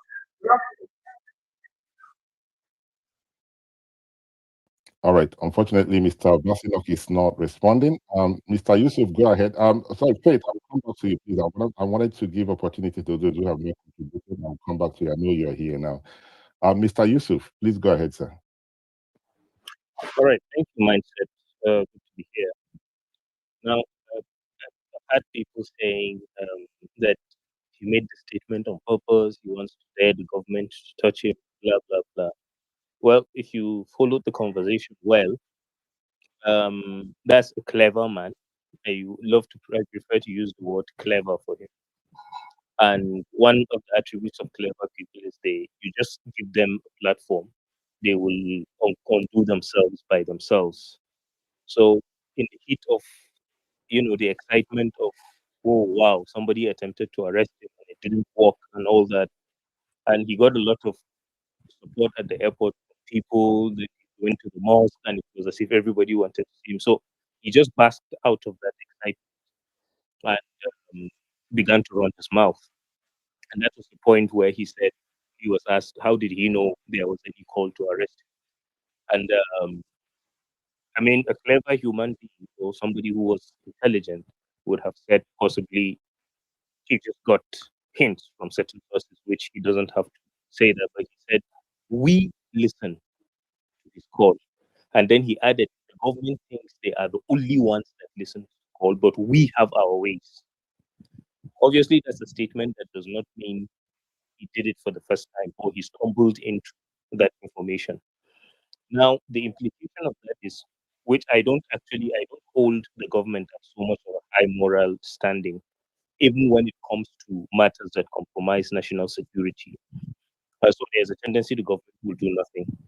And the reason is simply because it is that kind of government that is in place. Now, what that says to you a lot is it should take a few steps backward and look at certain high profile events that have happened in the country where either some top military officers, because I know there was one in the case of General Al-Ghali, where it was controversial, where he was taken out, whether it was Bauchi, but then his corpse was found in Plateau. And then Alex Bade, where it looked as if it was an armed robbery. And then we have a whole lot of stuff. When you give the impression that we also have our ways, but in this scenario, it has to do with tapping phones of somebody as highly placed as Rivadu in his office. I don't really know if we could call that a strategy. That you want to become a hero by getting arrested, because that's almost treason. Because it's as simple as me saying, I have box in the presidency, or I have box in the room where national security issues are discussed. So I had yesterday that this. Somebody says, "How did you hear?" And instead of even saying it slipped out somehow, I just tell the person I've boxed the room and I listen to it. Now that should give you. That's why I said Nuhu Ribadu's phone being tapped is irrelevant based on the confession of everybody. It gives you an idea of a lot of things that happened either in the theater of war against terrorists, either in the issues of security or intelligence leaking out to terrorists when it comes to clamping down on them and a whole lot of other things. It is also a typical attribute of a failed state. There are people ordinarily, as Nigeria is, who should not be walking on the streets. There are people that in a well-functional country, I mean, the next bullet should just catch them, because how else do you compromise? How else do you speak on the sovereignty of a state by basically claiming that and all that? So I think it's a statement that tells you we are dealing with a sophisticated case where there is the boldness now of people who would ordinarily have carried out their criminalities in a clandestine manner, but now bold enough to openly say it. And this is not the first time he's making such statement. I remembered when people were being massacred in southern Kaduna. He was sitting on the TV and he was telling people how he traced them to Mali and many other places. And the right questions people did not ask was, on what intelligence could you possibly trace any armed group that kills people in your country all the way to Mali? Where did you get the funds with which you paid them? And I've told people the very dangerous Lakurawa that you know today basically were based in Mali at around that time. Now, so there are a whole lot of things about these particular individuals that leaves you wondering why it's like that. And the sitting government is actually a weakling. Otherwise, what the only thing I would agree he's trying to do is to whip up religious and ethnic sentiments to use it to cover himself up. Basically, similar to what he did in Kaduna during, or the massacres in southern Kaduna, because it just looked as if people had a problem because of his Muslim ticket stuff. But basically, people kept begging people every day, and we had a lot of things happening. And with the case of Kadiata, who he was asked, I know they didn't bring up the issue of the massacre in southern Kaduna or the issue of the assassination of the Mewadagal Agwam Adara and the conversion of that chiefdom into an emirate. That didn't come up. But he tried to deny the case of Dadiata, who basically was lured into heading to Kaduna at a later and was, taken wherever he is. And now I don't know whether we are searching for him or it's already a case of a dead guy. So we are looking at a state that is ripped of the moral ground to bring criminals to book. Otherwise, anybody making such a statement obviously has already created his own hope to be hanged if the country was functional. Thank you. All right, thank you very much, Yusuf, for your submission. Dr. Usman, you have the mic.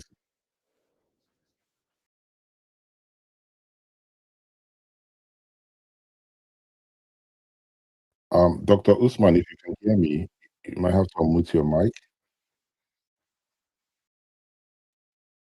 Barrister Henry, Abdapel, Roy, and Yusuf, please, can you guys hear me? I can hear you. I can hear you myself. Yeah, you're audible. Okay, so Dr. Usman, for some reason, is not responding. He's on the speaker section, but for some reason, he's not responding. So, those on the speaker section, do you have any other thing to add? That I'll go back to the comment section and see if there's any new thing going on there. Okay, since we do not have any other person, let me read out what's going on in the comment section. That's enough. Why was I hurriedly removed? I could hear myself. Nobody removed you. We were asking you if you can hear us. For some reason, you dropped, so I didn't remove you, and I didn't believe that my co-host removed you. Yogi Berra, what an interesting name. So now even the person guiding national security needs to guide their phone too. Nigeria really wrong on plot twists. I mean, this is where we are as a country. So what can one do about it? I think for me, I've seen people saying that he did it because he wanted to be arrested, and he did it. Knew exactly what he was doing. Whether that's what the case is, we'll figure it out. We'll find out in the next few days. But I do not think that any reasonable person would play with such a thing. There are some things I would have agree with those who say that he did it on purpose, or something of something to do with national security. I'm just thinking on top of my head, okay, why did you want to put yourself in this position? There's a way he can become popular. I mean, the government dropped the ball, right? During the whole thing that transpired at the airport. I wouldn't have done that. I would have allowed him to quietly, go back home. Maybe on Monday morning, pay him a visit. That's it. Giving him the cloud that he's looking for at the airport was something I didn't expect from the government. There was no need for it. And then, he now decided for himself, maybe the whole thing is too much for him. So he has to say something. Maybe it's something that he made up on top of his head. Maybe it's not. But that statement is not something we as a country can just say, no, let's let it slide. Right? The government should not let it slide. There has to be an investigation. Not only because people are not comfortable with it, it's just to find out who are those people within in the government who is giving out this information, because he said he was not the person that did it. So there is somebody, or there are some people that's giving out information. Who are those people? Who are those people? I want us to look at it from that angle. it's not about whether it would affect ADC winning the election or whether it will affect Bola Tinubu losing the election. Our life is at risk here. Who's giving out information of the conversation you had? Who knows where you're heading to? You probably tell your friend, I'm traveling tomorrow. Somebody leaked that information. I don't know if you thought about it. That is how bad things are in this situation. All right. So, Dr. Usman, since you're not responding, I think the best thing to do is to remove you from the speaker so we can make spaces for others, right? Dr. Yusuf, you have the mic. All right, thank you so much, mindset, and I would say I claim that by faith. Actually, I'm pursuing that PhD, so maybe it's just around the corner for me to grab. Now, the thing is, it's not exactly as like you said. It's not as if it's a strategy of let me show off and let me get arrested and let me get popular. No, it's not. One of the most dangerous thing you do, whether it's in secret, assuming you don't tell anybody, is to basically tap the call of the NSA, because that would simply mean whatever it is that is strategic with regards to national security, actually you have people listening to.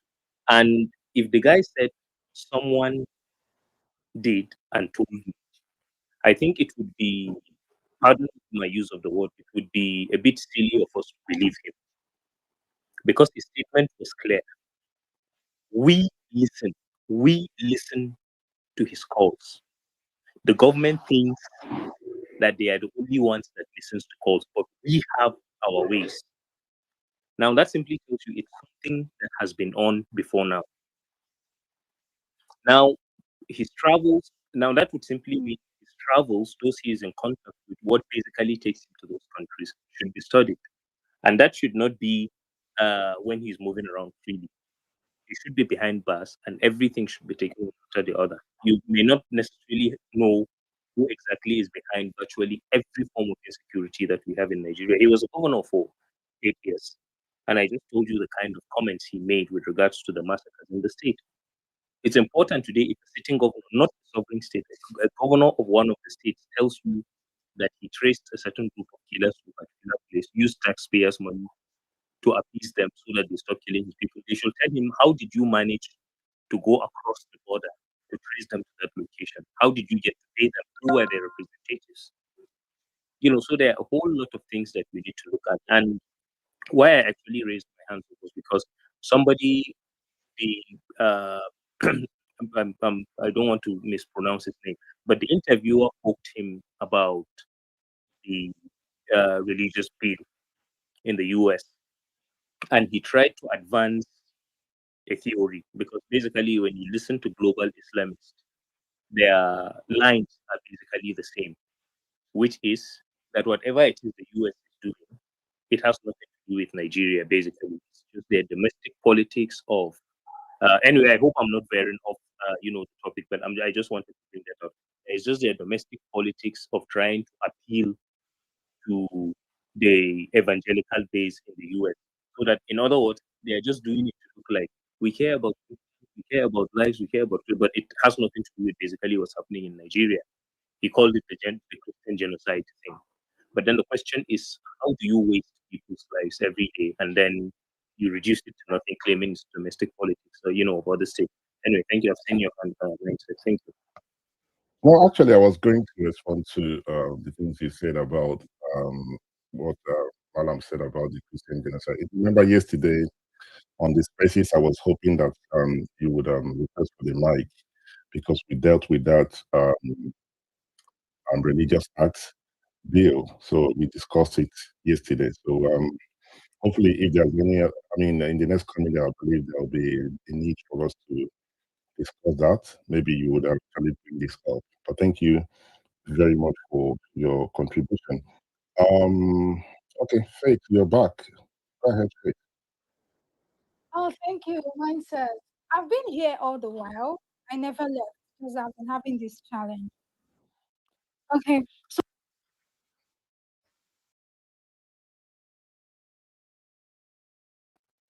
All right, Faith, you're the only person, yourself and the Vasinok are the only persons that having this challenge for, apart from yourself, that we've been having a very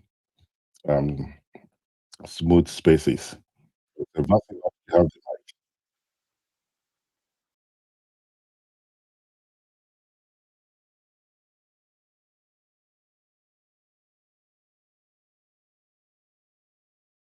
All right. So can Yusuf, Roy, Henry, Amy, Dapel, and Afro Dominion, you guys can hear me, right? I can hear you. Yes, I can hear you. Okay. Sure. All right. Audible. Okay, thank you very much. I wanted to confirm. I did call Basinok to speak, right? Hello? Can somebody help me out? Because he put out a tweet out there that it would appear that somebody removed him. So I did call him to speak a few minutes ago. Can you please unmute your mic, help me out? Yeah, that's right. You did. And he dropped again, right? Okay, so Vasinok is not from our end. It is from your end. We called you twice to speak. And for some reason, you keep dropping. So there's absolutely nothing I can do. Captain, please go ahead. Yeah, Uncle Mike said, and I keep bringing him up, but I don't know. He keeps dropping. Not just him, a few others as well. Like Health is Wealth. I did accept her to come up. I don't know what happened. She dropped again. I tried to invite her, but she's not coming up. So I don't know. Maybe they have network challenges exactly where they are. Maybe that's what the problem is. So just carrying on the space out. All right. I just wanted it to put that out because some persons will feel like they've been here since and no one allowed them to speak. This platform here is for all Nigerians. So everyone is welcome to contribute. I wouldn't mind extending the time just to make sure we give everyone the equal opportunity. Amy, then go ahead, Amy. Then I'll go to Prof. Social. Is it Amy? Sorry. If Prof can now ask me what I'm doing. When he's after him, I can go after him. All right. Okay. Thank you very much. Not to make you feel uncomfortable. Please, if you're on the speaker section and you're not ready to speak, please, I would recommend the person drops, and when they are ready to speak, they can rejoin the platform. There's no need for us to call you up and you said you're not ready to speak. And the number of persons. No, I am ready. I just need a minute, like a minute. Please, can you mute your mic, please? If you, All right. thank you. I'm just saying it, so we don't have this problem again, right? Where is the Prof then? Prof, please go ahead. You have the mic. Good afternoon, sir.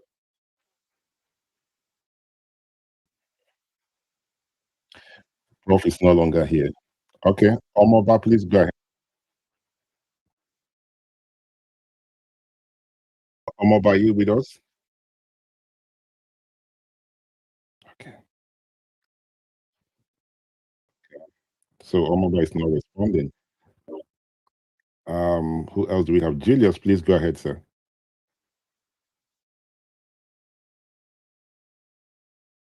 Hello, Mindset. Can you hear me? Yes, we can hear you. Yeah. Okay. I just want to add my own little contribution. The conversation has been very interesting since we started. What I want to say is, El-Rufia is not an idiot. El-Rufia is a very intelligent man.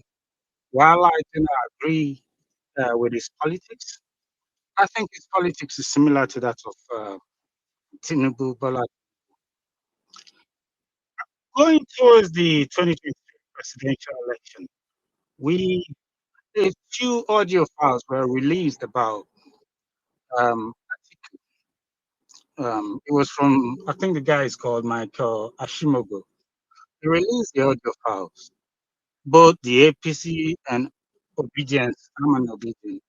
We all used it, but no one questioned it. No one called for an investigation. Atiku was not in government, so he couldn't really do anything. But we all used it. And today, that man is working, I believe, under Festus Keyamo. So he was rewarded by the APC. So for me, Nigeria has never been a country where we conduct investigations, especially as it relates to citizens. They can carry out an investigation, and they'll find out where the whole thing comes from. But what relates to the citizens would never be released. The APC government has never been a government that conducts an investigation thoroughly. Last week I saw a video of David Umahi literally confessing to how he took someone's land on a video. No one questioned it. No one says this should be investigated. We all just sort of rolled on with it. This is the Nigeria we find ourselves. And so for me, whatever El-Rufai said yesterday, people might say is a slip of tongue. I don't believe so. I believe he knows exactly what he's doing and he wants the government to dare him. I said this because of an interview he did before where he said, if Bola Tinubu and the APC, I'm just paraphrasing now, if Bola Tinubu and the APC think they're going to win the 2027 election, they basically in a dreamland. And that's what he said. And a man wouldn't say that. That's a strong statement. He wouldn't say that if he doesn't really believe that he's got some tools to fight this government. I believe, this is my own opinion, and I don't have any evidence, but this is my own analysis of the whole situation. I believe he had tools he was going to use against this government once the campaign starts. And it's just unfortunate that they decided to pick him up early. So for me, I wouldn't be surprised when, whether he was locked up or not, but I wouldn't be surprised if during the campaign or when the campaign starts fully, it starts videos or audio start being released relating to people in this government that would literally be detrimental to their campaign. So for me, I'm not supporting El-Rufai. I'm just very happy to sit back and watch this fight. And I want it to be dirty. I want them to drag themselves inside Poto so that you go tell Obino you can put. If you come back, you can support them for APC. But Obino will join hands to stay in his jet. And this sort of aligns perfectly with why some of us, me personally, I say Obi or nothing. Because when this campaign starts, every one of those other individuals within the ADC they would have things that can be used to destroy their campaigns if they are the leaders of the campaign. But with Obi, there's nothing, whatever they can bring up now is just basic rubbish, really, because they've had enough time to put the man down, and they can't. So for me, I'm very happy that he's using exactly the same tactics. And he wouldn't say that without knowing that he has something he can fall back on. And that's, I'm not taking sides. I'm very happy to watch this fight. If he comes with ADC, I will support him because you need to fight dirty to take the dirty man out. And as far as I'm concerned, whatever ADC or any member, anybody, I don't have to like them personally, but whatever they have to do to take this criminal government out, I am all in support. That's my own little contribution. Thank you very much, Julius, for your submission. In the course of your submission, you mentioned the articles getting right, and people like yourself and those in your camp used it and APC used it, and you did. Somebody's mic is on. Please, can you mute your mic? Thank you. Somebody's sorry, I lost my train of thought. People use it, and you did say that nobody condemned it. I don't know about you. I condemned it, and I'm very happy. Roy is on this platform. I'm happy Henry is here because these are the people they know me for over how many years of these spaces, right? I condemned it. I was against it, and I did say to people who care to listen, this thing might sound like this is a bit of somebody's privacy. You cannot record somebody's conversation and then everybody's happy. I would condemn it. Please, Roy, can you confirm? I let it not be that mindset is saying something to someone platform. Roy is here. I'm here, mindset. I can absolutely confirm, and I'm guessing that Julius is referring to individuals like himself and not the obedient group or anyone else because we condemned it here and everywhere. So I was not a member of the obedient. I was never a member of the articulate. But the thing that the young man did, I condemned because it was breach of privacy. And then there was another one from, I think it was a journalist. You don't just record conversation that you have privately with somebody during present. It's not right. The thing the guy did against Atiku, I condemned it. A lot of people are not happy with my position. I said, this is not right. That is why I can still come on here and to tell you I can speak on this because nobody will come and say, "Oh, but mine said when somebody did it, you were happy." That was my position. I think I was the only person who decided to be on my own. Now that is the kind of person I am, right? So let's not just say Nigerians did not condemn it. I condemned it. I was not part of it. Julius, please, can you not do this? For this reason, I'm just going to remove you as a speaker, please, because you keep interrupting my speech. I don't know why you choose to do so. Okay? So let's not just say Nigerians did not condemn it, right? But that's by the way. And you want them to fight dating. I mean, this for me, I believe there has to be an investigation. Whatever comes out of it, Nigerians should, it's for the interest of Nigerians. This is not a part of fighting dating with NS. It's about breach of national security. There's more to this, and we think this is not normal politics. I would, if I'm talking about fighting data, I will use Nyesom Wike and Makinde. They can do more, but when somebody say that they have access, they tapped the phone line of national security. This is not fighting data. Uh-uh. All right. Omaba, please. Sorry, Yusuf, you want to say anything? But I will pass the mic to Omaba, please, so we can run up quickly. Yeah, I wanted to say something that the last speaker that was talking about what happened to, what that Atiku's aide did. I think the only thing that I remember happened was that there was a platform like this where he spoke and said a whole lot of things. Usually, even when it comes to warfare between two sovereign states, once one switches ground and tells you too much about the country he initially owed his allegiance to, you tread with more caution.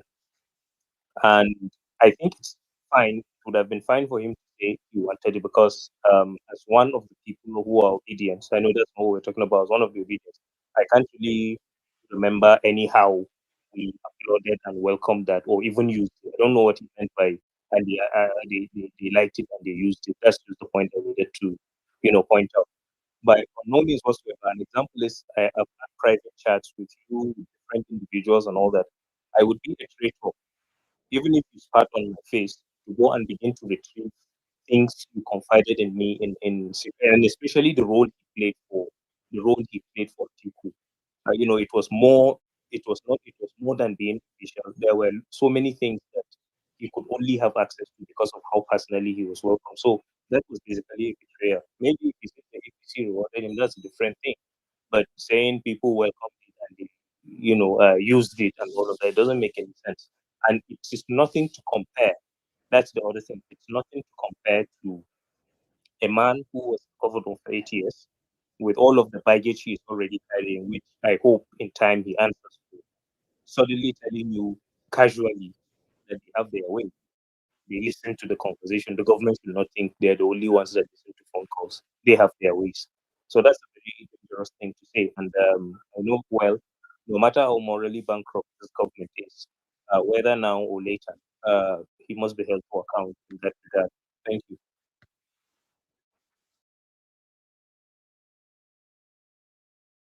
Okay, Omaba, please, can you go ahead, sir? Thank you, myself. Sorry, how many minutes do I have? I don't give people minutes. If I raise my hand, it's just an indication for you to round up, sir. I know you don't. I know you don't. I just want to know whether you've changed the law. Anyway, Happy New Year. I've not spoken with you this year anyway. So Happy New Year. Let me start quickly by saying I listened to my brother that I believe he's an obedient, the one that spoke before now. Saying they should fight dirty this and that and that. Now let me break it down for you. Illegal phone tapping. Somebody coming online on national TV to say we are listening. We tap the phone.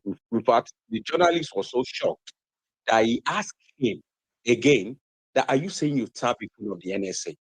And it was the National Security Advisor.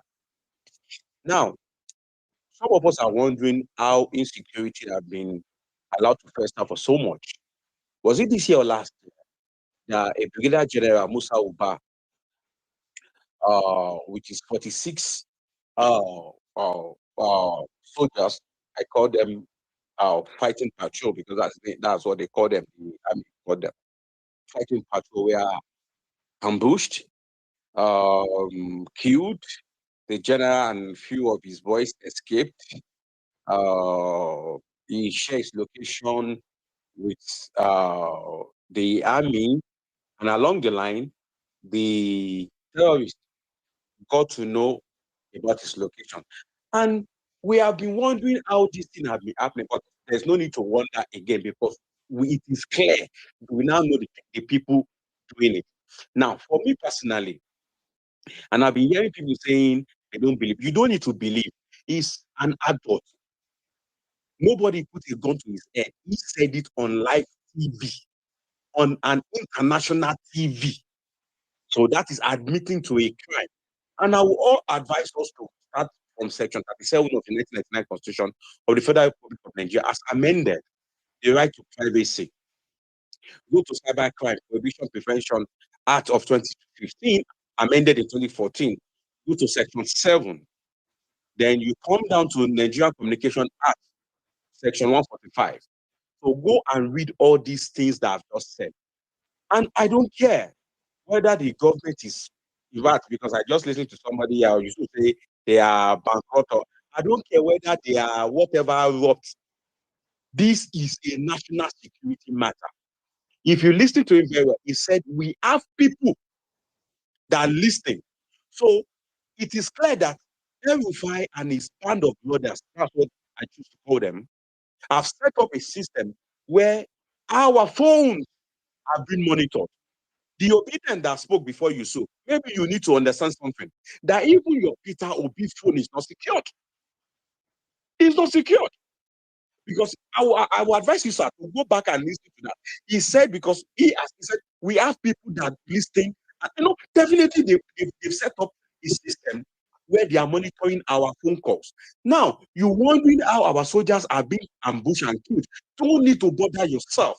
You don't need to bother yourself. You are wondering how suddenly, the people, the terrorists that have been killing in Kaduna before, that what's the name of this GOC that was moved out of Kaduna, I think early last year, thereabout, have been able to subdue them. You are wondering suddenly how they've turned to kidnapping people massively. Don't bother yourself. Don't keep on wondering. Now we know where this thing is coming from. We know where this thing is coming from. Mindset, sir. I know you've used the international airport in Abuja. I watched the video El-Rufia and his people posted, and I'm wondering, because I know that if you arrive in Nigeria, the first set of people you will meet are the security people, the DSS, the immigration, and the rest of it. And I know that people that are not travelers don't have access to that place. So I know if they wanted to arrest him, they would have done that arrest in that place. The supporter would not even have known that they've arrested him. That one I am sure of. Probably what the Jadinyo said is true, that they just wanted to take his passport. Maybe it is true, maybe it is not true. I don't know, and I'm not interested in that. The only thing I'm interested in, it is the phone tapping. Now imagine that El-Rufia is tapping the phone of somebody with the highest level of security clearance in this country, the NSA. Someone like me, a bloody Nigerian like me, who told you, I am sure that my phone is being tapped because me, I come online, I abuse all of them all the time. Now, I have younger ones in the military. How am I sure that El-Rufia and his band of brothers are not tapping their phones and giving out their location to these terrorists? How? If you are tapping the phone of the person, one of the person with the highest security clearance in this country, are we a joke to El-Rufia and his people? Are we a joke? I listened to my brother saying, we in the ADC. If you in the ADC, you are not safe. That is the truth. That is the meaning. If the phone of the person with the highest security number in this country is being tapped, who told you that Peter Obi phone is not being tapped? Who told you? And this is a call to the Federal Republic, to the federal government of Nigeria. I know too many times we love to play politics with everything. This has nothing to do with politics. I repeat, this has absolutely nothing to do with politics. If the NSA phone can be tapped, the president phone can be tapped, Wasiri Atiku phone can be tapped. What's his name? His Excellency, Rotimi Amechi phone can be tapped. Even His Excellency Peter Obi phone can be tapped. As far as you are not in bed with El-Rufia, he can tap your phone. That is the literal meaning. And I hope the DSS, who is charged, will saddle with the responsibility of protecting every one of us, wake up to their responsibility. In fact, he should be invited. That is bullshit. I'm very sorry, mindset, to use that word on your space. But when it comes to the issue of national security, please, people should understand that all of us are not safe. If a brigadier general phone, his location can be shared with terrorists, come on. The issue of Danny, this man was kidnapped in Kaduna. Till today, how many years ago? Nobody knows his whereabouts. The question you should ask yourself is my phone being tapped? Am I safe? That is the question you should ask yourself. This has nothing to do with politics. This is a national security issue. If you have done that in the United States of America, I can bet my life. Your generation will not see what they call sunlight till you go to meet your maker. Thank you very much, myself. Happy New Year once again. Thank you very much, Omoba. Sorry, Omoba. Thank you. I remember the face. I remember the voice. I'm trying to remember the face. Maybe you change your profile. So, but the voice. No, I changed my name. I'm in your DM. Oh, okay. Okay, that's fine. As long as you're not putting anything from my phone from the DM, I'm okay. Thank you for your wonderful solution. I really liked what you said because sometimes as Nigerians, some things we play politics with it, right? I do agree with you. I agree with you. This is a matter of national security, right? And hence, I said, and I continue to say, there is a need for this matter to be investigated. There is a need for it. Anybody can disagree. That's their own opinion. You don't have to like Bola Tinubu. You don't have to like APC. But if we want to build a country that we are all going to be proud of, whether APC loses the next election, at this point, this thing has to be investigated. That is my position. Thank you very much, sir, for your contribution. Professor Social, you're back on the comment section. Sorry, on the speaker session. You have the mic, sir. Thank you, and I wish you happy New Year, everybody. Thank you very much. I like what you said, and you always alone when you speak, and you speak the truth. I love you, brother. And everybody that I've spoken before, you guys have said most of the things, but I disagree with some of you. Some of you are not really saying what you should be saying. I start from the last speaker, Omo. Thank you very much for what you said. That was very, very, very valid point. I left a comment. I said some of you are wrong, not calling a spade a spade. Number one, good governance that is clean with integrity, justice, rule of law. That's point one. I don't have time to emphasize it. Point two is beg El-Rufia, not arrest him. He has a bombshell to tell the world. Number three, point three, Islamic terrorists who created and formed that organization and benefit from them. Which one is higher? Tapping your phone and all these things I've just mentioned? And look, as I round up, look, I think what we're talking about right now is to say that we have two forms of executive that have been existing in Nigeria for decades, when some of us were little boys. I repeat, two forms of executive. It's not your constitution. I know you cannot debate with me. We have two forms of executive in Nigeria for so long, for decades in Nigeria. And that tells you that how dead Nigeria is. Okay? And most of you mentioned constitutional laws and blah blah blah. One of my program university, is law, right? I want to ask you, do people obey the constitutional laws in Nigeria? It's a question. So look, the bombshell, I just believe, and I reconcile with and align with someone who spoke before. I believe that the bombshell, God will put it in people's mouths and action to birth a national mindset. Mr. Mindset, let me borrow your name right here. A national mindset of rule of law. Massive arrest. Underline that word. Massive. We don't have one. It's not leave their mind alone. It's massive arrest. Okay? Just like El Salvador, my friend, right? From El Salvador, in 2 years' time, he built a big maximum prison. He put them there. That's exactly what we have in Nigeria. But when the head is clean, you know what I'm saying? Everybody, whether you are rich or poor, you will be arrested and put in that very place. Then we're not talking about the new constitution referendum, a new constitution, rule of law. Then we have the power. And people in Nigeria in diaspora, like some of us, who can be able to vote, who can be able to, send money and build and invest and all that. Then we can be able to have this debate. So thank you very much, guys. I want to say one thing. The last point is this. We're just getting started. I'm just getting big cook right now. I do podcast and that's where everybody should come. Christians, Muslims, all citizens, Pan-Africans, and foreigners. We don't turn Nigeria upside down this year. We have to go to the next year presidential election. It is fine. Sorry, Professor. Okay, thank you very much. Thank you very much. Thank you very much, Professor Social, for your wonderful solution. We are not going to turn Nigeria upside down. Nigeria belongs to each and every one of us.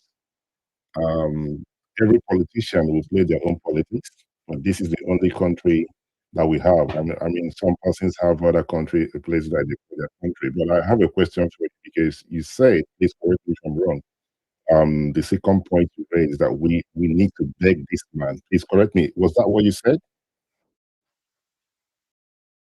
Yes, absolutely. Why should we beg him? Beg him because he's what? Why should Nigerians beg Nasser El-Rufai? Okay. The reason I made that comment, I would explain it on my podcast. I don't have that time on your show right now. We should beg him is this. When you arrest El-Rufai, all the kebab, all the people that we are not even knowing the names right now, do you think he's the one alone tapping the numbers? Do you think that's the one alone giving information to our Nigerian soldiers being killed? One minute, sir. Please hold your question. Nobody's gonna beg El-Rufai. Please, let's not. Please, can you mute your mic, please? I do not think Nigerians should beg El-Rufai. A man went on national TV and said to everyone that he knows somebody who tapped the line of the national the NSA. I forgot what it's called because my head is everywhere. Right? And you want us to beg him. Why should we beg him? Why should we beg him? Beg him for what? You've got to be very careful. Let's not make somebody a mini god here. Let's not make somebody a demigod. It's not how to be a country. Why should we beg Nasser El-Rufai? He said something. There has to be an investigation. This is not how to build a country. I know you said you have a podcast and everything. I'm happy that people listen to what you're saying. But I would not ask anybody to beg him. I do not think that's where we need to be as a country. The police, the EFCs, what have you, should do an investigation and find out why this man made this statement. If indeed he tapped or he knew people that tapped the NSA's phone line, he should be taken to court. If there's other information that he has from the government, that the government has tapped our phone calls, he can then open the can of worm. But I do not think at this point any reasonable Nigerian should say we should beg Nasser El-Rufai for what he said on the national television. I do not think that is right. Well, thank you very much, sir, for your contribution. KB, you have the mic. Sorry, sir. Can I just 30 seconds, please? Can we just let it slide for now? We'll come back some other time, if that's okay with you. Thank you. Katie, you have the mic. Yeah, one second. Good evening. Good evening, everybody. Yeah, on the matter, I just feel someone's mic is open. Okay, I feel that talking about the phone call tap, that for me, I don't want to believe that Malam Nasir El-Rufai does not understand implication of such in action, let alone coming to even make it publicly, known. So when I hear people talk about this phone tap, I feel there is more than meets the eyes. For me, I think the detail is not in the word, right? Yes, Malam might have said that or have said that in public. I think the government should be more, look beyond what was said. Because if I'm to look at it more critically, I want to think that the Malam is talking more about the moves within the government, which for me should be more worrisome. And for me, it's even more dangerous, especially for a government that is known to reward, stand critics, right? Those who are in position, now rewarding them, giving them positions. I think such situation, you cannot guarantee trust, right? Because if you have people within such corridors where conversations are had and you can't really tell who diverge information out, then I think, because of course, public phone calls is not something that comes easy, right? Especially if that be true, I think we Nigerians, like many have, earlier alluded, should be concerned that as a country, we have a problem. And I don't want to believe that about phone call tapping. For me, it speaks more beyond, than just tapping calls. And the government should be more concerned about moves within the government. If we are to look beyond or just not be distracted by this statement, because for me, it's more of a distraction than the main thing. Thank you, Mindset. Thank you very much, KB, for your submission. And hence, I continue to say there has to be an investigation. This thing has to be investigated. If there are things that Malam wants to tell Nigerians, there's something he wants to expose. I mean, during the course of that investigation, I do believe that those things will come up. And if indeed he just playing a mind game, we got to figure it out. But I do not think that any reasonable Nigerian just can say, okay, let this thing slide. I don't think so. But before I pass the mic to the next speaker, let me quickly carry those on the comment section along. I would appreciate, Brother Melly, I would appreciate if my request is accepted. Might be network, but I'm requesting myself. Okay, I'm not able to see you. Who else do we have? Let's see. Just bear with me for a minute. I am the lantern. Say we are playing with fire. There is no begging anyone. Every fire needs to be arrested and investigated. This is more that we are making it look. I mean, for me, I believe he should be investigated. That's my position. I'm not going to play any politics with this. Oladipo says, "I'm about your warlock Peter Obi's phone call after the election."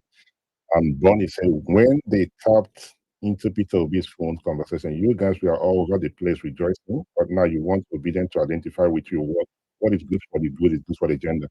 I don't know who you are making reference to. I am not an Obedient. I don't claim to be. Neither am I articulated or what have you.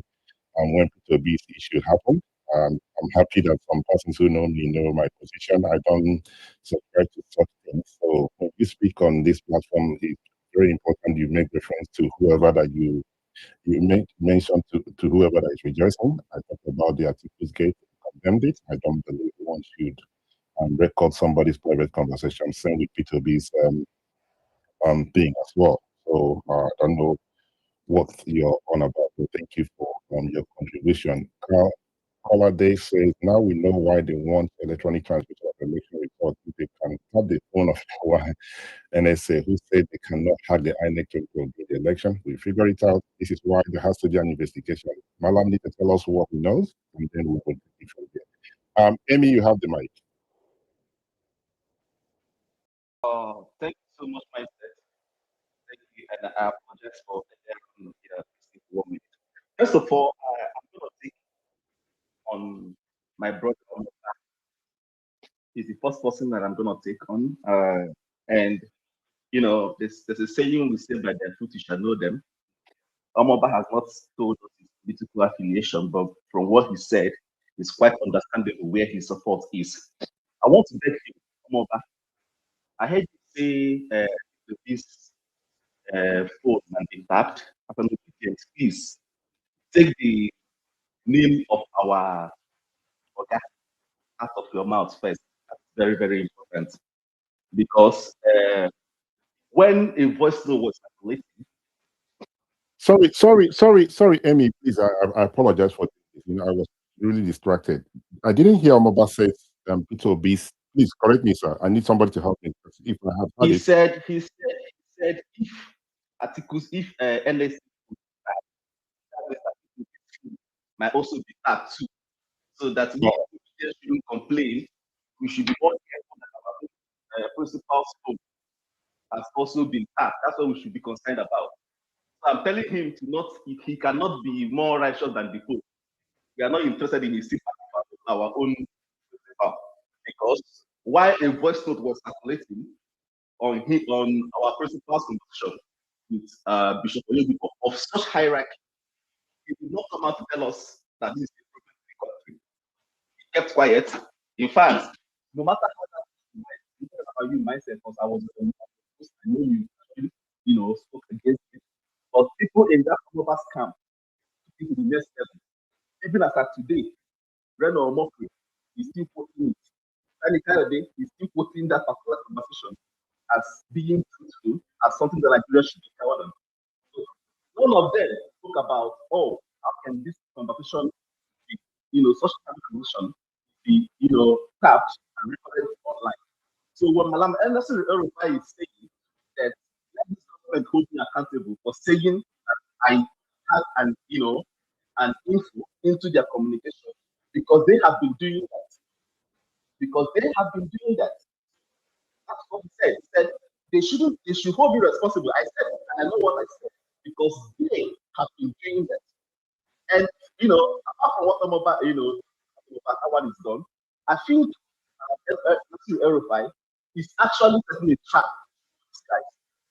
And like myself is saying, I think what we should be talking about is we as ordinary citizens of Nigeria to say this is very, very important. Alan El-Rufai, tell us what you know.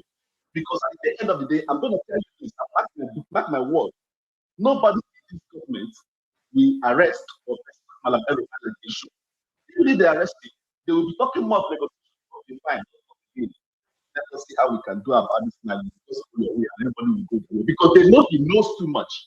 And they know going after him, the way they might want to go after him, will bring him a lot of things. Now let us think about this. What if at the end of the day, information, because we're talking about that have the phone of an NSA chairman, a minister of that particular magnitude, you need a first-hand, first-class clearance. And it's not something that anybody or any IT boy can just get on the street.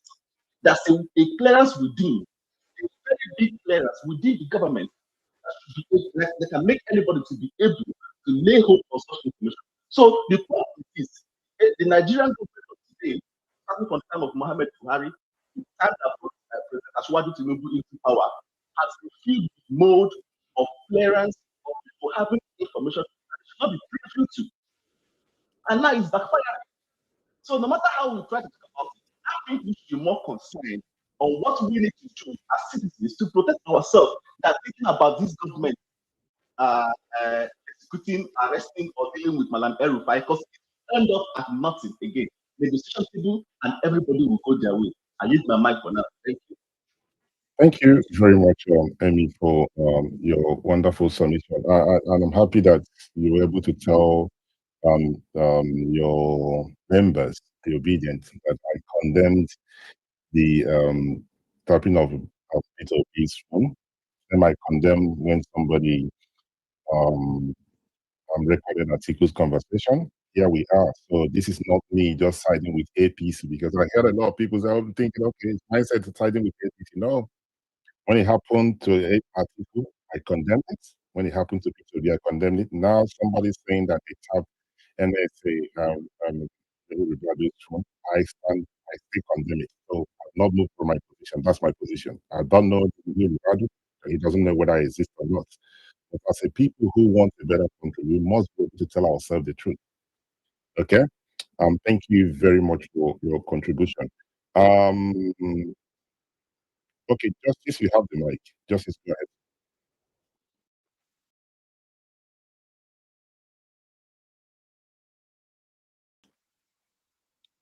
Justice, please go ahead, sir. Yes, thank you very much, Mindset, for giving me the opportunity again to speak. This issue of phone tapping is not new to our political space. Mindset, if you can recall, they not only tapped Peter Obi's phone line, as alleged, prelude to the 2023 election, they went further. These criminals in power, these bloody, broad drug barons and money launderers in power, went further to clone his passport. They have searched this guy and they have found him that they went a step further to clone his passport, probably commit crime in the UK, so that they have a smear on him. So, you see, mindset, we are dealing with criminals that have the capacity to use technology to perpetrate evil and to spy on people, which is quite not lawful, not legal. But yet, they do not want to pass immediate transmission of real-time results from the polling units. But they can use the same technology to do so many other evil. So what Malam El-Rufai came on TV to say, unfortunately, it's not new to the Nigerian politics. It's not new to the the criminals. These people that are morally and ethically based go any length to do anything to push their own narratives. But I mean, I would say the chicken has come home to roost. If NSA phone line can be tapped and then vital information leaks, it shows you again to what extent security architecture is vulnerable to cyberbullying and cyber attacks. And very vital information, critical information, classified information leaking out through such means. And the El-Rufai is just the same. It's just the same, material from the same cloth. These are guys that he knows. These are people he has rolled with over the years. It's quite unfortunate that we're hearing this on national TV. And it cause for concern. But you see, Nigeria is a lawless place. Nigeria will continue to be lawless so long as we have drug barons, bloody bastards that should not be in power, that have no business with leadership, that have no business with politics, being in politics. These are the kind of narratives that you hear, just to either score a cheap political point or to maneuver your opponent. You go as far as going into their private lives. It's more like, spying on a married couple in their home. These things actually should come with very heavy sanctions, very heavy criminal offenses. But in Nigeria, of course, because criminals are in power from the president down, everybody is a criminal, either in one way or the other. Then it no longer becomes news. So I'm not surprised with what we are hearing. And honestly, I'm not bothered about it. Whether they want to arrest El-Rufai or not, he has heard what he has heard. He has the reach to meet with the people in the dark world, to listen to conversations. And any politician, I'm saying this now for Peter Obi, and of course all the people in the obedient movement. If you are really shaking this government, just know that your phone lines it is clear. Your phone lines are tapped. you are operating in a lawless environment that has no regard for ethics and procedures and rule of law. So P2B should know that when he's dealing with vital information, he shouldn't be using his phone line. Probably should have another media and medium of communication, because his phone, as we speak, is tapped. So, like I said myself, finally, if they were willing to clone his passport just to commit crime in the UK, unknown to him, until he stepped into the UK, then he was stopped, probably detained. Yes, I can see your hand. Before he could even hear that, it looks like somebody has cloned your passport. It's the same criminal passport power. Anything can happen. Are you the mic? Okay, so I'm just going to address some of the things you said. As you know how I run my platform, I want us to, whatever you say here, if anybody asks you, please, if you can prove it, you make sure you can prove it. Don't blame it on myself. So one has to be very, very careful. Criminals in power, there might be one person who is a member of the APC that's not a criminal. So I just wanted to put that very clear. But there's something you said I would like to respond to, and it was quite disappointing hearing you saying, I know you've spoken on this platform before, that you are not bothered. You might not be bothered because it has nothing to do with the man you support, but you should be bothered because it has to do with Nigeria. Okay? Now, this might actually play out in a way that it will favor not only Nasu El-Rufai, it might favor your candidate, because if there's an investigation, maybe Nasu El-Rufai would not expose whatever happened. This is why I continue to say there has to be an investigation. So when I hear Nigerians saying they are not bothered, that someone went on national TV to say that the full line of the national NSA was tapped, it's quite disappointing. It's really disappointing. You don't have to like Bola Ahmed Tinubu. You don't have to like APC. But because of the nature of this, it's something that should bother you. If his phone is tapped, it might affect you, or it might affect somebody that you know. So we have to be very, very careful. You don't have to, as I said, you might call Bola Tinubu a criminal and what have you, but it should bother you if you truly understand what is being discussed here. If we have foreigners who want to work with Nigeria, they have to go through the NSA.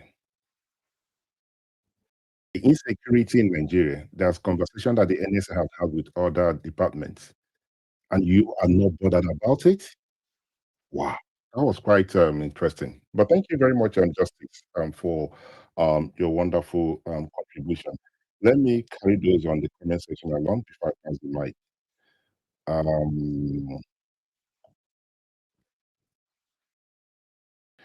Um, I can't pronounce your name properly, sir. He said, as a PW supporter, I totally agree that El-Rufai should be investigated. Praising this simply because El-Rufai now opposes the current government is exactly what we criticize APC for.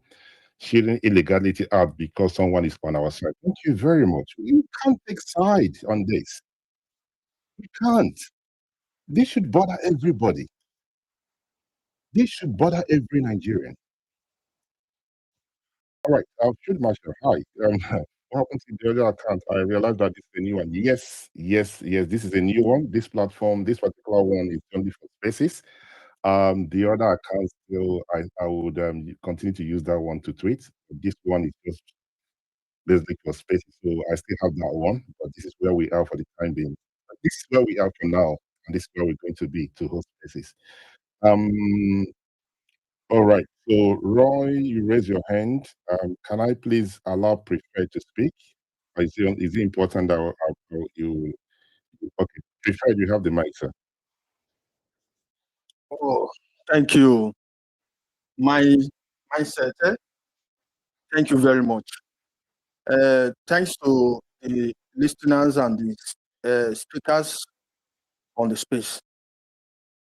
Well, this is what I want to say on the issue of because to me, I'm going to use a different language for the phone typing. Me, I don't see like phone tapping. I see like phone interception. So what I mean is they intercept the your calling while you were speaking with someone, and that's exactly what they do. Well, let me just put it this way.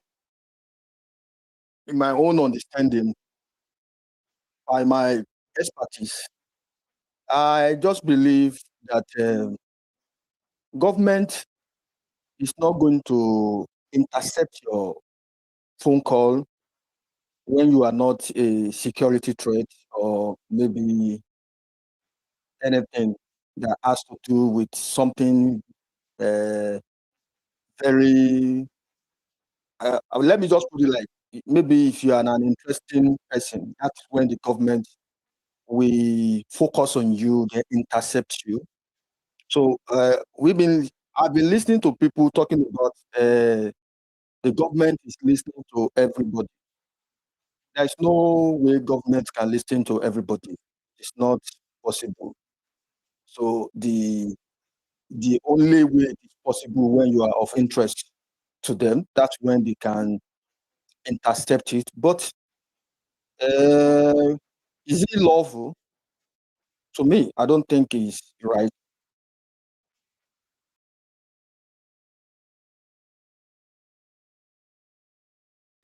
Sorry, unfortunately, we've lost Preferred. But there's a comment here that, sorry, right, do bear with me.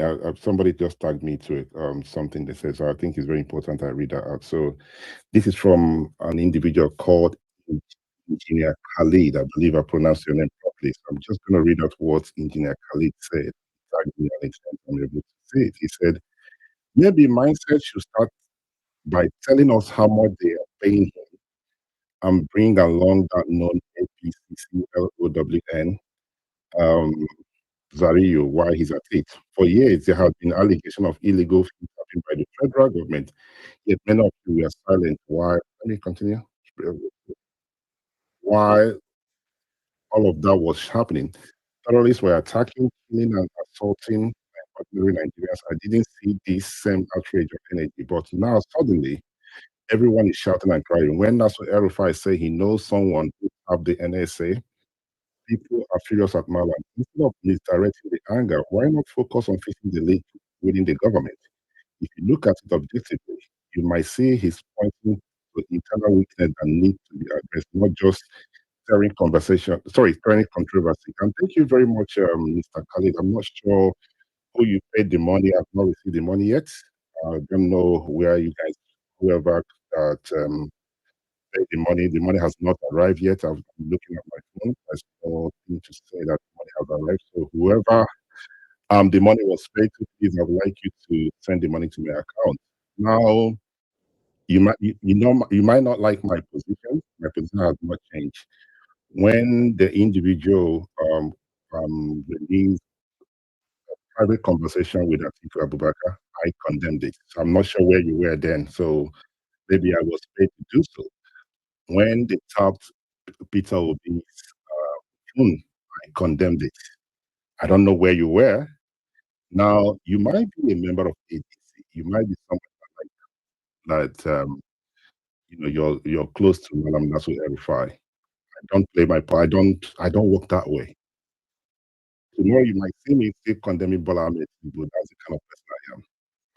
But one thing I will ask you, sir, please, if they have paid you the money and you have not paid me, I will not be happy with you. So I need that money as soon as possible. So anybody that knows Engineer Khalid should ask him to send that money to me as soon as possible. Or if there's any other person the money was paid to, we've not received it yet. Maybe the money came from the NSA. So I'm just waiting for that money. Please, that is very important. But thank you very much, sir, for your wonderful contribution to the conversation. Roy, please go ahead.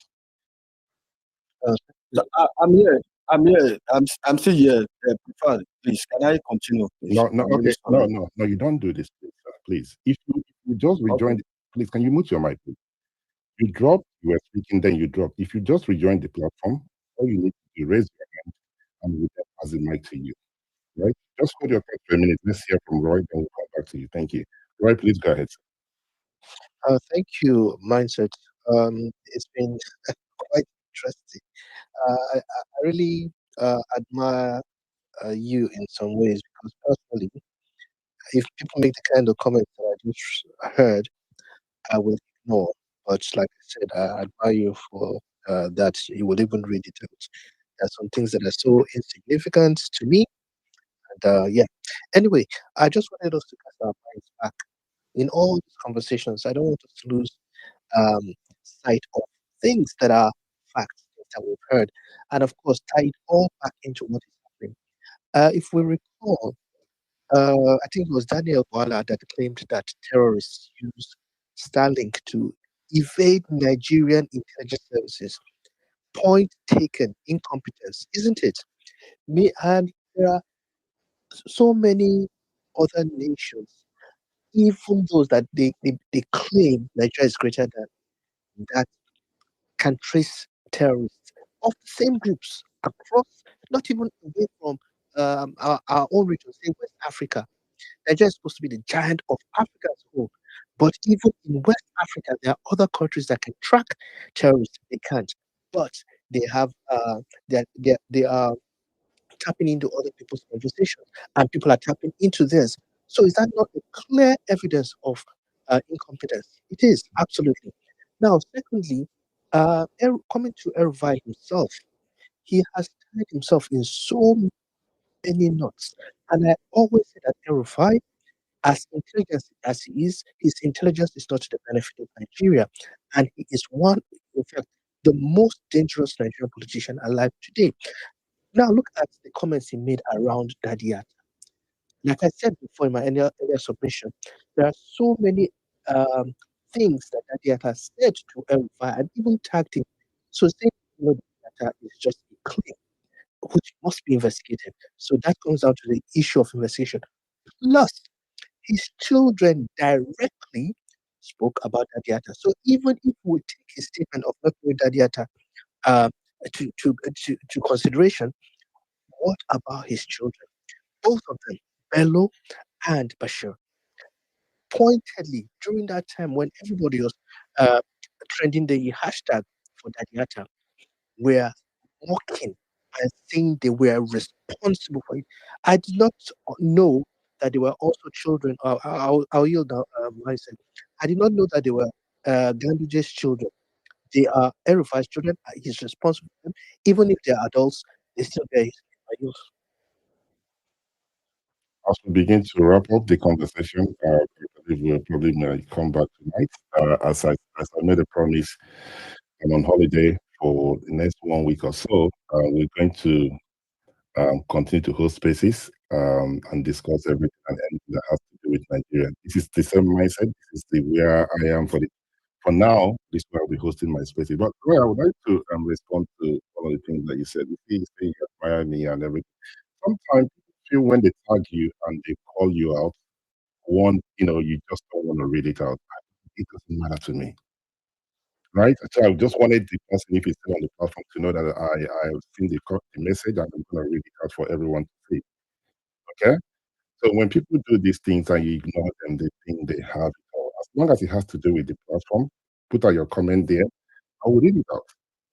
Okay? The reason he's upset or he's not comfortable because it has to do with somebody he likes.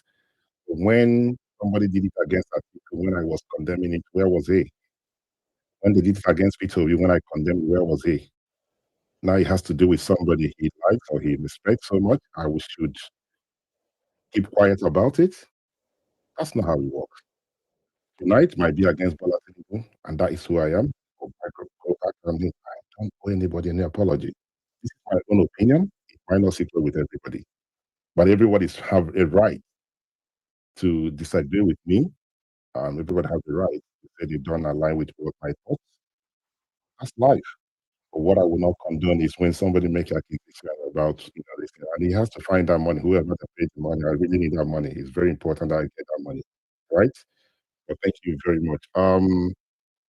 Okay, do we have a preferred? Please go ahead and I'll go. Okay, as I was saying, I believe government cannot be intercepting Nigerian phone randomly.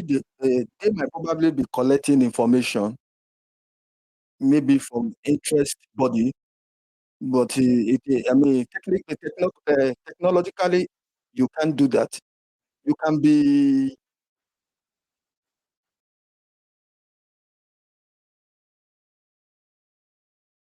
All right, so you can see it's not from us, it's from you, sir. So we're going to leave it at that. We tried, and you tried as well. So we're just going to let it slide. Faith, you have the mic. Please go ahead. Thank you. My suspect, I need to confirm that you Yes, I can can hear hear me you. Please go ahead. distinctly. Thank you. I do hope for the best this time around. So to go straight to the point, I want to look at it from I think that from a political perspective, El-Rufai is a kind of political player that the opposition needs to strike in 2027, like show working, mark brutality to brutality, energy for energy.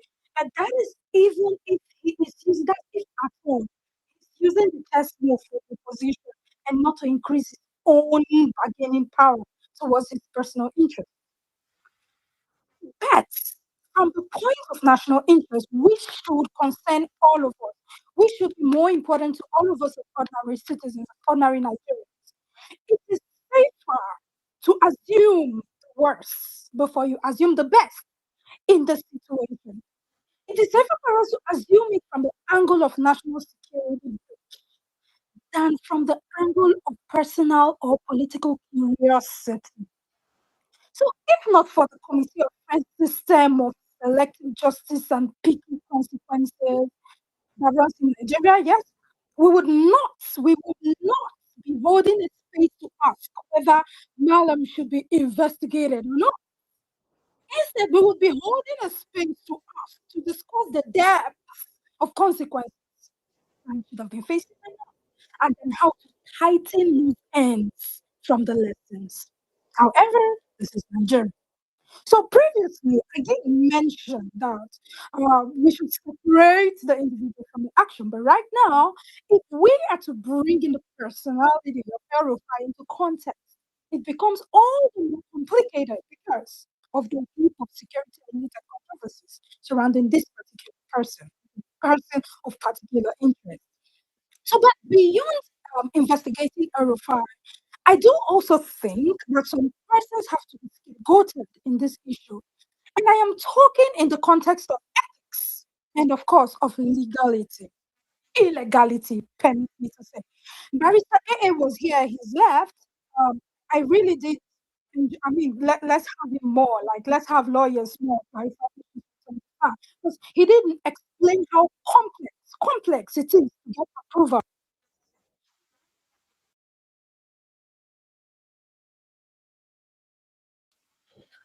All right. We've lost the lady, so we're gonna round up, guys. Let me so we can come back tonight again. If there's anybody on the speaker section who has not contributed yet, let's allow them to contribute. Captain, are you still with us? Do you have anybody on the speaker section who has not contributed yet? I'm still here. Okay, we're gonna round up in the next I think 15 minutes. So let's call it a day, 6 o'clock. It's been a very interesting spaces, and we're going to be back again tonight for the night spaces. Those in America, Canada, and Australia will be able to join us again. So if you have not contributed, please do raise your hand. We can allow you to speak for a minute or two. Okay, Kenny, please go ahead and I'll go to Edoman. Yeah, thank you, Mindset, for giving me the mic. One thing I wanted to say is that I will not, hold any water for, this regime. Erifai is just a man that, finished helping to get Tinubu into power just past 2.5 years or 3 years ago. So whatever he's saying is something that the government knows. If it's in a democratic, sane country, by now, people will be outraged, knowing for for somebody of that caliber that just came out of that government, revealing to Nigerians that the government is tapping their phone. Everybody, there would have been a protest everywhere. I mean, not that his sins will be forgiven, but people will likely ignore whatever that whatever controversies that he has in the past and focus on the government that is tapping their phone. That will be the focus of everybody. And I will give you the example is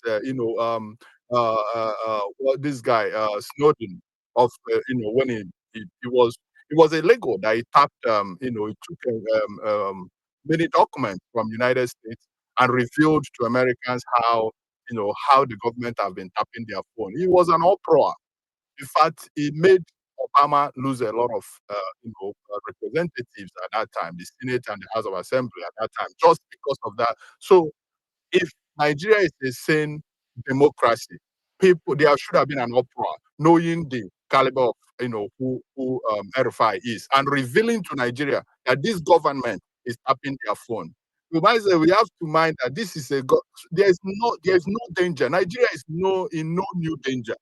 Nigeria has entirely now has been in danger for years since this government come into power. Nobody is safe. So I don't know what new danger that we are going to be, we are going to be screaming about, like, if this can be breached, who is safe or whatever is our conversation. We are not safe. We are not safe. Anybody can be killed in Nigeria. Nobody is safe in Nigeria anymore. The government has, washed their hand off in securing Nigeria. So we are not even safe at the first place. So what are we, they are not even running a government. So what are we protecting at the first place? That's the, where I don't get this. Okay, let's, yes, investigation will be good, but if the investigation has to be centered on the government tapping the phone of the citizens, we are not safe mindset. There is nothing to protect. That's my, my major point. Nothing to protect. Thank you so much, mindset. I agree with you once again. Right. There is something to protect. I don't know about you, but I want to protect private conversation I have with people. That is very important. Okay. I don't know about you. If you have nothing to protect, I have something to protect. Okay. The thing is, as I said earlier on, you don't have to like Bola Tinubu. You don't have to be a member of the APC to see that we have a problem here. Now, you made mention that Nasu El-Rufai said that this government is tapping the people's calls and lines and everything. This is why there has to be an investigation. This is why you don't have to like Bola Tinubu to understand where we are. So if you think this is just going to be nothing and everything, this is like somebody saying that the FBI, their number is being leaked. Somebody tapped it. You don't have to like APC. There was something this lady said, Faith. Can we for once remove Ribadu from that office? Let's talk about that office. Let's remove the man there, that office. And you say there is nothing to protect. I mean, anyway, as I said, I wish you guys well. For me, there is a need for an investigation, and I hope this government will investigate, and then we'll figure out what else happened. Kenny, you raised your hand. I'm not sure if there's anything else you need to add. I just need to.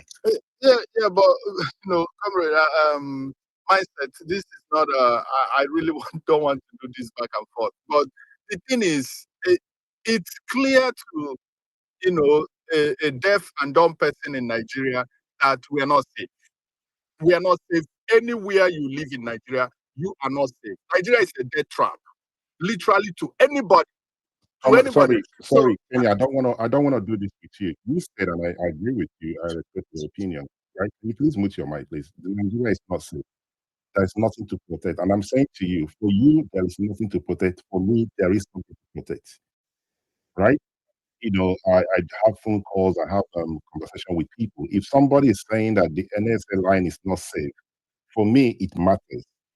But for you, it doesn't matter. I do respect your opinion. I just don't want to go, dragging this thing with you. I'm not disagreeing with you, but this is my position here. Okay? Nigeria is not safe, Nigeria is not good. But then again, if there is something that will help the country to get better, we will not do it because we do not like the person in office. That is what I'm getting from this whole thing. The country is dead, the country is destroyed. But hold on a minute, something happened that can help us or help to rebuild the country. No, we're not going to get involved in it because we dislike the person involved. You see, the one thing I used to say, you see, this rain, whether you have umbrella, you don't have umbrella, it will touch you. Not you, permit me. You see this rain? It will touch everyone. If you guys do not understand the danger of what is being discussed here. Thank you very much, sir. Sorry, Justice. You've spoken already. Where is Edoman? Please go ahead so I can run up quickly. Edoman, you're on the speaker section. Can you please go ahead, sir? Okay, he's not responding. Justice, you have a minute. Please go ahead. Yeah, I wanted to clarify what I said before. I think somehow you misunderstood and misrepresented what was my position. My position is that this is something that stands condemned by its ramification. Of course, in a developed country where the rule of law is practiced, I made the mention of it's akin to spying on couples who are living in their home. They are naked, they are doing some private things, and somebody is just videoing them, right? So I first of all remember I condemned this event, but then I doubled down to say, well, we have criminals in mindset. This is my opinion. Whether you want to accept that opinion or not, the truth is that the type of people we have in power now will always lead to things like this. Sorry, that wasn't why I have a problem with you. Sorry, why I interrupted. You said you are not bothered. That was what you said. So I don't know what else you're trying to defend here. Your word. No, sir. Sorry, sir. You misrepresented that. What I mean, not bothered is like, this doesn't come as a surprise. And then I gave instances as to the number of people that have been alleged to have been tapped, and even to the extent of cloning somebody's passport to commit crime, simply because that person is such a clean politician that they haven't found anything on him. That's what I meant. But of course, phone tapping and privacy breaches stands condemnable everywhere that they practice the rule of law, except Nigeria, because of course we have criminals involved. Thank you very much, myself. Okay, thank you for your submission as always, and especially for his opinion. But if there's need for me to respond to some of these things, I would do so. Right? Why I was not comfortable with it when you said you are not bothered, right? Everyone who is in Nigeria or you have interest in Nigeria should bother with this thing that's playing out. We don't know what will happen next. Maybe Nasser El-Rufai would expose more of what is going on with the NSA, expose how our phone has been tapped. So we should be bothered. What if tomorrow, I hope this will not happen, they play out a conversation between myself and you, then you should be bothered about it. So I just want us to have a look at it from that angle. We have terrorists in the bush kidnapping people. There is a video making runs. Those are human beings. Those are Nigerians. How did these terrorists get information? When they receive this money, who gave them this information? There's a lot of things for us to learn. People are saying, "Oh, why not we discuss it?" There is no topic that is more important in Nigeria right now than somebody saying that the NSA's phone was tapped and they have access to it. I don't know about you guys, but I'm worried about it. It worries the living daylight out of me. Because if that can be done to him, what about you and I? What about the man you're supporting? What about do you understand where I'm coming from? So please go ahead so I can round up because I'm just getting tired. All right, thank you, Mindset. In just a minute, I want to say something. I realize a lot of people tend to, there's a falsehood that many Nigerians have keyed into. The claim that Nasir El-Rufai is one rugged politician that seemed to be the only chip that can possibly get the president out of office. Exactly where that falsehood came from, I do not know. And so that is the reason why a lot of people tend to hold brief for him. Like somebody said, somebody to give them back to back and all of that. That's not how it works. It didn't translate into anything once he left office in 1923. The state lost, even in the gubernatorial elections, for the fact that still the party was in power and then some things happened and then they still held power. But I think the mentality that we need people that have criminal records that can openly say things casually that gives you an idea of how criminal or how much they disregard the rule of law is quite dangerous. I mean, people who lie. An example is saying Nadieta was criticizing Ganduje. It was not in Kaduna. It happened. Blah blah blah. It was all lies. So let's disabuse our minds with that, from that falsehood that we need people who compromise national security just because we have a problem with the people in power. The country is far more important than both of them. Sorry, thank you. Thank you very much. Kenny, you raise your hand. What is it regarding, sir? Yeah, because of mindset, if you remember, there was a military general that was killed, and it was because I think his phone was intercepted, and that's how they found out. The first time he escaped in the ambush, and they ran somewhere for safety, and his phone was tapped, and they found him. And then they killed the general. So if we even for once say, oh, this government is serious and trust them to investigate, why do we not see investigation about that? What last did we know about how they intercepted the man's phone call? In the church kidnapping, there was a report about a military being in a duty post, and right before the bandits or the terrorists came to do the kidnapping, the army they left their post. Where is the report of what made them leave their duty post? For those people to go on attack and attack those people and kill and kidnap so much. So it's many things that I cannot even, in true faith, not that what you are saying that this needs to be investigated. Yes, but I cannot, in any circumstances, view this government or this regime credible to investigate anything. That's where my anger is coming from. So I am more focused on why are they tapping the citizens' phone. That's the one that I'm even more concerned about. Thank you again, my friend. Okay, I'm sure you know this. When the incident happened, I discussed it on my platform. Now, the thing here is this, right? As I said, you don't have to like Bola Tinubu. Whether he chooses to investigate this, that is his thing. If he chooses to investigate it, fine. If he chooses not to, fine. That's his business. But there has to be investigation. And I'll tell you why there has to be an investigation. If indeed there are things that the government have done against myself, you, and every other Nigerian, during that investigation, you and I will find out. Do you agree with me, sir? Kenny, are you there?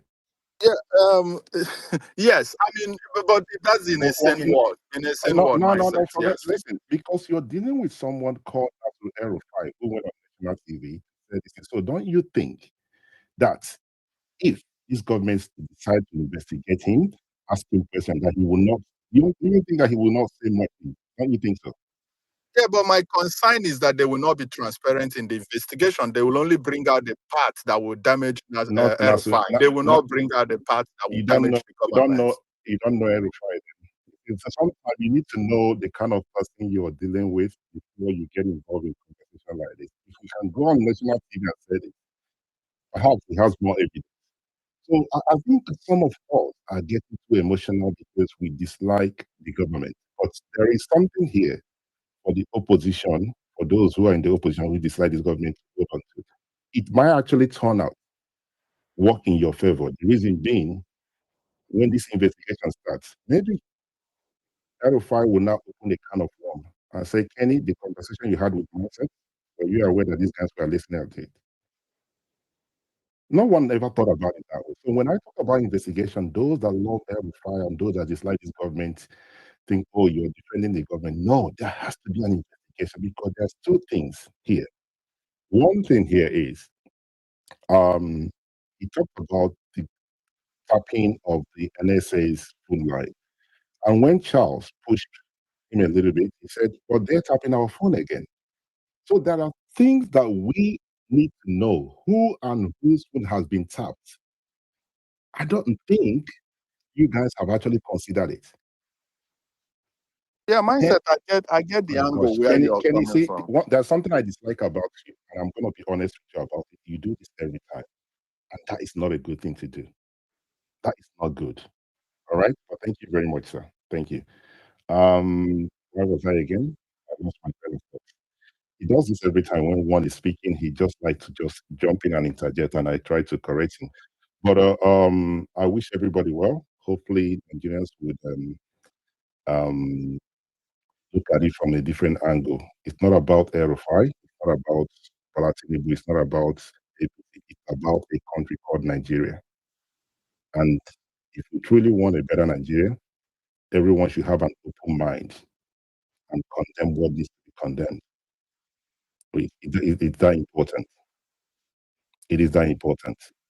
Don't say because you dislike him or you dislike APC that you're going to take sides.